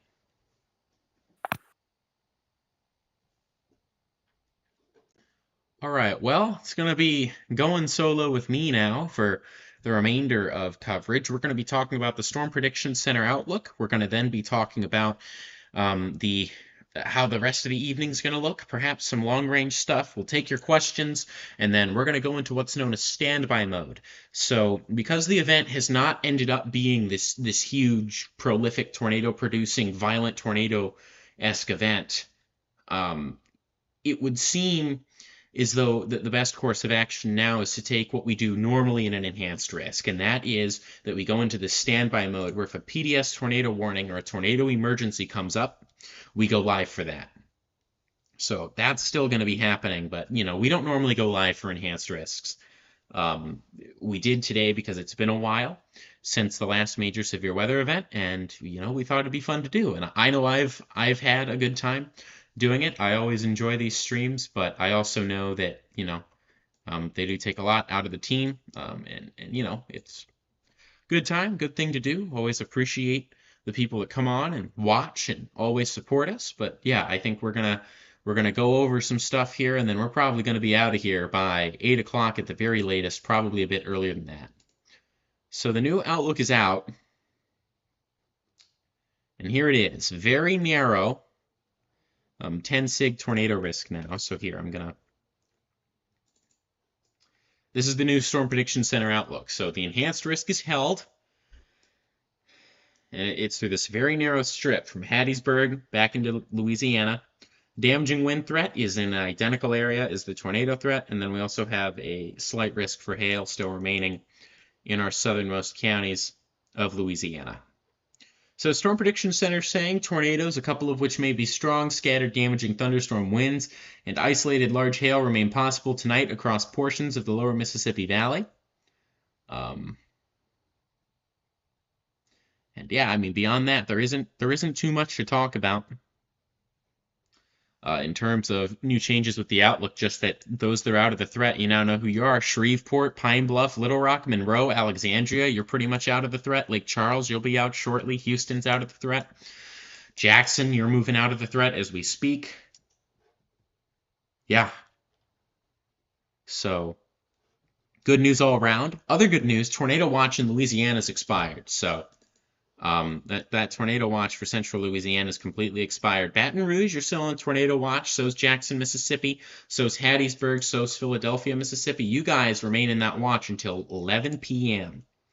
So still some severe weather left to go, and then beyond that, we're probably going to see even more watches issued downstream here as we head into the following day. Tomorrow could be a severe weather day as well. Probably won't be live. Probably going to do some standby though, and we will go live if we need to. Again, that's what standby means. We do have a brand new tornado warning, so I'm going to go over that right now. It's near Alexandria. It's near Marksville. This is associated with that cell. It's been producing some spin-ups in Louisiana. So this is a potential tornado, radar-indicated rotation. This is for Avoyelles Parish in central Louisiana. And so Lake Ophelia National Wildlife Refuge, that's the major place within this tornado warning. It's radar-indicated, but there is some rotation with that, and that is strong enough that it does certainly warrant that. And I will say now, in the latest frame, we have now seen a drop in the correlation coefficient, so I can now say this is a confirmed tornado that's spun up near Marksville. Yeah, it's a confirmed tornado that has spun up near Marksville.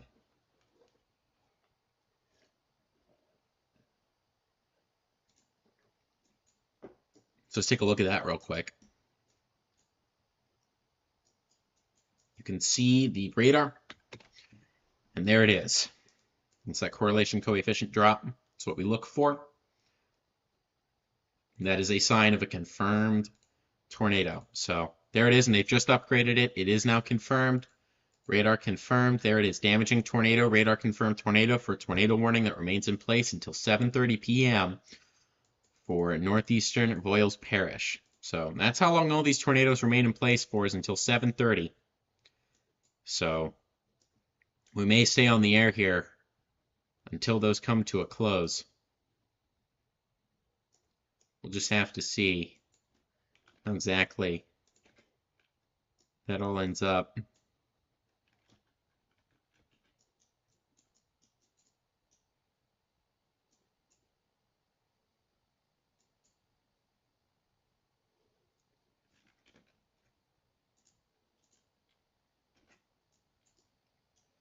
Yeah, there we are.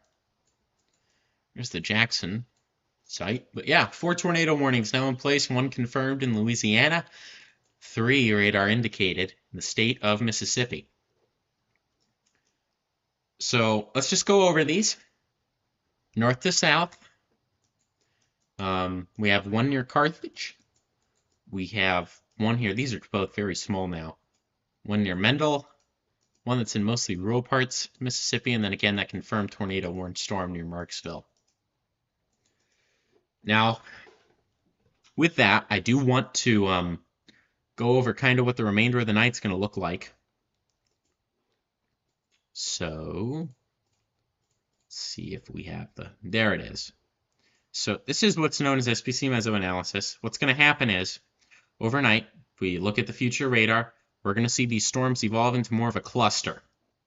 Now, this is going to reduce our tornado threat, up our wind threat a little bit. We're still going to see some isolated severe weather.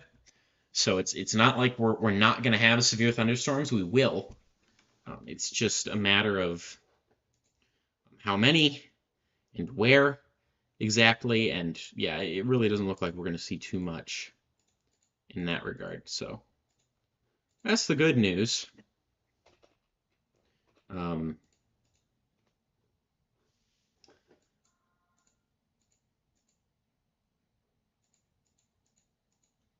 Yeah. So there it is, the future radar as we move through the evening and overnight hours. It's going to traverse through Mississippi. It's going to traverse through Alabama. And if we actually take a look, we can actually see a kind of simulation of what it is we're anticipating. So we'll look at the next 10 hours or so. So here it is. This is what's going to go on this is about 7 p.m. This is right now, 8 p.m. And you'll notice that we have a bit of a mess to the north. So this likely is going to be a wind maker, maybe a spin-up tornado maker. Our strong tornado potential is going to be along the southern part of things, but the conditions aren't going to be as good there. So overall, we're going to see this kind of line of storms blow up as we head into tomorrow morning.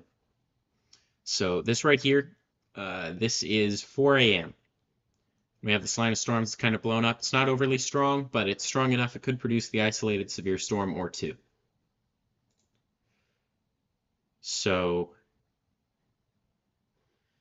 do we have any questions, comments, concerns as we go over the remainder of the evening before I call it off for the night? We'll wait to see if anyone has questions. There is one more thing I do want to go over real quick, or two more things. First things first, the Atlantic. We do have the chance, a 50% chance of formation of a tropical system here in the central Atlantic. We could have a YouTube short or two on this as time goes on, assuming that it continues to be something that could be of concern. We have a 10% chance of formation of a disturbance in the Caribbean. Doesn't look like that's going to be much. 20% chance of a storm forming here in the eastern Pacific. Of course, nothing in the Central Pacific. We never have anything in the Central Pacific. And then finally,